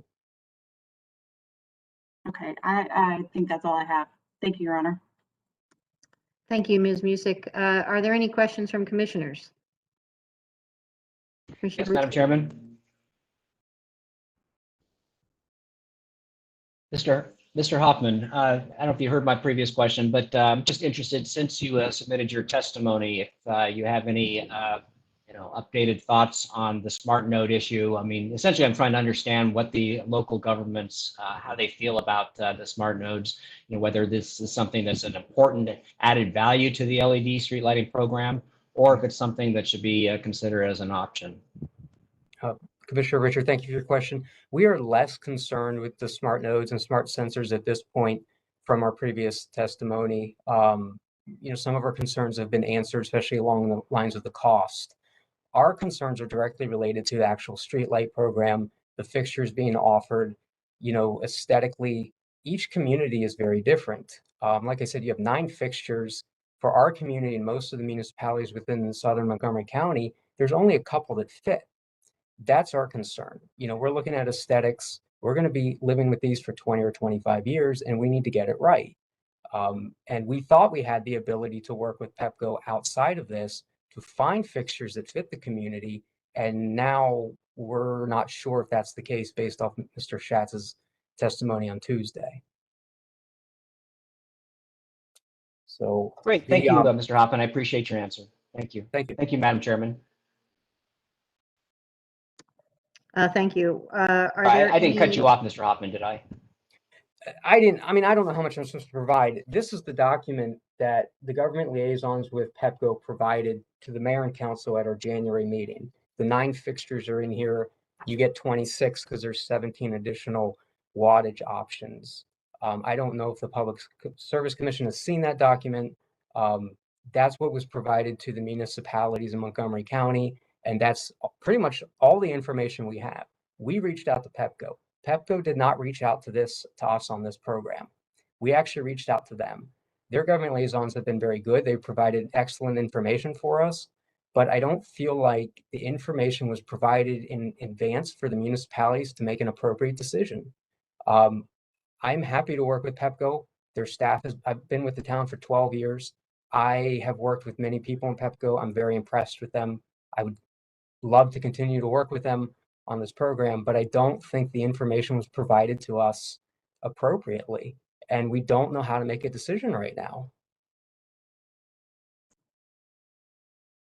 Okay, thank you, Mr. Hoffman, and thank you, Madam Chairman. Thanks, Commissioner Richard. Are there any questions based on the response to Commissioner Richard? Okay, hearing none. Thank you very much for your testimony. You are excused. I believe now we are on AOBA witnesses. Ms. Francis. I'm trying to come in. Okay. Thank you. As our first witness, AOBA would like to call Mr. Timothy Oliver.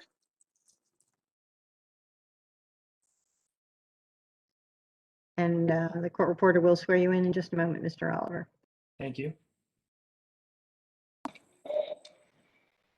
Do you swear and affirm under the penalties of perjury that the testimony you're about to give in the matter now pending is the truth, the whole truth, and nothing but the truth? I do. Mr. Oliver, I thought I heard an echo. Mr. Oliver, please state your name and business address for the record. My name is Timothy B. Oliver, and my business address is 7103 Lake Tree Drive, Fairfax Station, Virginia. And on whose behalf are you appearing here today? The Office and Apartment Building Association of Metropolitan Washington, or AOBA. Did you mean to say the Apartment and Office Building Association of Yes, Metropolitan Washington? Do you have a document before you entitled Direct Testimony of AOBA Witness Timothy B. Oliver, filed on March 3rd, consisting of 40 pages of testimony, 7 exhibits identified as schedules TBO-1 through TBO-7, and 2 attachments identified as attachments A and B respectively?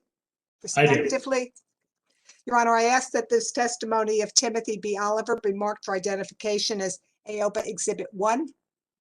So marked. Your Honor, Mr. Tim Oliver filed an errata to his direct testimony on April 20th, 2021. However, we incorporated that errata into his direct testimony, and we've attached that copy to the exhibit list as AOBA Exhibit 1, so I did not file his errata separately as an exhibit. Okay. Do all the parties have the errata? It looks like they do. Okay. Please proceed, Ms. We Francis. did, Your Honor, we did file the errata with the commission Right. on April 20th. I'm sure you did. Yes, thank you. Mr. Oliver, do you have a document before you entitled Sir Rebuttal Testimony of AOBA Witness Timothy B. Oliver, filed on April 20th, 2021, consisting of 6 pages of testimony and 1 attachment, Attachment A? I do. I'm sorry, Ms. Francis, you were really cutting up on that one. I'm sorry. Can you restate that, please? Sure. That's okay. Let me adjust my sound. I didn't have this trouble before. Okay. I'm going to repeat the question for the court reporter. Mr. Oliver, do you have a document before you entitled Sir Rebuttal Testimony of AOBA Witness Timothy B. Oliver, filed on April 20th, 2021, consisting of 6 pages of testimony and 1 attachment, Attachment A? I do. Your Honor, I ask that the Sir Rebuttal testimony of AOBA Witness Timothy B. Oliver be marked for identification as AOBA Exhibit 2. So marked. Mr. Oliver, was this testimony, including the direct and Sir Rebuttal testimonies, prepared by you or under your direct supervision? They were. Mr. Oliver, do you have any changes, corrections, or updates to your testimony? I do have one minor change, or actually 2 slight ones. On my direct testimony at page 7, line 20 and 21, I have 2 numbers that need to be adjusted that should have been included in the errata filing. On line 20, the 55.5 million should read 60.4 million. And on line 21, the 10.3% should read 11.15%. And those are the only changes I have. With these revisions, is this testimony true and correct to the best of your knowledge, information, and belief? It is. Do you adopt this as your direct and Sir Rebuttal testimony, as your sworn testimony in this proceeding? I do. Your Honor, I ask that the direct and supplemental testimonies identified and marked as AOBA's Exhibits 1 and 2 be admitted into evidence. Hearing no objections, they are admitted. The witness is available for cross-examination. Mr. Mike. Yes, thank you, Your Honor. Good afternoon, Mr. Oliver. Good afternoon, Mr. McKeel. I just have a few questions for you today. If you could turn to page 36 of your errata testimony. And I'm focusing there on line 20. And there you indicate that the revenue requirement should be no more than $60.4 million for the multi-year rate plan. Is that correct? That is correct. And you did not discuss revenue requirement at all in your Sir Rebuttal testimony, correct? That is correct. And you provided the updated 60.4 million on April 20th, 2021, correct? That is correct. Now, I asked your counsel to provide you with a copy of the comparison chart for this case. Do you have that, sir? I do. All right. I'd like to ask you just a couple questions about that, if I may. Now, the revenue requirement comparison chart that staff recently filed with the commission shows AOBA's recommended revenue requirement of $54,739,000. Is that correct? That is correct. And did you review staff's comparison document and provide them with comments on it? That is correct. Okay. Now, if you could, sir, turn to schedule TBO6, page 2 of 3 in your errata filing. TBO 6, page 2 of 3, you said? Yes, sir. Let me know when you're there. Okay, one moment. Sure. Okay, I am here. And just so I'm level setting, that was that schedule was revised on 4/20, correct? Correct. Okay. Now, if you could, at the top, I'm going to take off my glasses. I can see the numbers better. If I look at under the column multi-year rate plan, year 3, unadjusted amounts based on AOBA recommended rates, I see a number of, for rate base of $2,593,700,000 and 21. Is that correct? That is correct. Okay. Now, if I could ask you to turn to the staff revenue requirement comparison chart. I'm there. Where it shows the unadjusted rate base for multi-year rate plans year 3. When I look at the unadjusted rate base there, it's 2,636,592,000. Is that correct? That is correct, but that is not appropriately identified as an unadjusted number. That is an adjusted number. Okay, but you would agree with me, would you not, sir, that that is in the line of total unadjusted rate base? I would point out that there is a footnote or a note marker immediately next to that number. And the footnote on the bottom reads, AOBA's rate base and operating income are based on schedule TBO6 revised and adjusted to reflect staff's capital additions adjustment. Okay. All other parties show an unadjusted rate base of 2,691,862. Is that correct? That is correct. And that's a difference of 43 million, correct? Subject to check, yes. Well, can you point to me where in your testimony you explain this change in AOBA's proposed unadjusted rate base? Well, there are two things that I would think I should discuss here. One is that unlike the other parties, we had a dynamic rate of return. So from the historic test year, the bridge year, and the 3 rate years, we had different rates of return based on a descending cost of long-term debt and our ROE recommendation. The adjustment made from there, it was a different starting point to begin with.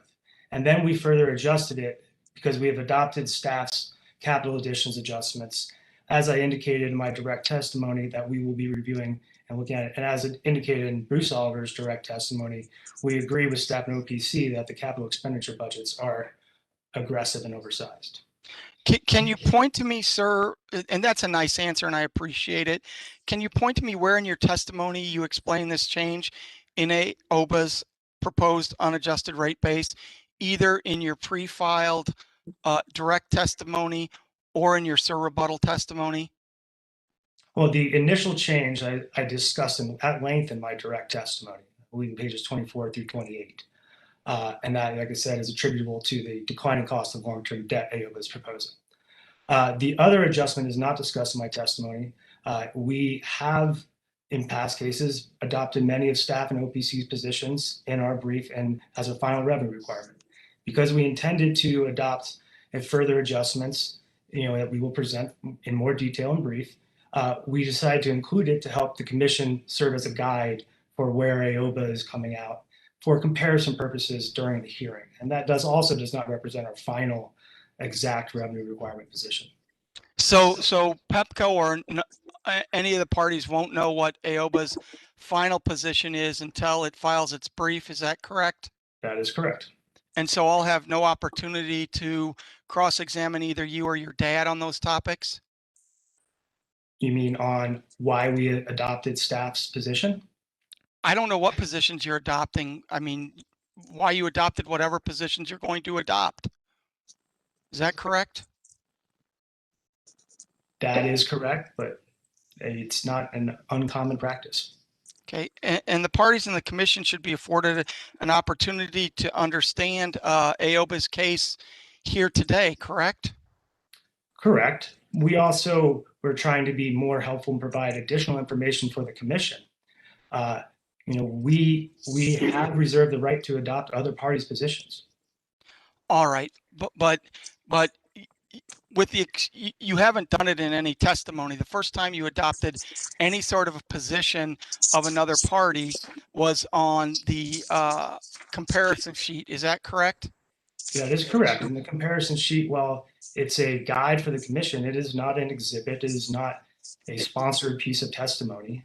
And the explanation will come in brief why we did take what positions and what we're arguing for. That's common. Okay. So we don't get a no until then. Fair enough.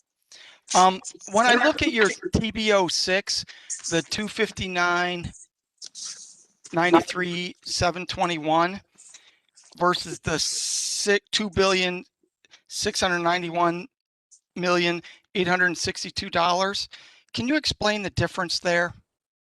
The difference there is, like I said, if you go on to page 3 of 3, you might have a more accurate starting point because the line 1 rate base, the $2,592,080,000, was the actual starting point for the comparison chart that was then adjusted to illustrate the rate base removals advocated by staff in the previous years of the MYP. Okay, and so I'm looking at page 3 of 3, sir, and I'm trying to understand here where the removal of staff's are your acceptance of staff's proposal is included in schedule TBO6, page 3 of 3. It is not included. And I in could not find that. That is correct. It is not included in TBO6, page 3 of 3. It was provided in the development of the comparison chart for staff, which I would point out we had less than 72 hours to review and turn around, and it was in efforts to help provide the commission with more information. Okay. Now, when I look at the comparison chart here, when I look at uncontested adjustments in the chart, do you see those, sir? I do. I don't see anything in that line for AOBA. Does that mean you don't agree with those? No, it's a difference in presentation. When staff circulated the comparison chart, it had identified what it considered uncontested adjustments and their total unadjusted amounts. Because we started with a different adjusted amount, the uncontested adjustments are reflected in that adjusted rate base number that we used to start from. So that second line of uncontested adjustments would have been redundant if it was included in AOBA's presentation. So just so I understand, uncontested adjustments are included in what line on here? Point to me the number. Sir. It is included in, if you're on page 3 of 3 of the comparison chart. Yep. It is included in that $2,636,592 number that is directly next to the note indicating where that number came from, which is not developed in the rows for Pepco, staff, and OPC. So that number would include the uncontested adjustments of 287,963 to rate base, 15,601 to operating income. Is that correct? What you're saying? Correct. If you look on TBO 6, page 2 of 3, where we first started this, those uncontested adjustments are included in lines 20 through 27. You know, for example, the exclusion of executive incentive costs was an uncontested adjustment that is reflected in page 2 of 3 of TBO 6. All right. All right. Thank you very much, sir. Now, this reflects the comparison chart reflects an $80 million approximate, almost $80.6 million reduction to rate base to incorporate staff's EPS adjustment for disallowed capital projects. Is that correct? That's correct. And what analysis have you conducted to support this adjustment, if any? I reviewed staff witness Austin's testimony and direct. Okay, and specifically, what capital projects is staff suggesting be removed? Staff is suggesting that the 69 kV rebuild program, the 13 kV underbuild program, the trip savers deployment, as well as the substation fire protection programs all be eliminated or not recovered. Okay, so let me make sure I understand this. Are those 4 programs, and I think you said the 69 kV, correct? Correct. What was your second one, sir? 13 kV underbuild program. Okay, the third one was the trip saver program? Correct. And the fourth one was the substation fire protection program. Substation fire protection program. Now, let me ask you this, sir. Have you reviewed Mr. Austin's rebuttal testimony in this case? I have. Okay, and you would agree with me that he's no longer proposing removing the Trip Saver program, is that correct? That is correct. Sorry, I was looking off of witness Austin's direct testimony when I read you that list. Okay, and you would agree also that he's no longer recommending disallowance of the substation safety program, is that correct? That is correct, and I would reiterate my previous answer that I was reading that list off of witness Austin's direct testimony. Okay, so you were wrong when you gave me 4. So let's unpack that a little bit. Is it your testimony that the 69 kV program and the 13 kV program equal 80 million point 80.6, almost $0.7 million? I am relying on staff's math that they have included the accurate adjustments that represent their position. Okay, so you don't really know. Let me ask you this. What is the dollar value of staff 69 kV adjustment? I do not know that off the top of my head. Okay, how about the 13 kV adjustment? I do not know that either. Then how did you get the 80 million in the comparison sheet for AOBA that AOBA presented to the commission? As I said previously, we had reviewed the testimony of OPC witnesses Alvarez, Stevens, as well as staff witness Austin. And we believe that the capital expenditure budgets need to be trimmed. We don't believe a 9% rate-based growth with less than 1% customer growth and negative load growth is a reasonable or sustainable level of capital expenditures. So upon review of staff's positions, we found staff's positions to be measured and reasonable. And that is why we are supporting them. You're not in the limited time we had between the filing of STIR rebuttal testimony and the submission of this comparison chart to staff, we had decided that staff's positions were something that AOBA can support. Well, let me ask you this. Staff's position on those topics were included in the direct testimony of witness Austin, isn't that correct? That is correct. And so AOBA had a lot of time to think about that, and they could have put that in their STIR rebuttal testimony, correct?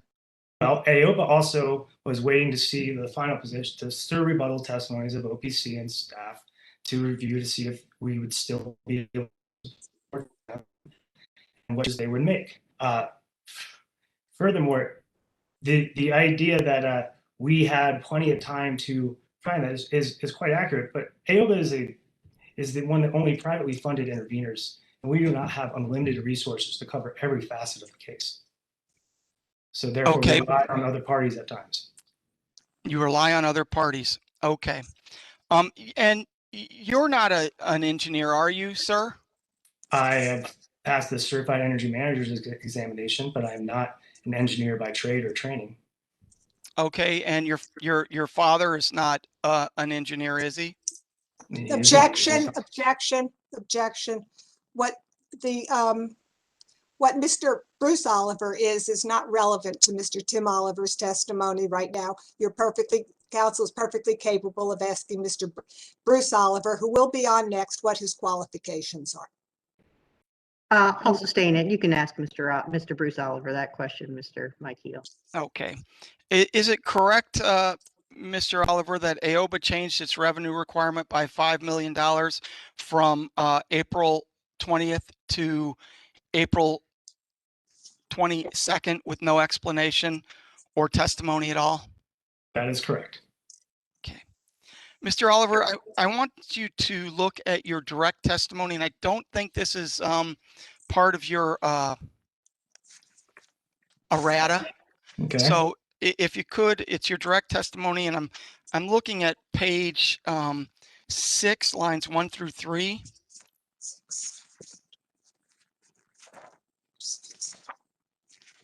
Let me know when you're there, sir. I am there. And there you say, if Pepco has a fixed cost of capital for the MYP, but its cost of debt decreases expected, Pepco's effective returns on equity would increase beyond its authorized ROE. Is that correct? That is correct. And you would agree with me if Pepco's overall cost of debt were to increase over the MYP period, Pepco's effective return on equity would decrease beyond its authorized ROE during the MYP period, correct? That is conceptually accurate. and factually accurate. I mean, factually would be if there was a way to increase Pepco's overall cost of debt in 3 years, but I don't think that's feasible. The issuance would have to be well above market rates in order to produce that type of result. And your statement on page 6, lines 1 through 3, assumes that all matters remain the same. In other words, ceteris paribus. Is that correct? I'm not familiar with that Latin term, but my point here is that out of the overall capitalization, the fixed return on equity, if the cost of debt was to be a static number, but the actual cost of debt were to change, that change would impact the effective ROE. Well, let me ask you this. If you know, Mr. Oliver, you would agree with me that other factors impact Pepco's effective return on equity besides debt costs, correct? Many factors can go into how they can earn their authorized return. Yes.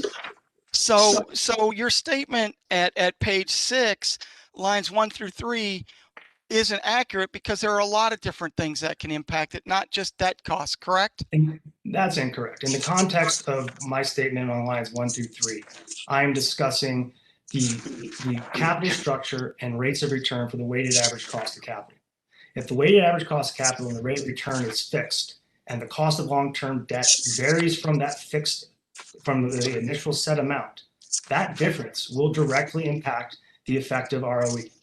Yes, there are other operational factors, including cost overruns and other unforeseen events that can impact the company's ability to earn its authorized rate of return. But that is different than a change in its weighted average cost of capital that advantages the company or disadvantages the company, as you pointed out. But with Pepco's high cost of long-term debt, it is more likely to disadvantage ratepayers than it is to advantage them. All right. And what studies have you done to demonstrate that? I would say that's simple math. If you have two components of an equation that are fixed and the third one changes, the result will change. It's not a study. It's that if you have a fixed return or rate of return that's based on a fixed return on equity that's determined by a fixed capital structure, if the cost of debt changes, the effective return on equity would be impacted. And so if the cost of debt goes up, it changes, correct? Correct. That's just math. Correct. All right. I want you to look at your direct testimony on page 24, and I'm focusing on lines 12 through 14 there, sir. What? And you're talking about Pepco's legacy debt, pre-2008 debt increases being more expensive, and the very expensive issuance of the $250 million in the height of the 2008 financial panic. Do you see that testimony? I'm almost there. One moment. Sure. You said page 28? Page 24, sir, lines 12 through 14 of your direct, and I do not believe it's your errata. One moment. Let me just read this again. Sure, sure.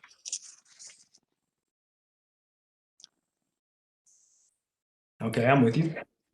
And the $250 million bonds that were issued in 2008 that you referenced there at lines 12 through 14, those will mature in 2037 and 2038, correct? I believe so, yes, subject to check. And you would agree with me that that's outside the MYP period, correct? That is correct, but they are impacting Pepco's cost of long-term debt throughout the whole MYP period. All right, let me look at your direct testimony, page 24, lines 8 through 12. You would agree with me that the company has no control over treasury rates, correct? Correct. And do you agree with me that treasury rates have been low in recent years? I would agree. Does that mean that treasury rates will be low in the future? No, it does not. And past experience is not, does not indicate exactly where we're going to go in the future. And there's been, I think Mr. McKenzie had a lot of discussion about what his expectations are, but I'm not advocating for forecasting the future with what the Fed's going to do on interest rates or not. I'm working with what we have now. All right. Thank you for your time, Mr. Oliver. I appreciate it. Thank you. Are there any other parties that would like to cross-examine Mr. Oliver?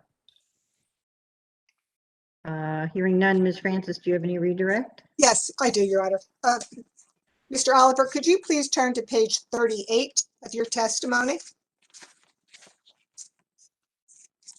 And please look at lines 1 through 8. Do you have that? I do. Okay. And on those lines, did you state that AOBA reserves the right to support revenue requirement positions developed by OPC staff and other interveners, as well as the inclusion of additional revenue requirement issues that may be developed in the course of the proceeding? I do. Okay. Now, you've appeared in several Pepco as well as Washington Gaslight cases and submitted testimony on behalf of AOBA. Correct. Is that a practice that AOBA has done in the past, where in the comparison chart, we have supported and in brief the positions of other parties? Yes, and we did that as recently as 9651, the most recent Washington Gas base rate case.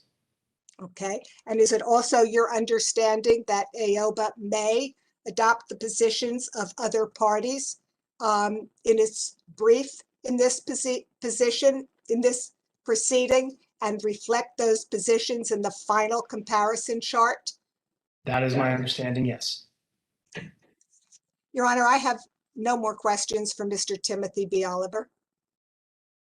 Thank you, Ms. Francis. Are there any questions from commissioners? I see none. Thank you very much, Mr. Oliver. You're excused. Ms. Francis, will you call your next witness? Yes.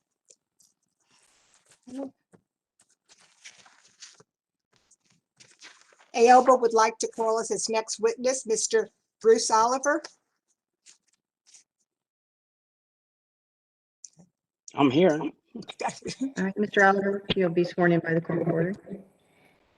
Do you swear and affirm under the penalties of perjury that the testimony you're about to give in the matter now pending is the truth, the whole truth, and nothing but the truth?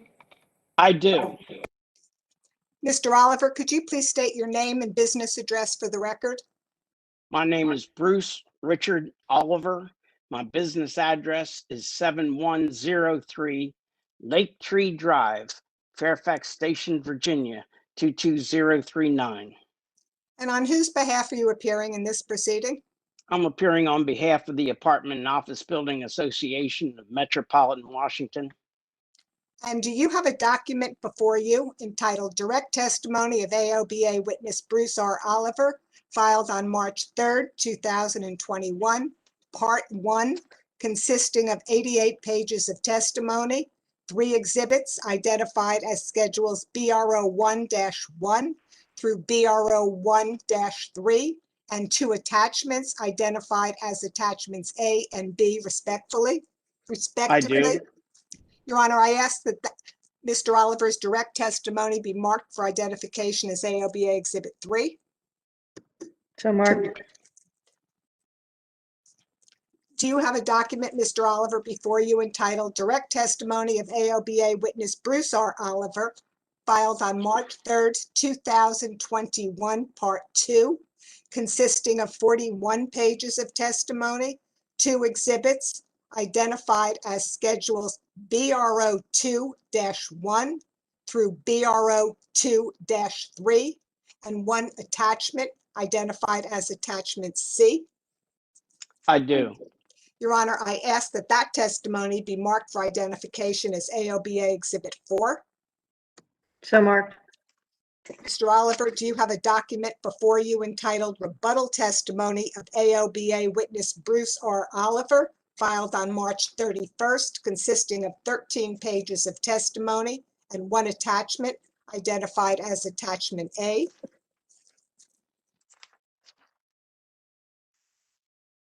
I do. Your Honor, I ask that the rebuttal testimony of AOBA Witness Bruce R. Oliver be marked for identification as AOBA Exhibit 5. So marked.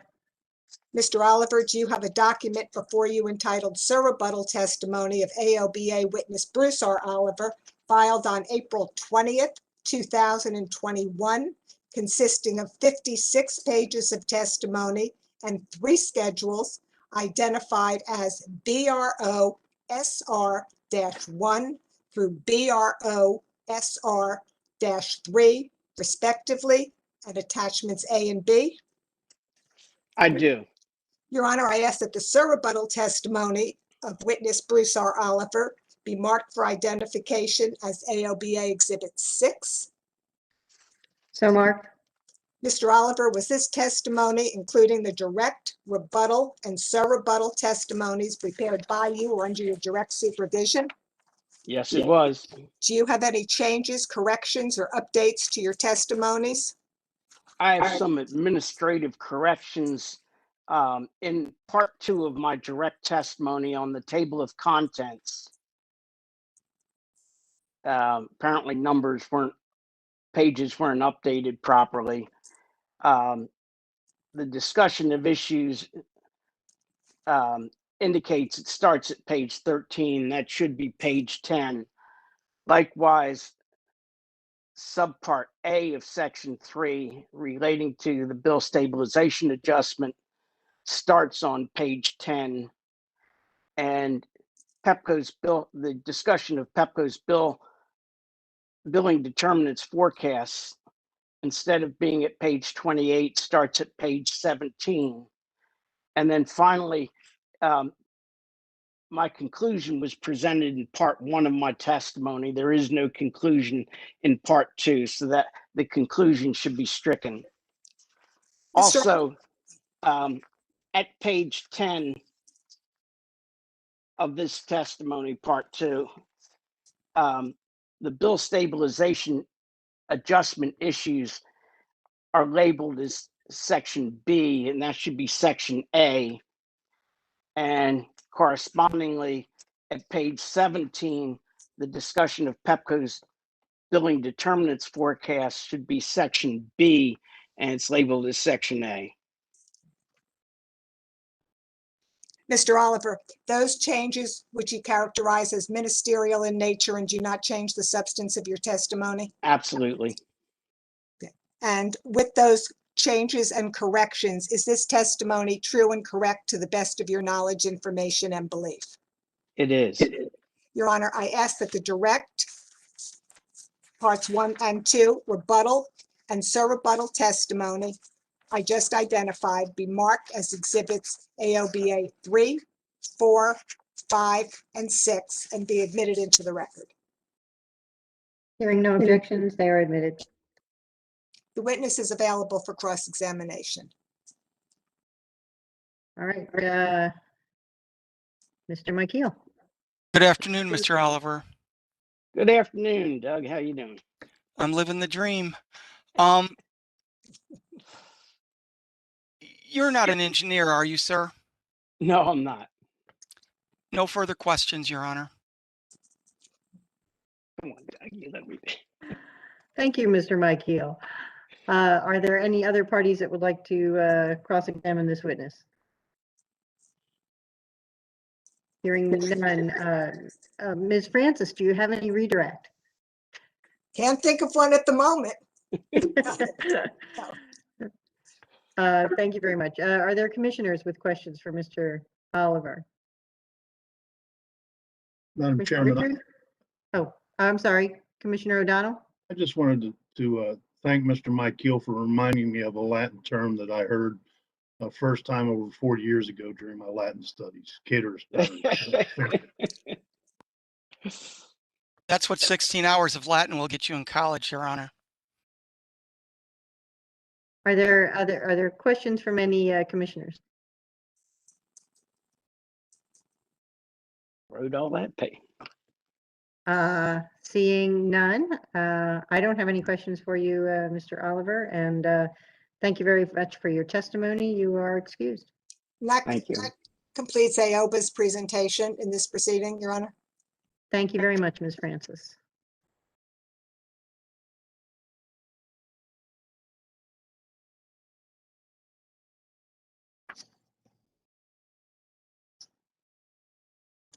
Sorry. We're moving on to the staff witnesses. We have about 12 minutes before our next break, so I think we'll just break now and then start with the staff witnesses. So if we could start at 3:15 with the staff witnesses, if that provides enough time for the court reporter to perform the task she needs to perform? Your Honor, proceed? if I may, just before we go on, I've decided I do not have any questions for Mr. Patterson. I believe I was the only one listed. So if we could start with Mr. Hoppick, or I'm just letting you know in advance. That's all. Okay, thank you. We still need to get his testimony on the record, and there may be questions from commissioners as well, Mr. Michael, but I appreciate knowing that. Understood. So, all right, so we will come back at 3:22.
We'll plan to start in a minute.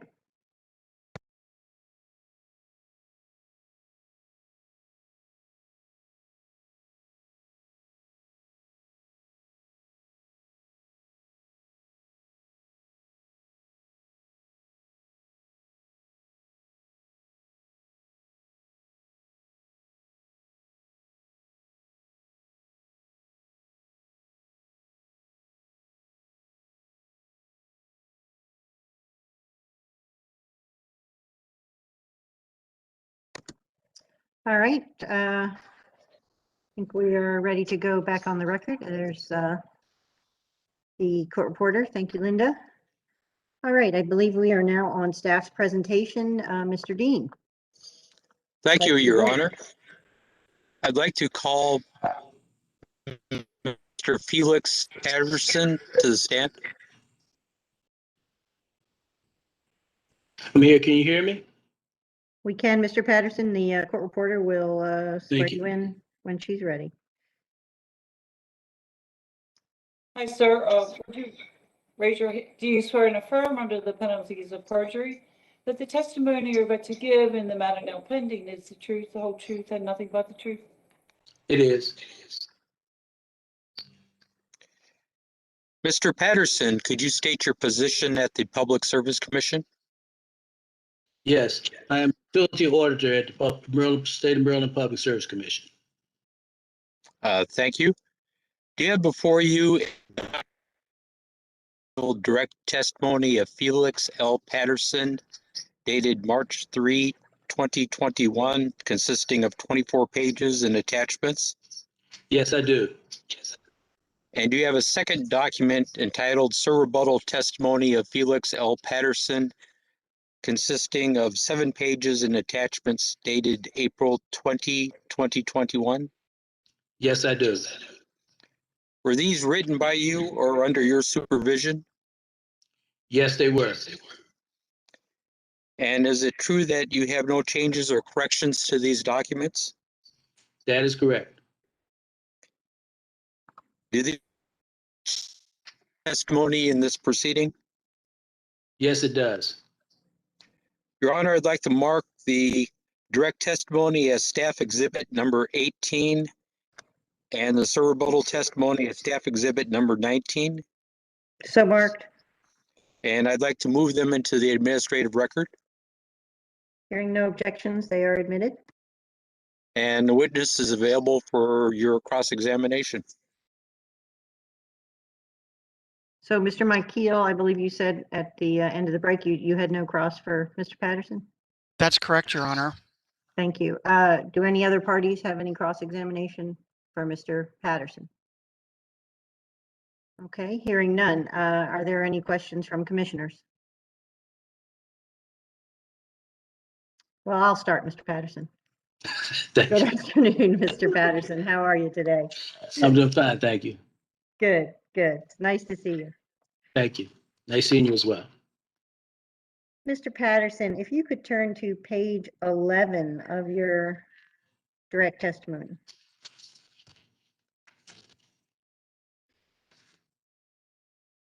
Yes, I'm there. Okay, great. So, Mr. Patterson, you say here that the filing requirements provide reports for budgets utilized for comparison of historic test year, bridge year, and MYP year 22, 23, 24. Is that, those were budgets for those particular years? Is that what you reviewed? Budgets for the historic test year, the bridge year, and these other multi-year plan years? That's correct. We did a comparison of it. You compared those against each other. That's correct.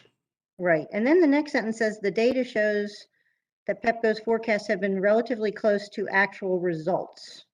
So where in your testimony or exhibits is there information that would allow us to review whether, you know, that the data has been close to actual results?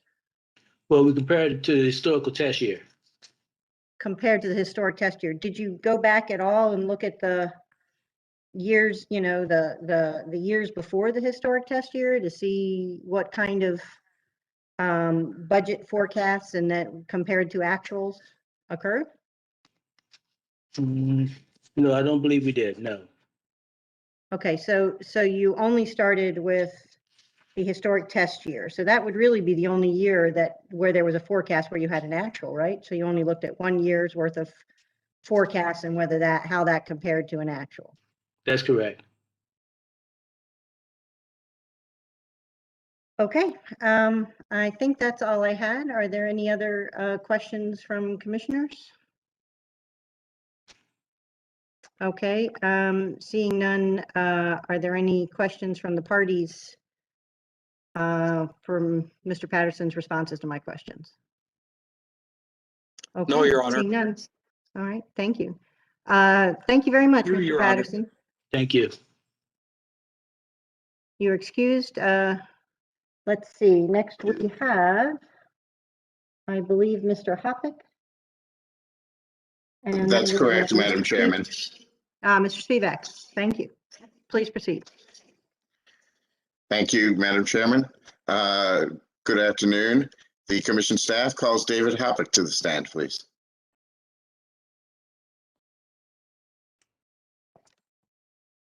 Hello. Can everyone hear me? We can You hear you, have some Mr. echoes. Hoppick. We'll let you get sworn in. Do you swear and affirm under the penalties of perjury that the testimony you're about to give in the matter now pending is the truth, the whole truth, and nothing but the truth? I do.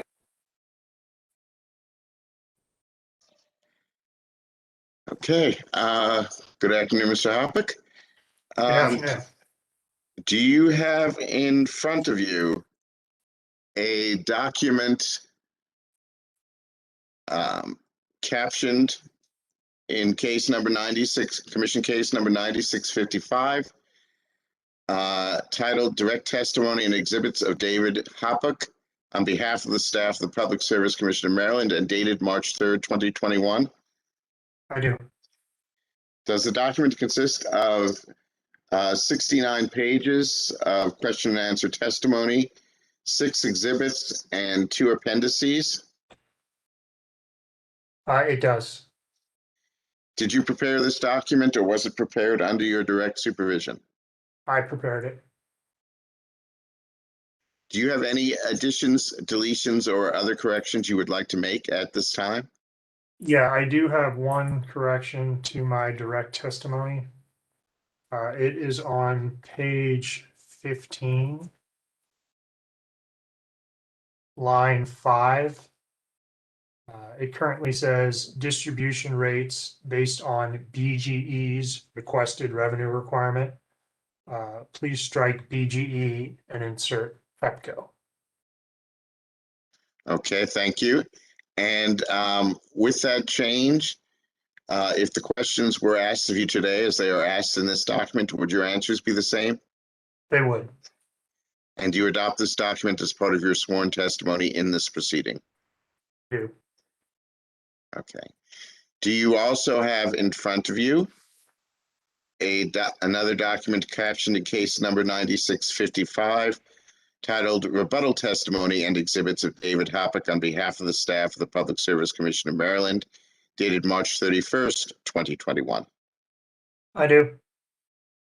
Does this document consist of 11 pages of question and answer testimony and 1 appendix? It does. So there's also a updated exhibit accompanying the appendix. Okay, thank you. Did you prepare this document or was it prepared under your direct supervision? I prepared it. And do you have any additions, deletions, or other corrections you would like to make to it at this time? I do not. If the questions were asked of you today as they are asked in this document, would your answers be the same? They would. And do you adopt this document as part of your sworn testimony in this proceeding? I do. Okay. And do you have in front of you a third document captioned in case number 9065, entitled Sewer Rebuttal Testimony and Exhibits of David Hoppick on behalf of the staff of the Public Service Commission of Maryland, dated April 20th, 2021. I do. Okay, does this document consist of 51 pages, one appendix, and one exhibit, which is a revision to one of the exhibits to your direct testimony? It does. Let me check on the exhibits. Believe there are two exhibits. There are two exhibits, and they are both updates. But yes. Okay, thanks. All right, and do you have any additions, deletions, or other corrections you want to make in this document? I do not. If the questions were asked of you today as they are asked in this document, would your answers be the same? Yes, they would. Do you adopt this document as part of your sworn testimony in this proceeding? I do. Madam Chairman, Commission staff requests that Mr. Hoppick's direct rebuttal and surrebuttal testimony be marked respectively as staff exhibits number 20, 21, and 22. And staff further moves that they be admitted into the evidentiary record. Seeing no objections, they are admitted. And the witness is available for cross-examination. Thank you, Mr. Spivak. Mr. Michael. Thank you, Your Honor. Good afternoon, Mr. Hoppick. Good afternoon. Would you agree with me, sir, that Pepco provided a description of its load forecasting procedure that is attached to Dr. Efimova's rebuttal testimony as Schedule 4 when it filed its MYP case? Yes, there is the exhibit you described in her rebuttal testimony. And that was filed when we shared with the parties when we initially filed our MYP case, correct? Yes, so that document was part of the initial filing. That is correct. And Pepco held 2 virtual meetings with you and Dr. Lee and Pepco's load forecasting subject matter experts, Dr. Efimova and Dr. Vermeer. Is that correct? I do not recall if Dr. Efimova was on the call, but you know, I don't remember everyone. I certainly participated into online meetings to help with understanding of the company's billing determinant forecasts. And Pepco's load forecasting subject matter experts answered staff's questions during these virtual meetings, correct? They did. And you would agree with me, Mr. Hoppick, that Pepco made its load forecasting subject matter experts available by phone to answer your questions also, correct? Yes, I had a number of questions and I was able to get them answered either through phone, through online meetings, and data request responses. And so we gave you access to Dr. Vermeer for you to call him and ask him about any questions the staff had about Pepco's load forecasting. Is that correct? If I had a question, generally I would get an answer at some time in the future. Okay, and Pepco timely answered all of staff's data requests consistent with the time frame set out in the commission's procedural schedule. Is that correct on load forecasting? Yes, so they met all of their deadlines. I would note that some of the initial data request responses I had a number of questions with, but I was able to get clarification on those after the fact. And those were phone calls that you had with our experts, is that correct? Yes, I would characterize it as such, yes. So if there was an ambiguity that you didn't understand, Pepco made its subject matter experts available to you to help you understand, is that correct? Yeah, I think that is a fair statement. And do you feel like you have a good understanding of Pepco's load forecasting methodology, sir? I would note, as I noted in my direct testimony, it took some time to get there. Not all of the documents that I needed were provided in the initial filing, but I did get them. However, as I note in my direct testimony, the 5-week extension was key to being able to complete the analysis I needed to for my direct testimony. Well, let's talk about that 5-week extension. That was a correction to Mr. Blazunis's testimony regarding some billing determinants, correct? There was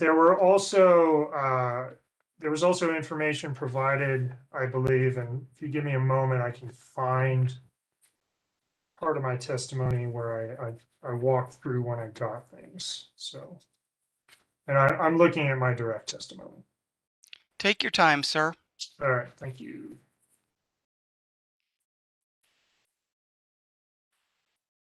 All right.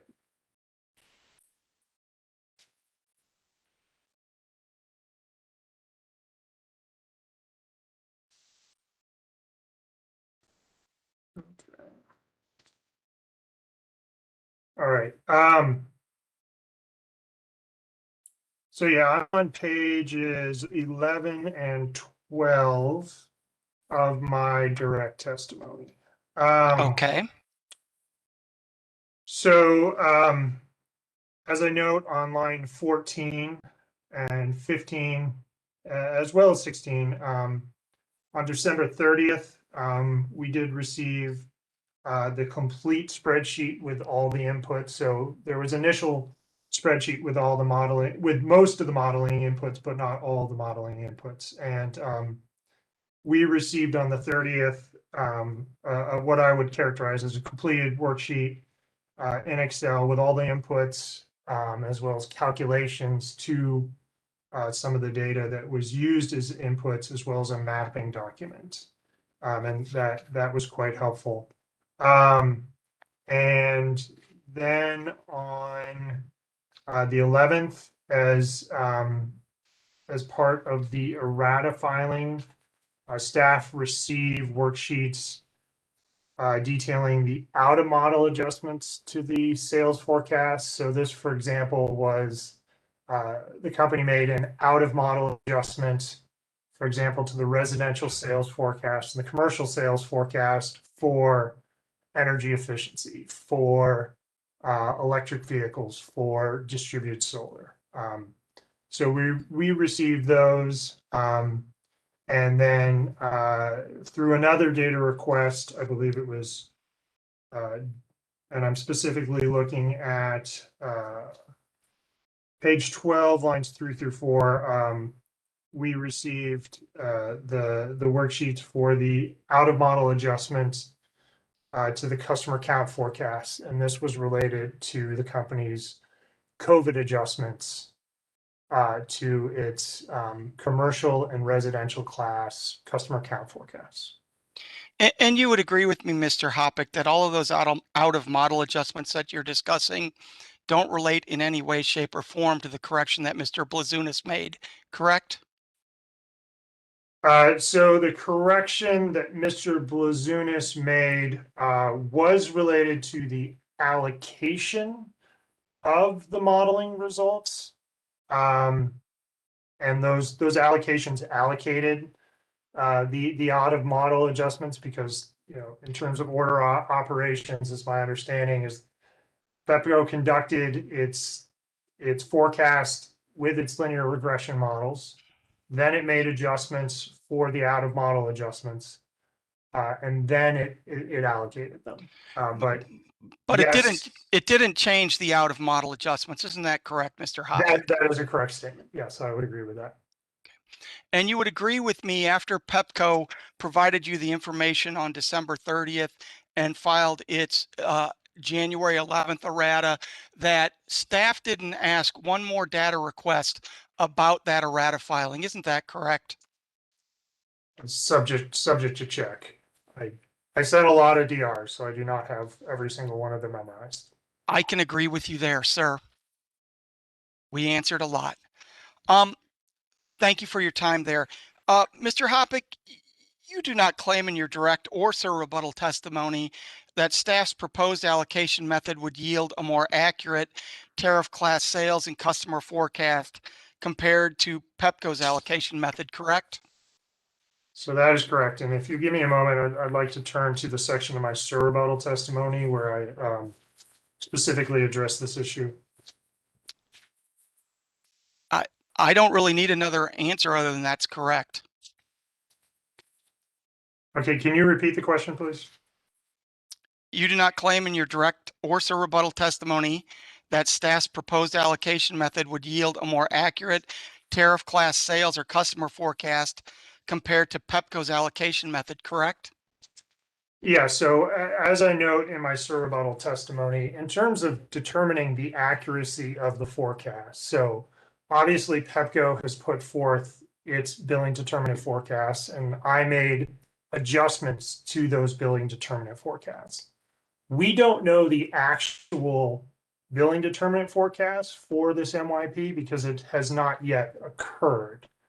So it is not possible at this time to say, you know, my adjustments to billing determinant forecast versus the company's, which were closest to actual. So I would argue as well that in terms of accuracy versus actuals, that's not something that can be known at this time. Fair enough. And you did not conduct your own modeling, correct? So you are correct. Staff does not have the modeling tools that the company has, and nor does it have a load forecasting division, although I believe I presented extensive analysis based on the inputs, the outputs, and so forth, as outlined in my direct and rebuttal testimony. Yes, sir. No one's challenging that. You would agree with me, would you not, Mr. Hoppick, that Dr. Efimova, in your view, is an expert on load forecasting? I have no reason to disagree with that. I want to talk to you, sir, about your rebuttal testimony.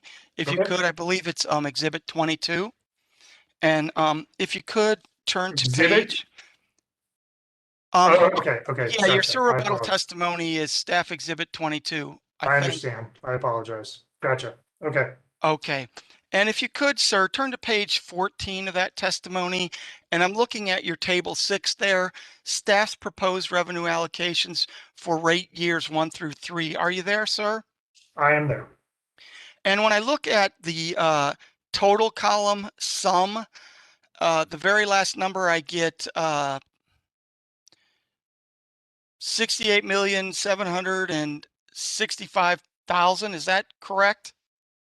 68,765,000 is the net total revenue requirement across 3 years. That is correct.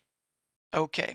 So you would agree with me that in rate year 3, revenue should be $68,765,000 higher than they would have been absent any rate change, correct? Can you repeat the question, please? Yes. You would agree with me, Mr. Hoppick, that in rate year 3, revenue should be $68,765,000 higher than they would have been absent any rate change.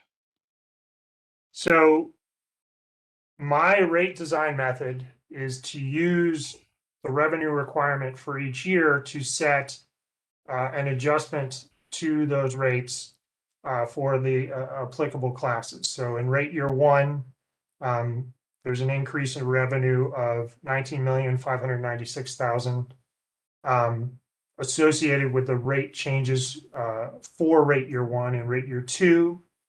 There's an increase in revenue of $27,306,000 associated with the revenue change, the rate changes in rate year 2. And then in rate year 3, there is a $21,863,000 increase in revenue associated with the rate changes in rate year 3. So I believe that you are getting at the fact that the company makes what witness Bonikowski sponsors, which is a target revenue adjustment to Schedule SL. And staff does not recommend acceptance of that target revenue adjustment. And as such, the rates. Mr. Hoppick, that's not my question. Okay. So I appreciate the fact that you want to read my mind, and I credit you with that. My question was merely, when I add up the 19 million, the 27 and the 21, it comes up with the 68,765, correct? In table 6, yes, it does. And that's the revenue that should be higher absent a rate change, correct? That is the revenue used to set the rate increases for the respective rate classes in rate years 1, 2, and 3. So the actual exact revenue that is forecast to be recovered from individual rate classes tends to not equal the exact numbers because of rounding issues.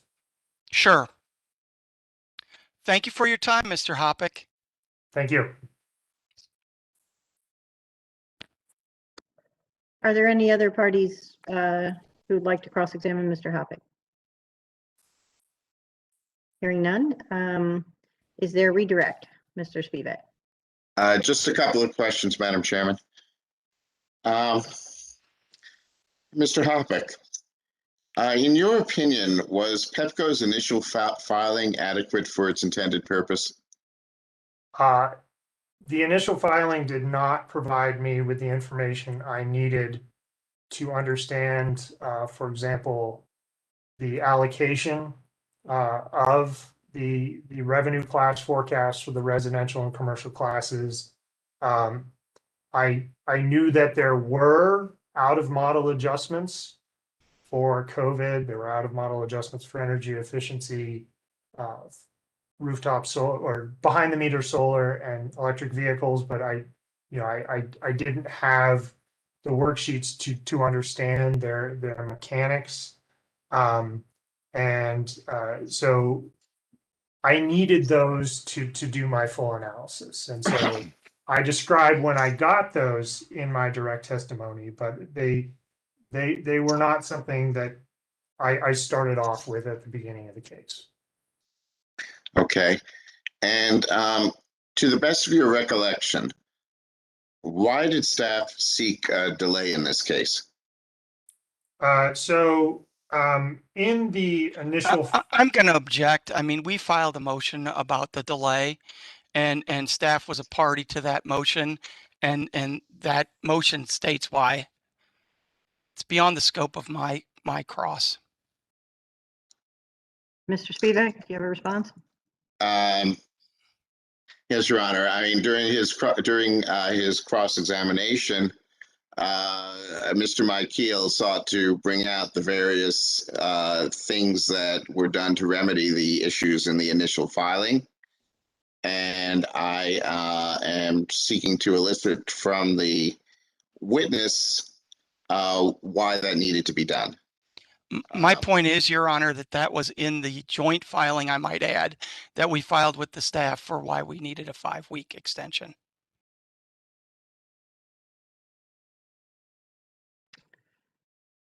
I'm going to sustain it, Mr. Spivak. Okay, thank you then. That's all I have. Okay, thank you, Mr. Spivak. Are there questions from commissioners? Commissioner O'Donnell. Thank you, Madam Chairwoman. I wanted to ask you, Mr. Hoppick, if you could briefly summarize the difference between staff's proposed customer charge and the company's proposed customer charge in this rate case. yeah, certainly. So my rebuttal testimony, I'll find the 2 tables for you. So I have a summary of witness Bonikowski's proposed customer charges on table 1 in my rebuttal. That's on page 9.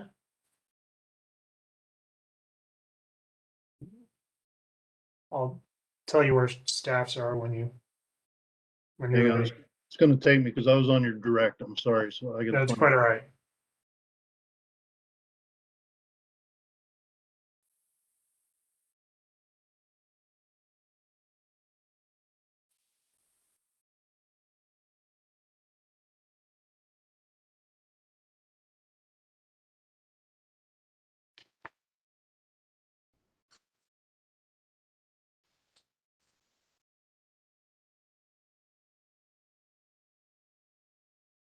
It's downloading now, sorry. Quite all right.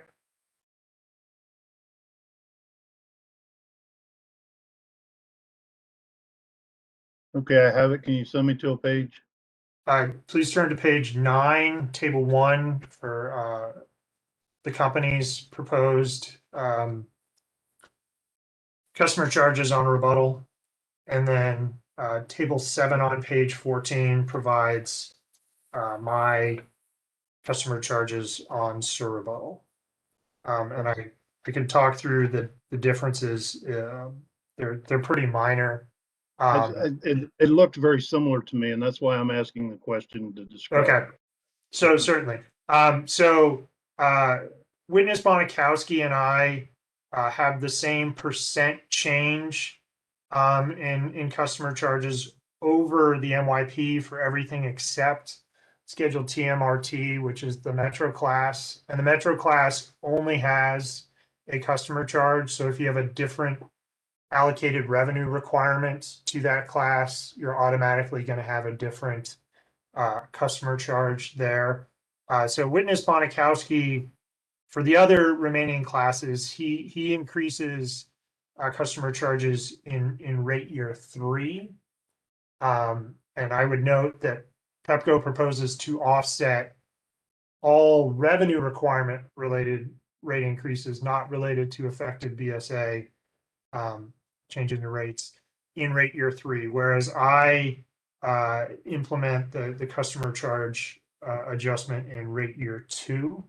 Okay. And this is consistent with what was approved in BGE's rate case. Okay, I see it now. Thank you. Thank you for that. Thank you, Madam Chairwoman. That's all I have.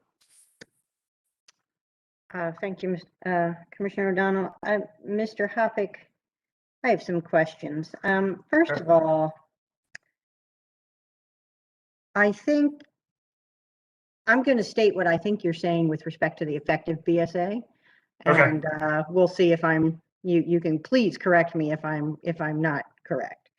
Okay. I believe that what you're saying is that you recommended a cap on the effective BSA because in this case, whereas you didn't recommend it in BGE, because in this case, there is less granularity in the forecast, and therefore that causes larger swings in the effective BSA, and that therefore you're concerned with those swings, and therefore you put in the cap.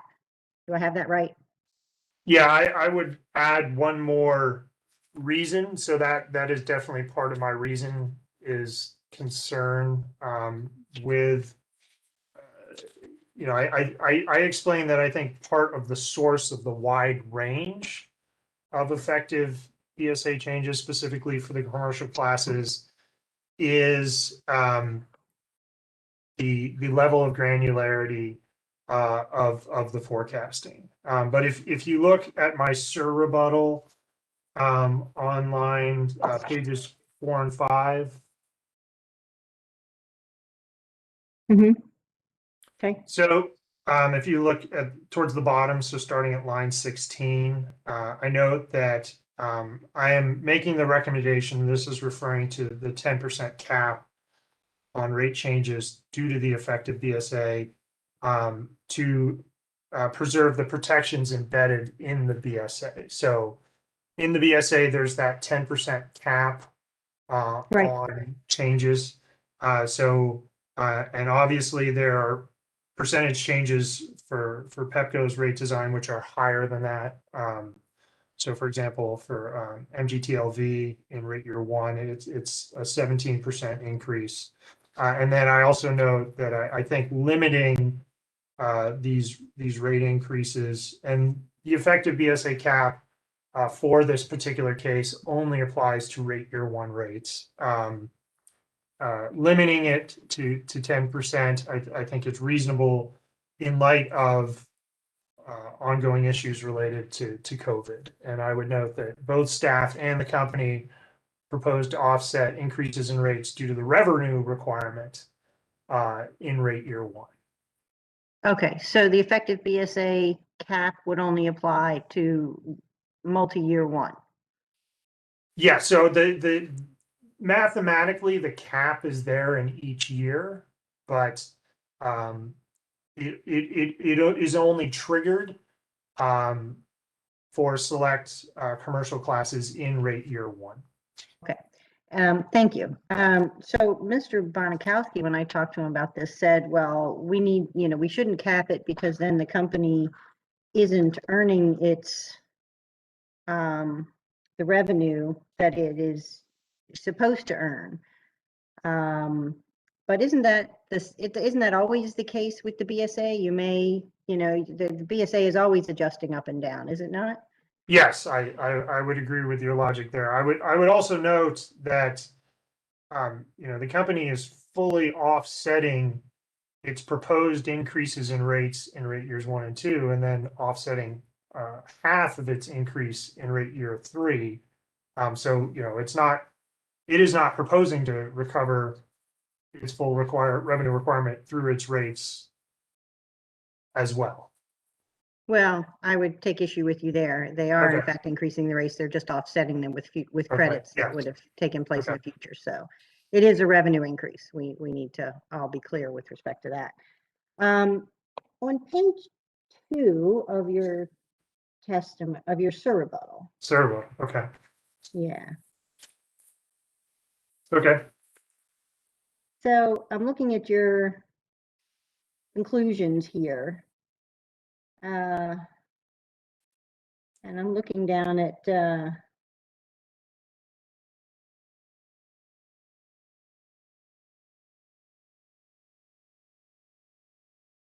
seven.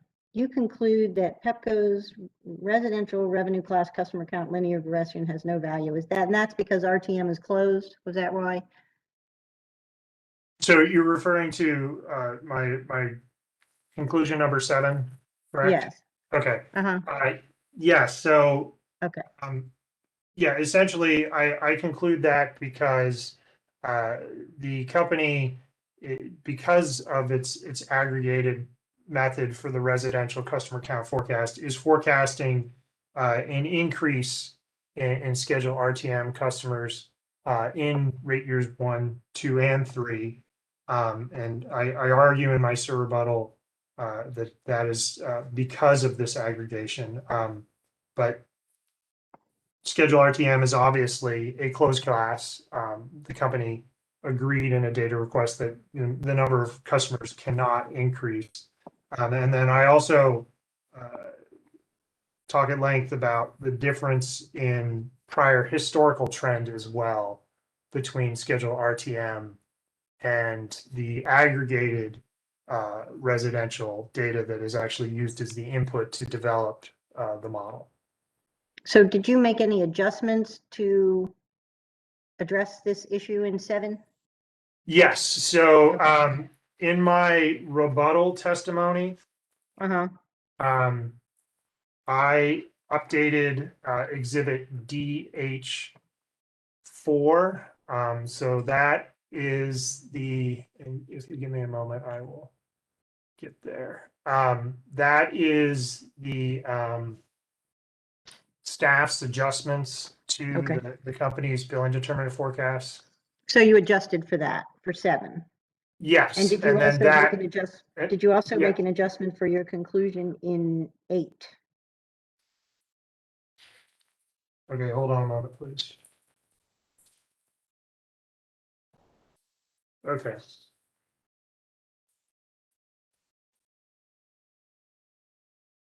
So my conclusion in 8 relates to my recommendation that the company be required to use separate models for Schedule R and Schedule RTM in the company's next MYP filing, and to use at least for commercial class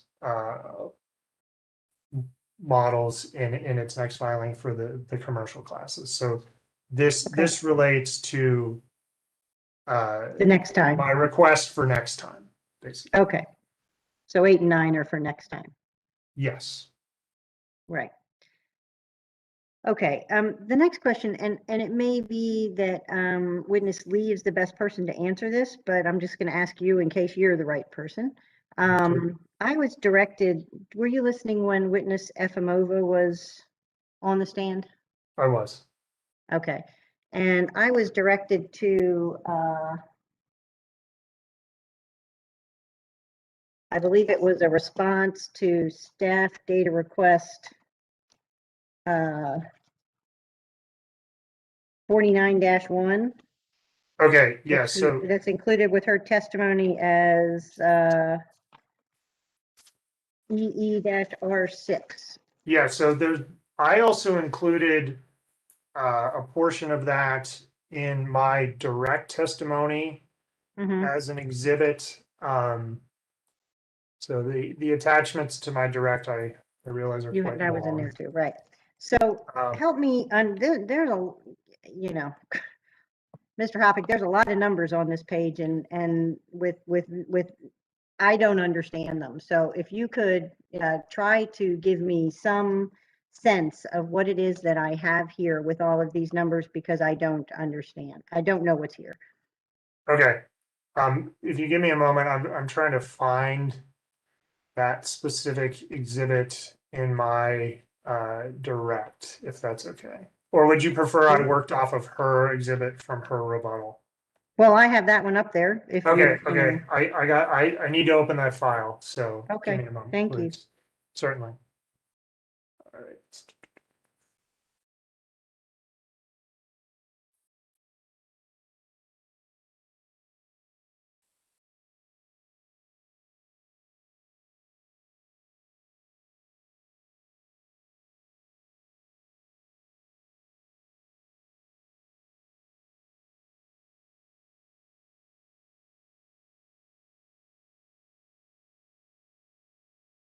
Okay.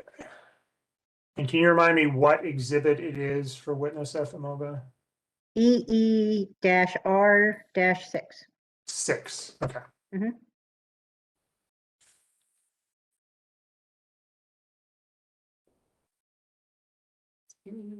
Four.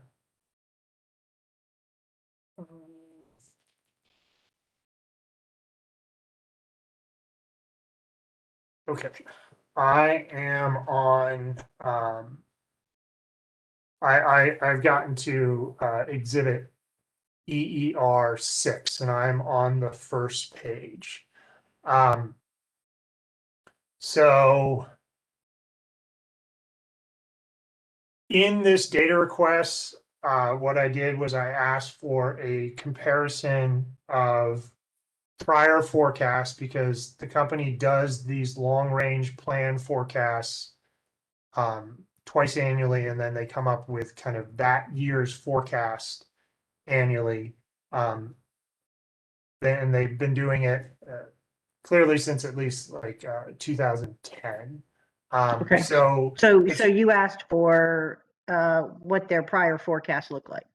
I asked for what their prior forecasts were at the tariff level, as well as a comparison to actuals at the tariff level. Okay, and where's the comparison part? Because I guess okay, so that's the part I couldn't seem to find. Yes. Okay. So witness Efimova, I believe, provides the entire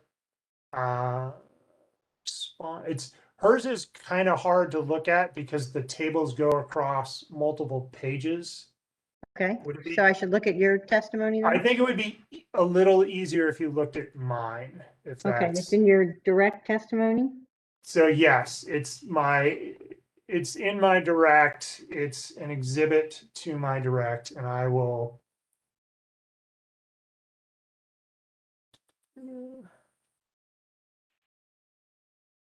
Yeah, there are multiple, so obviously I gotta figure out Right. which one. But I think it's a little easier to walk through. Okay. And just how I fit it on the page. Okay, yeah, so it is Exhibit DH3. So this is, if you have the PDF file that is, my attachments, my appendices and exhibits for my direct, it's the 33rd page of that PDF file. Is that the one that's 313 pages? Exactly, yes. Page 33 of the 313? Yes, yes. Okay. Mr. Hoppick, I don't have it in PDF. I'm a paper guy. Could you Okay. give me that site one more time? I'm sorry, I killed No, trees. quite all right, quite all right. So it's the exhibits and the appendices and exhibits attached to my direct testimony. Yeah, I have that. Is it DH5, did you say, sir? No, it's DH3. It's DH3. Okay, hold on. Yeah. Sorry about this. No. There's, yeah. And what page of, okay, I found it. What page, sir, are you on? I'm starting at the top. So I'm on Okay. the one that Page says 1. Exhibit DH3, comparison prior LRP forecast to Right. actuals. Thank you for indulging me. I have it, Your Honor. I'm sorry. No problem, Mr. McKeel. Okay. So on this first page, there are two tables. And the top table in the upper left says forecasts. And this one is specific to customer accounts. And then below that is actuals. So for example, the 2013 long range plan forecast that the residential class would have 438,000 customers in April 2013 through March 2014. Do you see that? I do. Okay. So if you go down to the next table where it says actuals, you can see for Schedule R, which is res, you can see the actual customer counts for this time period. I believe this is the average of that year-long time period, was 463,900 Schedule R customers. So the difference between the two is on the next page. If you go down one page, it shows the variance, which is simply actuals minus forecast. And then it shows it as a percentage value. Okay. All right. Yes, you're right. Your exhibit is much easier to follow. And so if you keep going through my exhibit, there's also the same thing for the sales forecast as well. Okay. So I fit mine onto, it looks like 3 pages. Well, thank you very much for doing that, Mr. Hoppick. I find that it is a lot easier to follow. I appreciate that. Thank you very much. That's all I had. Commissioner Richard? Thank you, Commissioner Herman. Let me start. I'm also in need of your help in understanding the ESVA. And let me just start to make sure I understand. Under the proposed MRP, the monthly reconciliation, the BSA, it's intended to stay in place. Is that correct? Yes. And both myself and witness Bonikowski agree on that, if that makes it a little easier. And so this EBSA is an attempt to now, I guess, make a reconciliation for forecasts. And what I heard in your answer is that it's because of the granularity, I guess, of this forecast is the reason that there is this variation, and maybe you could even argue the need for an ESBA at all. Is that a correct? So I state in my direct that I think part of the reason that there is such a wide range in effective BSA adjustments for the commercial classes is because of the high level of aggregation of the forecast.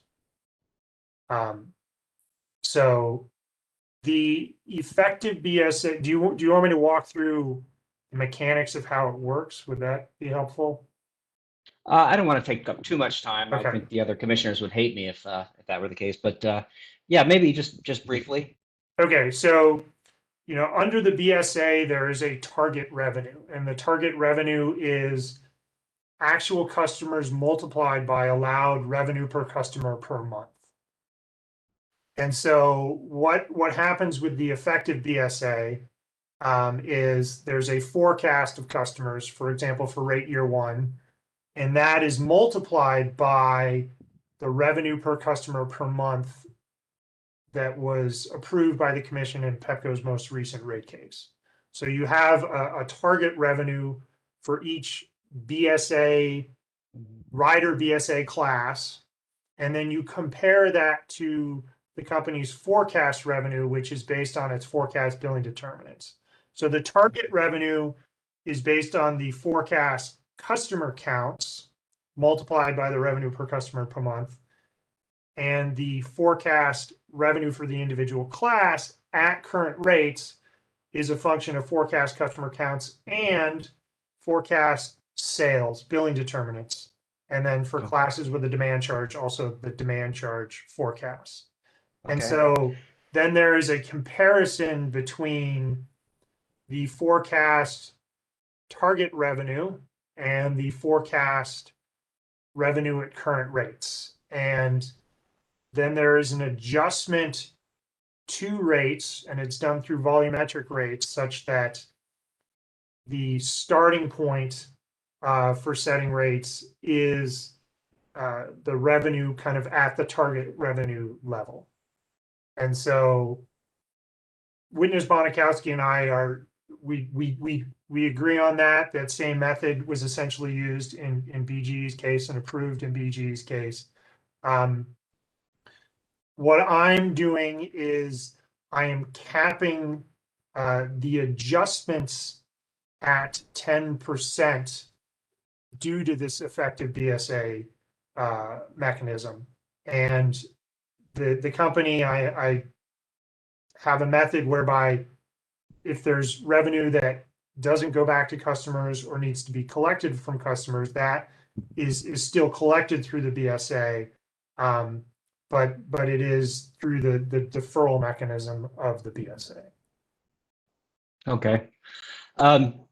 In Aoba's testimony, Bruce Oliver, there's, I believe, a suggestion that this additional adjustment really is only necessary because of forecasting, risk of forecasting.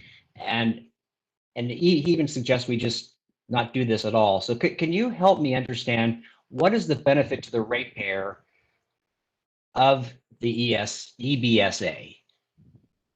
So the EBSA, what it does is it sets the starting point for revenue for the company at the same level it would be absent a rate case, is how I like to think about it. Because absent a rate case, a BSA class, they get basically the customers multiplied by that revenue per customer per month. And there is an adjustment for outages, but I'm going to ignore that for the time being.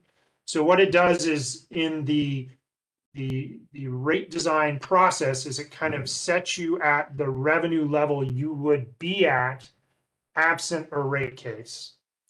And then you adjust from there. And so I think it is consistent with the mechanism of the BSA as it exists. And then the other thing to keep in mind is that as part of developing the revenue requirement for staff, for the company, and presumably for other parties, you have to forecast a baseline revenue. And that baseline revenue is obviously subtracted from your requested or proposed revenue requirement. So I'll just make a really simple example. Let's say the revenue requirement that you come up with for residential in rate year one is $100 million. You need to figure out how much revenue you get at current rates, right? And so that is the baseline revenue forecast.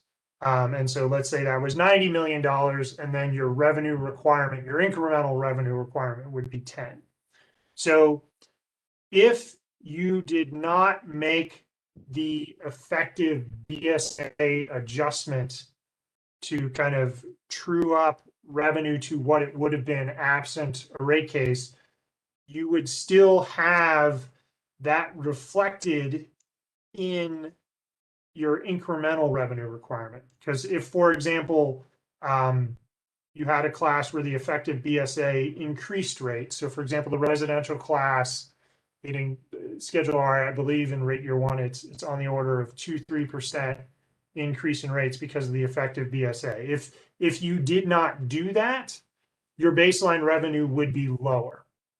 And so you would presumably have a higher incremental revenue requirement. So I think you either way that money is likely to come from ratepayers, and it does set the starting point at kind of the revenue authorized under the BSA in the prior rate case. Okay. So I shouldn't be concerned that this is a shifting of any kind of risk from forecasting or forecasting risk to ratepayers at all. I do not believe that this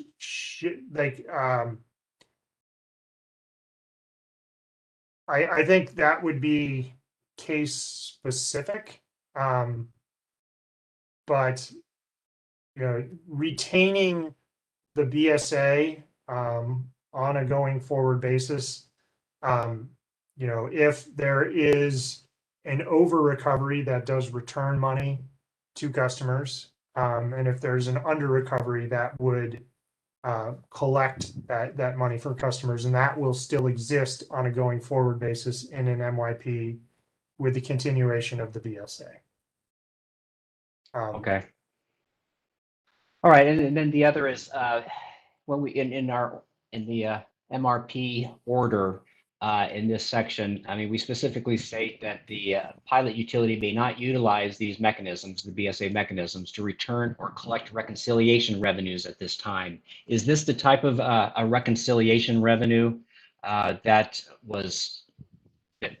is referred to here, or a type of that type of revenue that we specifically prohibit in the order?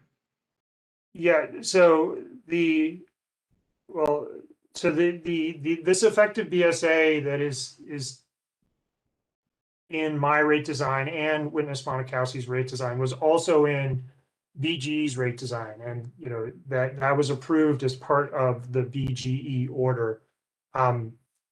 And I may be misunderstanding your question, but when I think of reconciliation, I think of we're going to have the annual information filings, and we'll have a comparison of actuals to forecasts. And if there's money due back to the ratepayers, potentially it would go back. And then we also have a reconciliation as part of the next rate case. And so I think of that as being put into the decision regarding rates in the following rate case. So Okay. in my mind, how I think about it, I don't think of it as a reconciliation mechanism in that way. I think of the BSA in the MYP similar to how it operates now in kind of our historical test year world. Okay. All right. Well, thank you for walking me through that. And then the other question I had was really related to, again, this issue of granularity in modeling. And as AOBA brings to our attention that the fact that all the commercial classes are lumped into the same forecast seems to have an adverse impact on a subclass, particularly when we talk about application of the BSA. Is that correct? Is that a concern? And it actually is something you did raise in your testimony on page 41. Yeah. So both. I'm sorry. I'm not letting you. I'm sorry. Oh no! Please. Okay. So yeah. So Witness Bruce Oliver and I make similar observations and raise similar concerns about the aggregated modeling approach that the company is taking. And I recommend that, you know, the company be required to use at least 4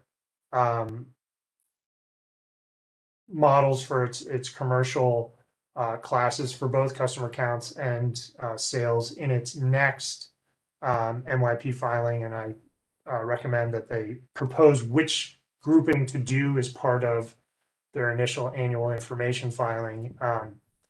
And my recollection of Witness Oliver's recommendation is he recommends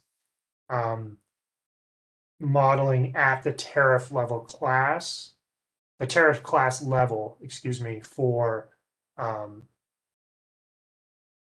all rate classes. So we both raise a concern about the level of aggregation, but our solutions are similar, but his is at the tariff level and mine is more granular, but not for the commercial classes, removing some aggregation.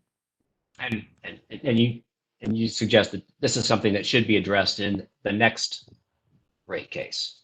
Yes, and you know, I make recommendations for Pepco specifically for the commercial revenue class. My recommendation is that they be required as part of their first annual information filing to propose what classes to group together as, you know, because I recommend it 4 or more groupings, 4 or more models, whereas now they have 1, and I'm saying, you know, use 4 or more, and my recommendation is that as part of the annual information filing, excuse me, that as part of the PC 51 process, they provide basically their proposed grouping as part of the PC 51 process. And then that enables feedback from staff, other interveners. And then they use the at least 4 models in their next MYP filing for the commercial class. And so help me with your language here. You say potential resulting inaccuracies from Pepco's current forecasting aggregation should not continue. So it is an inaccuracy now. Is that correct? And the other point you make is you were surprised that Pepco has been so forceful in rejecting a more granular analysis. So I guess one, how much concern should we have about these inaccuracies for this rate case now, as far as trying to set just and reasonable rates and appropriate allocations to the classes and subclasses? Is that something that is potentially a fatal flaw, or something that we should also take very seriously when we consider how we're going to proceed in this case? And you suggested there might be an interim solution here. How optimistic are you that Pepco, if they're forcefully rejecting this concept now of granularity, that they will be more open to the idea in a mid rate case or a mid term reconciliation or a change in the process?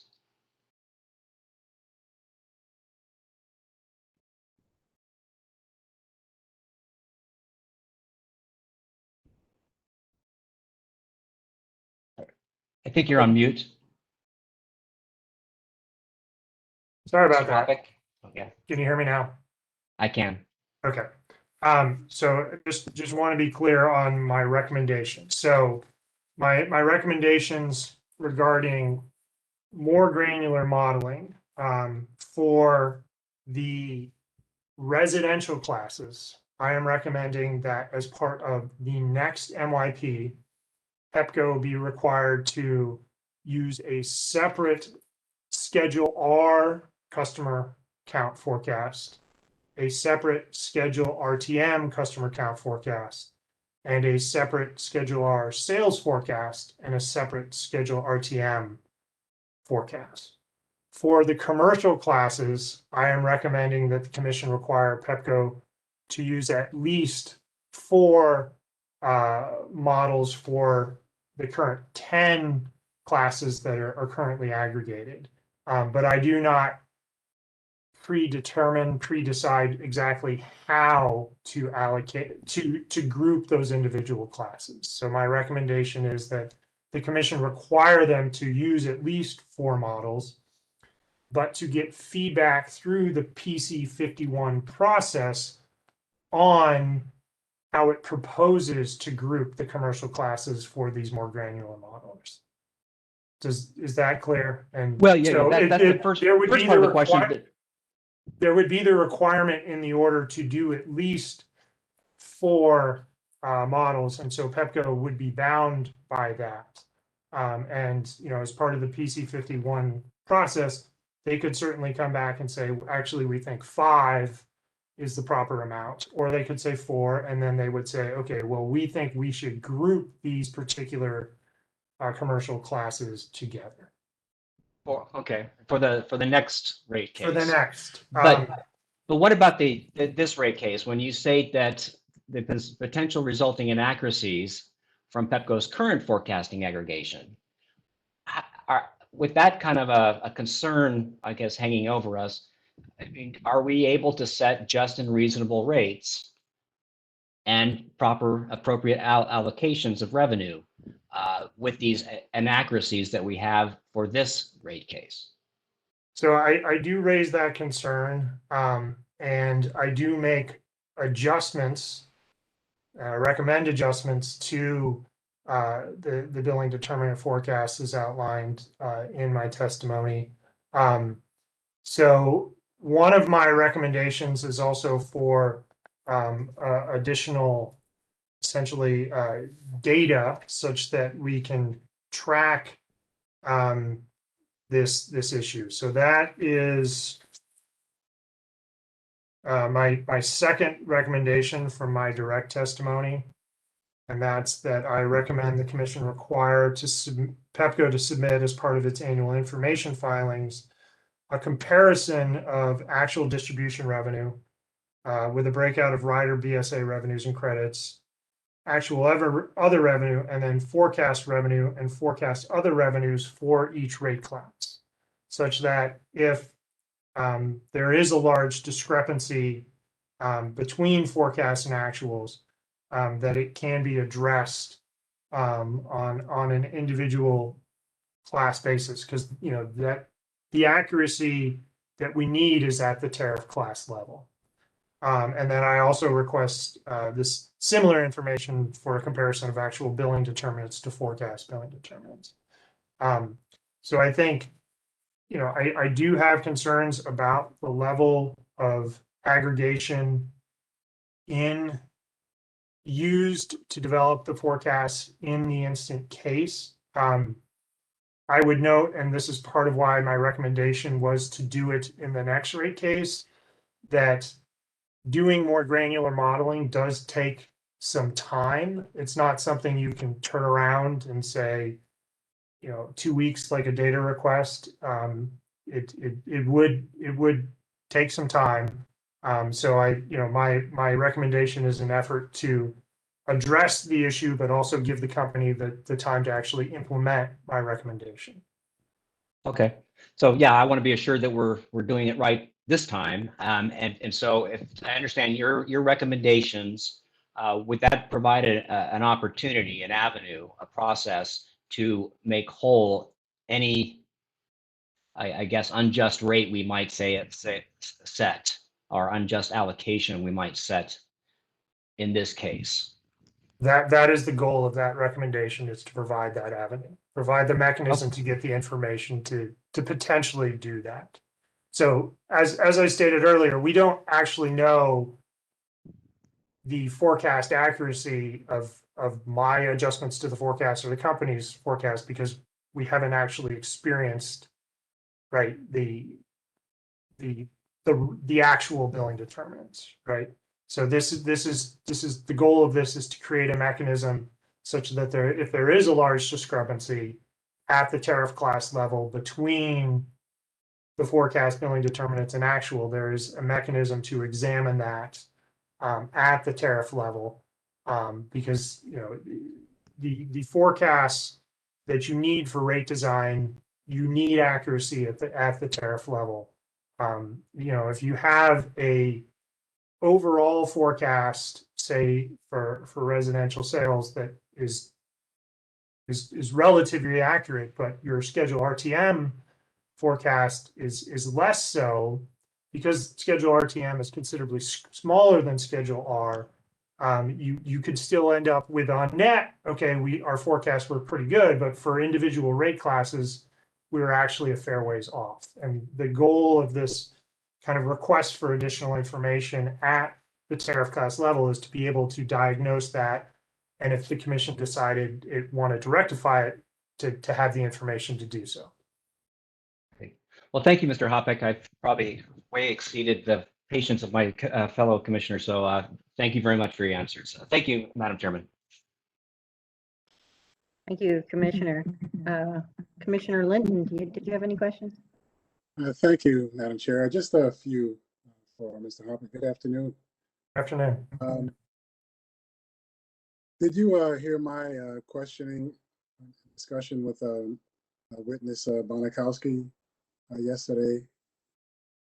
We were discussing your proposal in your rebuttal, excuse me, on your direct, page 2, regarding some of the additional information that you believe the company should provide. I recall that. If you could speak a little closer to your microphone, my computer's fan is going crazy trying to cool off, so it's a little noisy. I apologize. Sorry, I'm having a hard time fitting in the screen, but I'll see how much of it how close I can get. I wanted to get your thoughts and your feedback on Mr. Bonikowski's suggestion, which, and I'm paraphrasing, was to send the matter to a work group for additional discussion.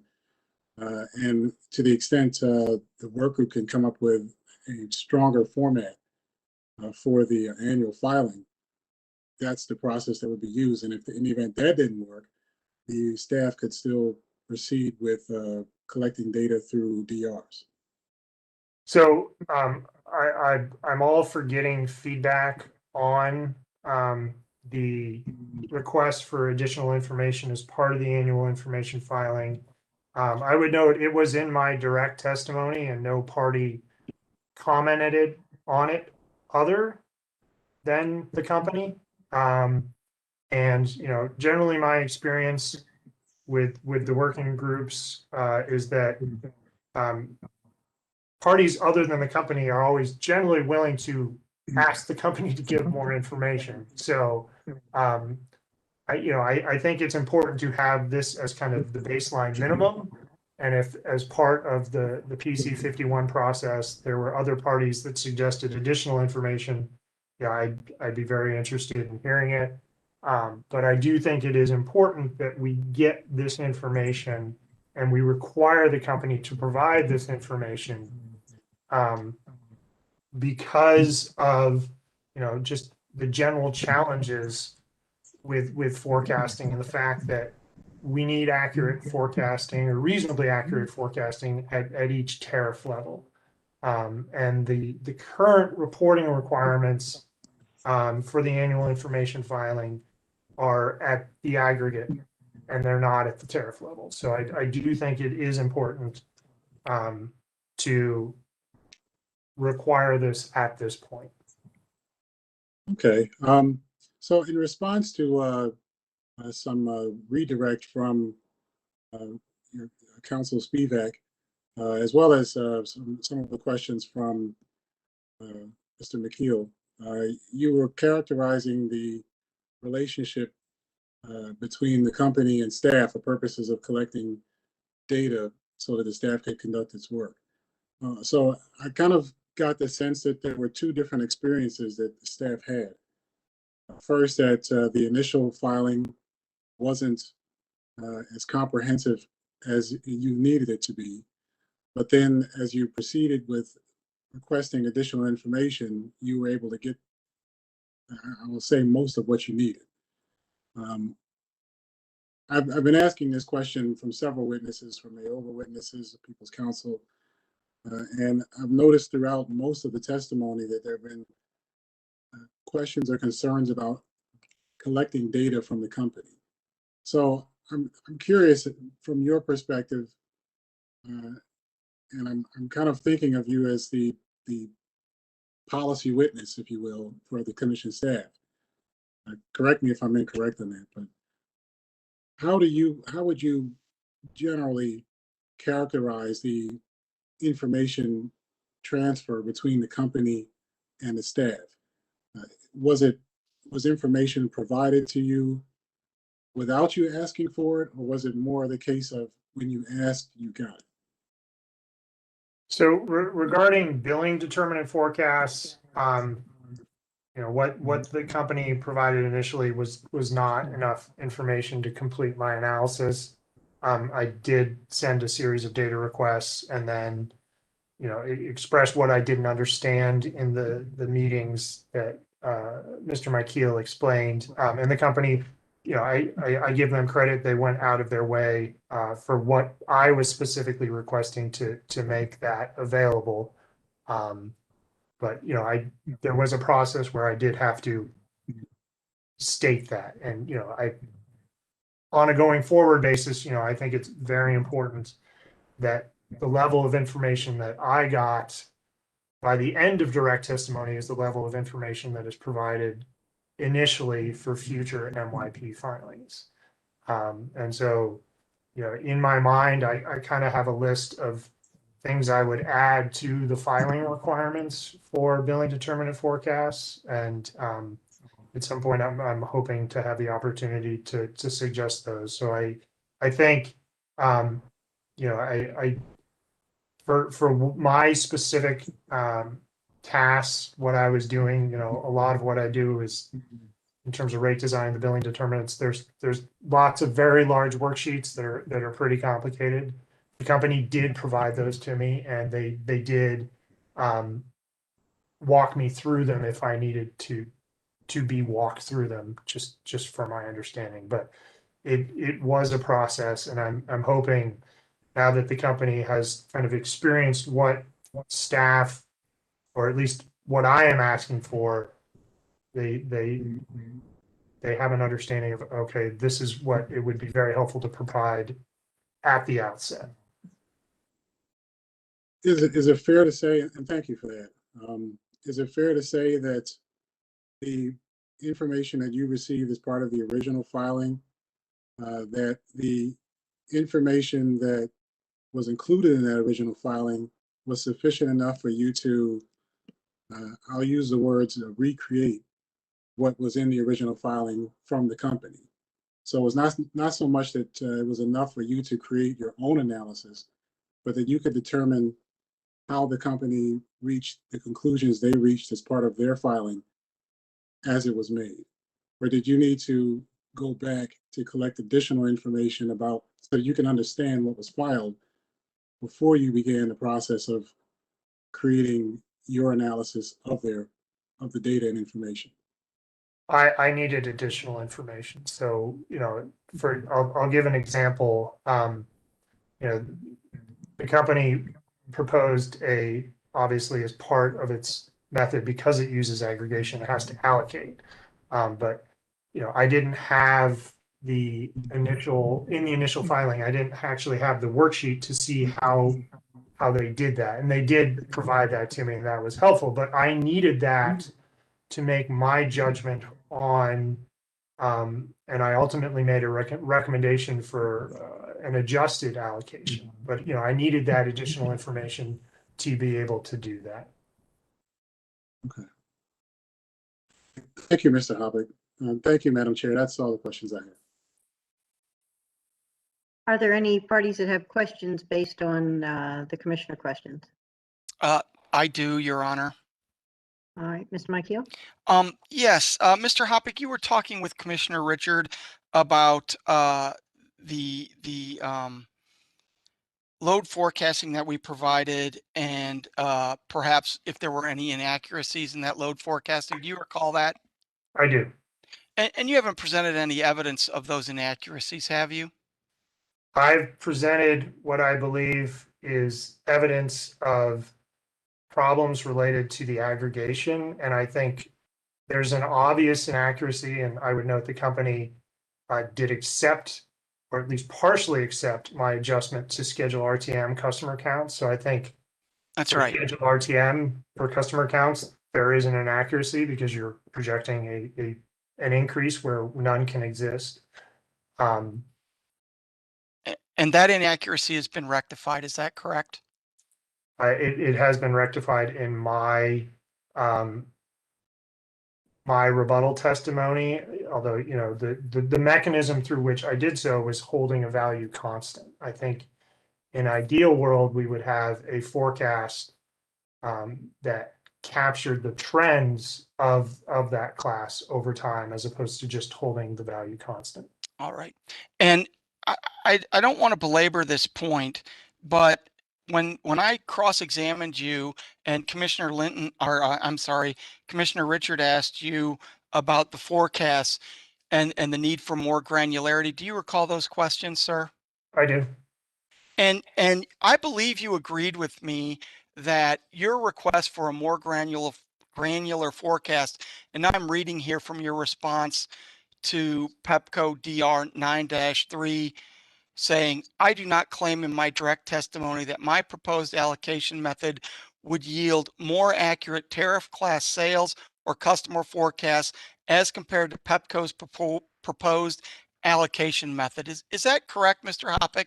So I would note that that response was related to a question of allocation. So I make an adjustment to allocation to the company's forecast for the instant case. For the granularity issue, I recommend additional granularity in future modeling. So I do think they are a bit distinct in that regard. Right, and you recommend it in future modeling. You didn't suggest in your testimony, either your direct or sir rebuttal testimony, that Pepco's model be rejected in this case, did you? I recommend adjustments, but I do not recommend kind of throwing out the forecast altogether. So yes. And you don't know, sitting here today, whether or not the more granular modeling that you've requested would produce a better forecast. Isn't that correct? I have fair confidence that it would result in an improvement. You know, the actual difference between actuals and forecasts is always dependent on the actual data. So, you know, as I stated before, we simply don't know at this point how accurate the company's forecasts and how accurate my adjustments to the company's forecasts are relative to one another. So, you know, All right. And you looked at Exhibit 49, and that shows, by and large, that Pepco's forecasts are pretty darn close to what we actually get. Isn't that correct? So I address that in my rebuttal testimony. So if you'll give me a moment, I will. There. Okay. Excuse me. No, Mr. McKeel, I'm not sure I'm going to allow that question. I didn't ask about whether I just asked him to explain it to me. I didn't ask him to evaluate those whether they were or were not close. All right, fair enough.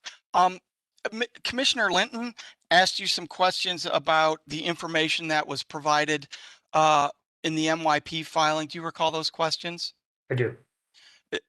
Do you know staff didn't make the claim, and you're the policy witness, I guess. Staff didn't make the claim that Pepco didn't comply with the commission's minimum filing directives for the MYP order, did it? Speaking for myself, I did not make that claim. So you did not make that claim with respect to the topics that you covered in your testimony. Is that correct? That is correct. And you're unaware whether or not any other staff witness made that claim. Isn't that correct? Yeah, I do not know offhand. All right. All right. Thank you for your time, Mr. Hoppick. That's all I have, Your Honor. Thank you, Mr. Mikeel. Any other questions from resulting from the commission's questions? Hearing none, I think we're going to conclude for the day, but I would note that we have, I believe, 4 more witnesses for tomorrow, 4 more staff witnesses.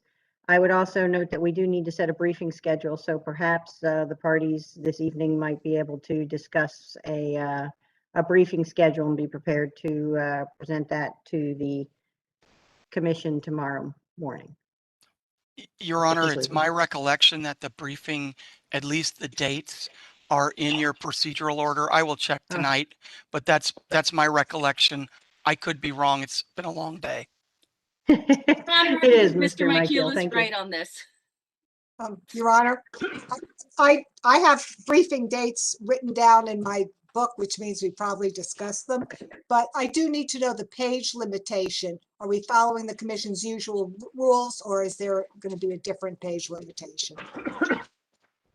I don't have any, I'm not going to make a ruling on that. If somebody wants to make a request at the end, you can, at the end of the conclusion of these hearings, you can do that.